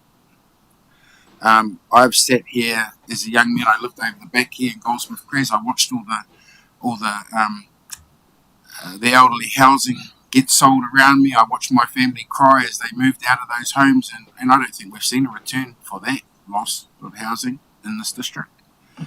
I think we underestimate the capacity and the ability of our iwi by simply not actually allowing them to participate. 30 days is 30 days. A property can sit on a market for a year and never even get looked at. All that's been asked for here is that iwi have the ability to know what council want to dispose of, that iwi can participate in an open process. There's a 30-day window for them to confirm they actually have an interest in the property and that they're able to participate in a proper sale process. So I don't get the resistance here. What I do agree with, though, however, is that I think option 1, or 3.3, I think there were matters that have been presented here today that didn't need to be, and this is not getting at our officers. But I did provide some feedback that I was really concerned about some of the stuff that was being framed up in this particular presentation, because there were matters I think were being raised that actually have no place here. One of the things I said, this isn't a place for iwi to play leverage or treaty recompense for issues they feel. This isn't a place for iwi to put their hand out and say, oh, we were here first, and so that's our piece of land. It was never the intent. The intent was that we were very clear that this council were going to dispose of an asset, and that we wanted to allow our iwi partners, out of respect, high level trust, to be able to actually engage in this process, and only they could determine how they progress in that process. I'm pretty clear in my mind that whoever's in charge of our property disposal knows they have a job to do, and that's dispose of a property. The process they take to get there is entirely as it should be. Acknowledgement of interest, you've got the financial backing to buy it, and you go and see a lawyer and you sign it up, and away you go. So I never intended this to be used as what I've just suggested, that it was an opportunity for iwi or anyone, Māori, to identify particular pockets of land, particular historical connections to areas. These were core council properties that you're selling anyway. So I'm sorry if what's being presented probably didn't capture what I'm trying to say now, but I certainly did provide the feedback. And so I suppose I'm just going to say that I don't support the option that currently in front of us. I think we need to press on. I would like us to even consider adopting option 3.3 in principle, with a review period for that refinement that's being sought in the option that's currently sitting before us. I think the option we're currently talking about doesn't go far enough to allow exploration of those next steps that are required. So I certainly, I reserve the right to say in principle I don't see any reason why the other option couldn't be considered. Kia ora. Councillor Jennings. Yeah, thank you, Mr. Mayor. I was going to respond to a couple of comments from Councillor Tamihana, but I don't think I'll do that. What I'll do is I'll focus on. I don't like the wording of this motion, so I'm not going to support it. What I'm thinking is that I can't see what the impediment to us is in simply sharing a list of the properties that have been deemed non-core with iwi partners right now. And I'd really like the Chief Executive's response to that, if you permit me as Chair, in a minute. But in terms of just starting the dialogue, like, we don't need to go to this full extent of the policy, and we don't need to get further agreement around a process. Surely just one of the first steps we could do is just provide the list and see what happens in terms of what interest is expressed in terms of what properties there might be further discussion around, because then we can sort of focus and narrow up what it is, which properties are actually in play, for want of a better phrase. So I just think maybe we're overcomplicating this, and I just wonder if there's some other options here for us that don't require a resolution. But yeah, I don't like the wording of 3.4, so I'm not going to support it. Do you want to respond? Other than just to, like, in terms of when we think about the list, and maybe we didn't frame it properly a few minutes ago, but for example, the disposal list I have shared with the Chair and the CEO of our two key iwi partners, but that's that's on the basis of a trust and confidence relationship where they've asked for it. Council, if you go onto our website right now, you can't see our disposal list. There's not been an active, council's not been proactive in not just sharing the list, but actually having the conversation. Apart from that land, which is subject to the Foxton Beach Endowment Fund, there has been no kind of proactive conversation about here's our strategy, here's what we're thinking, tell us what you're interested in. and that is all stuff. So to your question, nothing right now. I'm not sure that necessarily achieves, though, the intent of what I understood this kaupapa to be about, which was about actually not just sharing the list, but providing an opportunity for our iwi partners to consider the purchase of the land ahead of council going to the open market. That was the intent of the resolution back in July.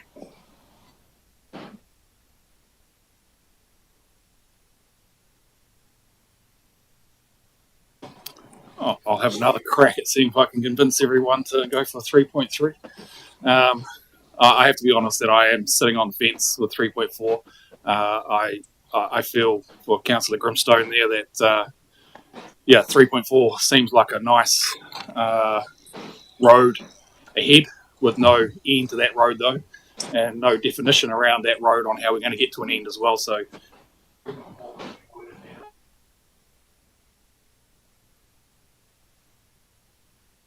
to the strategy aligned to any Māori iwi framework that's developed. I think for me, why 3.4 may sit well with me is that there's a couple of comments from our iwi partners saying that they would like to take some more time. And I also note that there's probably a few iwi within our district that haven't been consulted as well. So Ngāti Apo, Rangatani, maybe some of the settled iwi to the south as well may want to have a say based on their treaty settlements as well. But again, I haven't quite made up my mind yet. I'd love to give 3.3 a whirl, stick it in a strategy and see how we deal with it. I think it's probably the right way to go. Councillor Typical.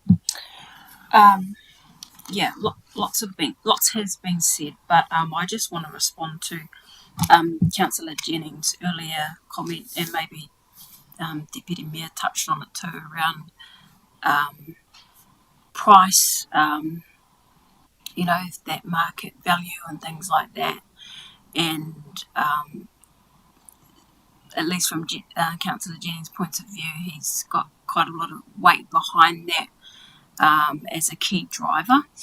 However, I just want to raise that in our in-committee agenda on the contents page, it refers to a request for expressions of interest at reimagining the Live-In War Memorial Hall in Village Green. Now, some of what's in there is not all about the price. Yes, we want a good price, of course, but we will consider things that align with our values. It's a strategic position of our transformation, and we're not just going to let anyone build anything there. So if it doesn't, align with those things, we wouldn't give it to them just because they're going to pay a little bit more. So I just want to point that out, that that price is not the absolute. Whilst it is a consideration, that's not all what drives me in this circumstance.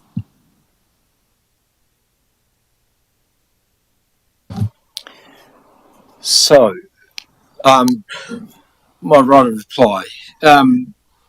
Look, I too don't actually put much credence on the price or the market value of the strategy. It is about values and the way that we engage with iwi. But as Councillor Proctor alluded to, iwi aren't convinced that the present strategy is correct, that it still needs work, that they are not confident, that I think they're still unsure of themselves in terms of how to actually accept this. And, I go back to even the comment that MTA made. We require further in-depth discussion, scoping and negotiation on this matter. I just feel that we're not in a position to actually make that big step to actually sign this off now. I think that we do need some more time in it, and while we all know that negotiations and conversations take time, and we need to be able to reflect and take that opportunity. We're not, I don't think, forcing anything to be overly delayed. We're just giving officers and iwi some time, and ourselves, to actually reflect and probably get this right, because I think if we get it wrong, we could have some really unintended consequences. And that's why I'm proposing 3.4. And I think it encompasses also what Councillor Tamihana said around that work can be as much as we want it to be, so that's why I'm not comfortable going to that next step of 3.3 and pushing 3.4, because I do believe there needs to be further work done before this comes back to us. And saying that, so we'll call for division again, please. And this time I'll go to my left. I won't try and. We'll try and give the Secretary some time. Councillor Grimstone. Councillor Tukapua. Councillor Olsen. For. Councillor Tamihana. Against. Councillor Brannigan. For. Councillor Barker. For. Councillor Proctor. For. Councillor Young. For. Councillor Boyle. Against. Councillor Deputy Mayor Allen. For. Councillor Jennings. Yeah, okay, I'll go 4. And I am support. 8 votes in favour. So the motion is carried. Thank you. On that note, it's now 6:45 and dinner is out in the ante-room, so we will adjourn the meeting, and I'll say 10 past, hoping that you'll be back by 15:15.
Welcome back, everyone, and we will recommence our meeting. So we're now on to page 19, was it 99? 69, sorry. And we're talking 8.1, the service delivery of Section 17A program. Move 2.1, 2.2, that's the report we received. Could I have a seconder? Thank you, Councillor Tukapua. And Ashley, welcome.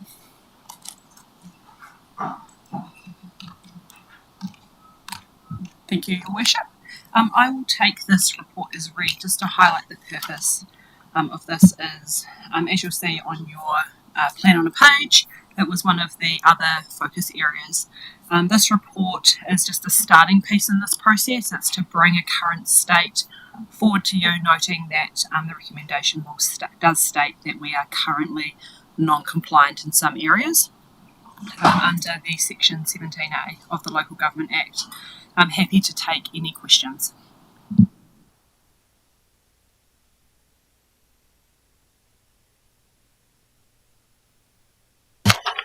There appear to be no questions. Thank you, Ashley. So we have recommendation 2.3 that Council note the organisation is not currently compliant with all its obligations under Section 17A of the Local Government Act 2002, and that officers will bring a report to Council in the new year outlining a plan to complete overdue Section 17A reviews. Happy to move that. Seconded by Councillor Olsen. Any further discussion or debate? Put the motion. All those in favour? Against? Carried. Thank you. Moving to 8.2, the Horowhenua District Council Interim Organisation Performance Report for November 2023. Move 2.1, 2.2. Seconded by Deputy Mayor Allen. All those in favour? Against? Carried. Do you wish to add anything to this, Chief Executive, or not? Or is Take the report as read, but specifically want to draw Council's attention to the reforecast exercise that we have undergone across the organisation, acknowledging the significant pressure that our operational budget is up against, given the pressure of, in particular, interest rates. You'll see there that we are forecasting a operational deficit which is smaller than the cost escalation of interest rates. So we have done our very best across the organisation to, from memory, what is a $1.7 million increase in interest rates. We have gone through every line in the budget to find a way where we can soften that pressure, which essentially means that we've asked every activity manager to pull some stuff back, acknowledging though that it remains an operational deficit.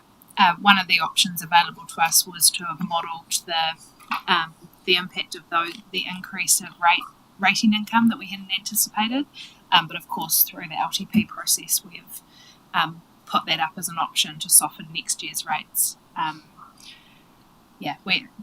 I wonder, Jacinta, if you want to make any comments, otherwise we're just happy to take questions. Thanks. Through your worship, the one item I would comment on is just around capital. So in the commitment you made today around the $40 million for 23-24 or the endorsement and next year being $40 million, what we need to do is come back to you with a priority of that capital program, so you've got a really clear understanding of what we see as the priority projects that make up that $80 million over 2 years. So we would look to provide that at the first OPR, first council meeting in February. And in relation to the organisational savings target, we indicate in the paper as well, we're working hard to identify a further $250,000 across the business that we can save to meet performance targets that we've set. We haven't quite got there yet, but we're actively working on it.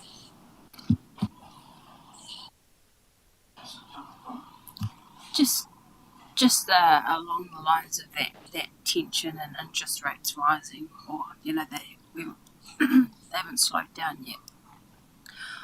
I wonder if we I don't know if it's allowed, so I'm just going to float this, and you just tell me nah. We borrow from LGFA, I don't know, 5 million, and those interest rates are better than what we'd borrow from a bank. But if we bank that and we earn interest on this money just sitting there, yes, we have to, term deposit.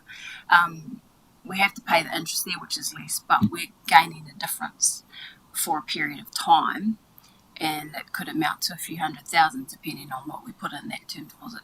Could we then apply that to where the urgent needs are or not, and then Thank you, through your worship. So while we aren't, it isn't our role to foresee changes in interest rates and try and maximise our benefit in that space. We do, in our financial strategy and through the work we do with Standard & Poor's, we effectively, leading up to our future year, so shortly in the new year, we'll look to what we call pre-fund, or borrow in advance for what we need to make sure we're going to need to repay in the future year. And if there is, things are looking, in terms of interest rates, we're getting good signals that things will start to come downwards in the next few years. So that mix of borrowing at a lower level and investing at a higher level and seeing some benefit there may be some benefit for us by default of our pre-funding strategy, so where we do borrow in advance to be able to have our funds secured to repay our debt that will need to be repaid next year. We may get some benefit in that space, and we can definitely, we'll make sure that you're aware of what's happening in that space. So it's a possibility, but it isn't something we actively go out and seek because there is some risk to doing it. in the current climate, not as risky, but at some point things will turn, but I don't think it's anytime soon. But oh no, I'd have an appetite for it. I don't know about others, but it's well. I'm sure audit would have something to say if it became money traders overnight or something. Anything further? Councillor Jennings. Thanks, Mr. Mayor. Just a question in relation to page 85 of the agenda, and it's there's reference to the Three Waters reforms and the stop work order. And I just want to just to clarify and give council staff the opportunity just to comment on the impact in terms of the better off funding, and that nothing in terms of the stop work order impacts on our utilisation of that funding, and that where our confidence level is in terms of being able to complete the programs and initiatives that funding is currently tagged to. Thank you, Councillor Jennings. So you're correct that we're not aware of any guidance from the government currently about any impact of the stop work order or the repeal or the impending repeal of the current legislation would have on our Three Waters better off projects. We're well on track to progress a number of those projects. There is one being the Lake Horowhenua development plan, which is probably the one where some further work and nurturing is required, but all other projects are on track to be delivered. Ironically, one of them was delivered today, which was our new wharepaku facility at Waitanere. Team are well on track. Great news, thank you. Thank you, Jacinda. Could I move that, having considered all matters raised in the interim organisation performance report November 2023, the report be noted? Seconded by Councillor Olsen. All those in favour? Against? Carried. Thank you. Benny, do you mind? Sorry. I know that we've passed it, but there was just a point in the part around Living Town Centre that I'd asked to be covered, and it didn't recognise myself and Nina in that space. So I had raised it with our CE. Page 85. Thank you, Councillor Tamihana. So what he is referring to is obviously council passed a resolution that where the town centre project steering group are considering matters of cultural significance that they should refer and seek guidance and advice from councillors Horowhenua and Councillor Tamihana. And apologies, Councillor Tamihana, he had raised with me his concern that it wasn't referenced in this update, acknowledging though that obviously it's referenced in an update and a public excluded item you're going to consider a little bit later. Thank you. Okay, so now moving to 8.3, which is the Council Resolution and Actions Monitoring Report for December. Move 2.1, 2.2, the report be received, seconded by Councillor Tukapua. Put that motion, all those in favour? Against, carried. Any items in the resolution report that people wish to highlight, ask questions on?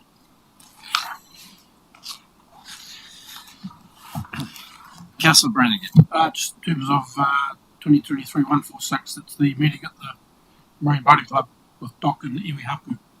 I think I mentioned it earlier. I'm not sure whether that's scheduled formally, but I'd be pretty keen to be involved in that if there's some elected member. Enjoy that. Through you, Your Worship, the meeting's had to be delayed on a number of occasions, just the logistics of trying to get Regional Council, DOC, iwi and HDC in a room at the same time. We have a staff member that's coordinating the logistics of that. I have seen our Kiri ward councillors and Councillor Tamihana on that calendar invitation list. If you're not seeing that, I'll just take that as a note and I'll follow up on that with my EA. Councillor Tamihana. I suppose I was just going to speak to that point though, Monique, and say through Sean Hester, I'm sure he'll tell you if you attend a Manawatu Estuary Management meeting, they're all in the room every time. Yeah, so there's a good place there to engage as well. So, do I take it that with reference 22-166 around the Cafe Molan lease, that's now moved from a read to a in progress? Correct, but we'll keep it as read until we've signed a new lease. Okay.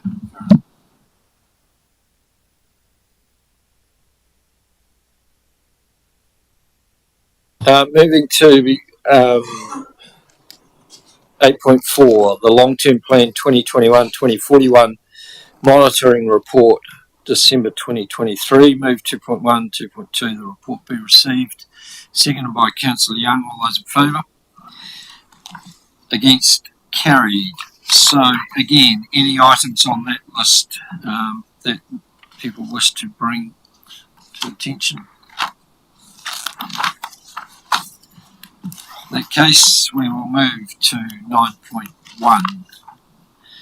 The proceedings of the Risk and Insurance Committee on the 8th, from the 8th of November, that the report be received, and we received the minutes of the Risk and Insurance Committee held on that date. Do I have a mover and a seconder? Councillor Jennings, thank you. Seconded by Councillor Brimstone. All those in favour? Any items in those minutes that people wish to raise? In that case, we will move to the proceedings of the Te Awaho Foxton Community Board from the 4th of December. Move that these minutes be received and a report be received. Moved by Deputy Mayor Allen, seconded by Councillor Tukapua. All those in favour? Again, any items that members wish to question or comment on? In that case, we move to the 9.3, proceedings of the Hearings and Regulatory Committee from the 5th of December. Move 2.1, 2.2, that the proceedings be received and the minutes be received. Moved by Deputy Mayor Allen, seconded by Councillor Proctor. All those, I'm sorry, I suppose it should be from someone that was at the meeting, was it? No, it doesn't need to be. Okay, Councillor Proctor, all those in favour? Against, carried. So we have a number of other recommendations on that. Is anyone? Right. Mr. Harvey.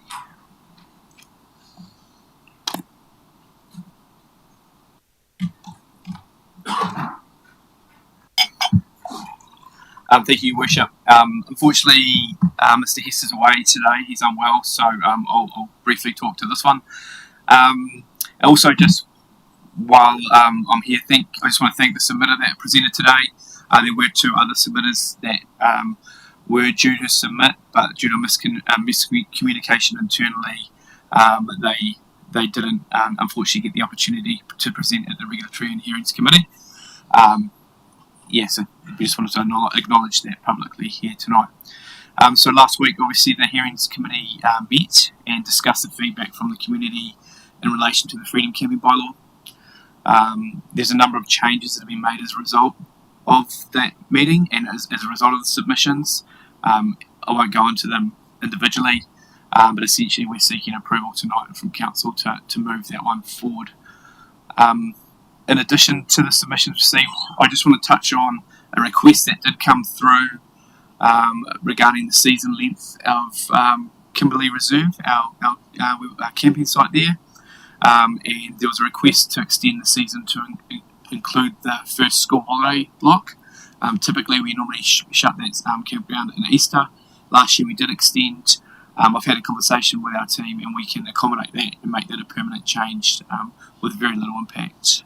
So we just wanted to make Council aware of that today as well. Essentially, that's all. I'll hand over now. Any questions regarding the Freedom Camping?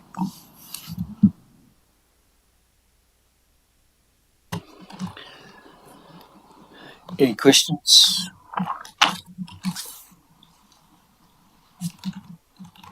In that case, thank you, Brent. Deputy Mayor, would you like to move the recommendations in bulk? You've taken the words out of my mouth.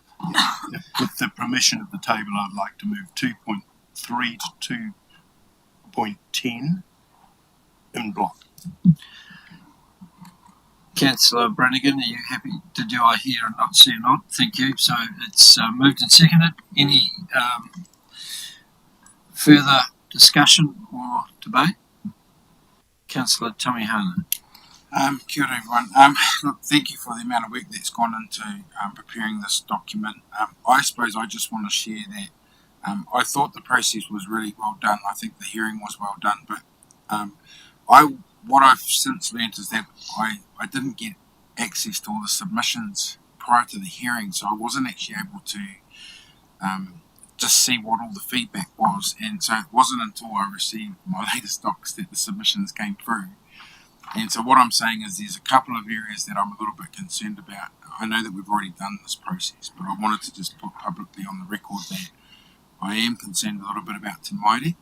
Had I realised some of those strong submissions that had come through from the Shannon community, it might have influenced my decision.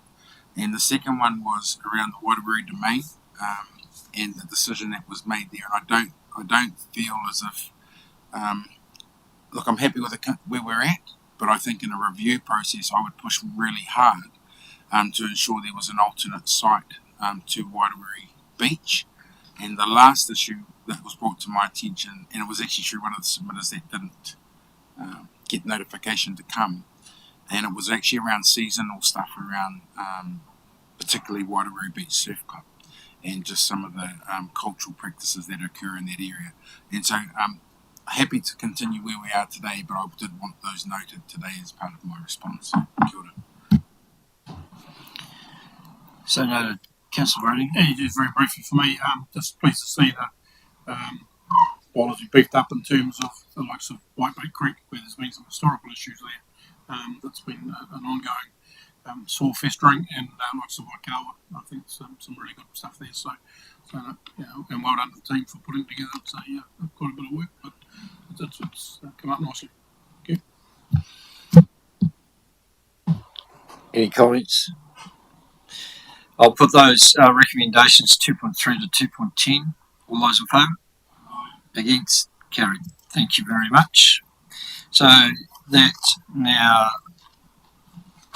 brings us to the end of our open agenda.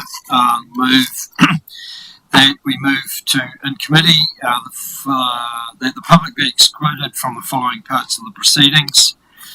General subject of each matter to be considered while the public is excluded, the reason for passing this resolution in relation to each matter, and the specific grounds under section 48(1) of the Local Government Official Information Meetings Act 1987 for the passing of this resolution follows. This resolution is made in reliance on section 48(1)(a) of the Local Government Official Information Meetings Act 1987 and the particular interest or interest protected by section 6 or section 7 of that act, which would be prejudiced by the holding of the whole or relevant part of the proceedings of the meeting in public, as follows. C1, the implementation of district-wide water metering.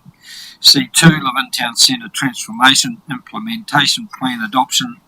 C3, Levin Town Centre transformation request for expressions of interest, reimagining the Levin War Memorial Hall and Village Green. C4, fluoridation of Levin water treatment plant. C5, Council Resolution and Actions Monitoring Report December 2023. And C6, in committee proceedings of the Risk and Assurance Committee 8th of November 2023. Seconded by Deputy Mayor Allen. All those in favour? Against? Carried. You just change folders.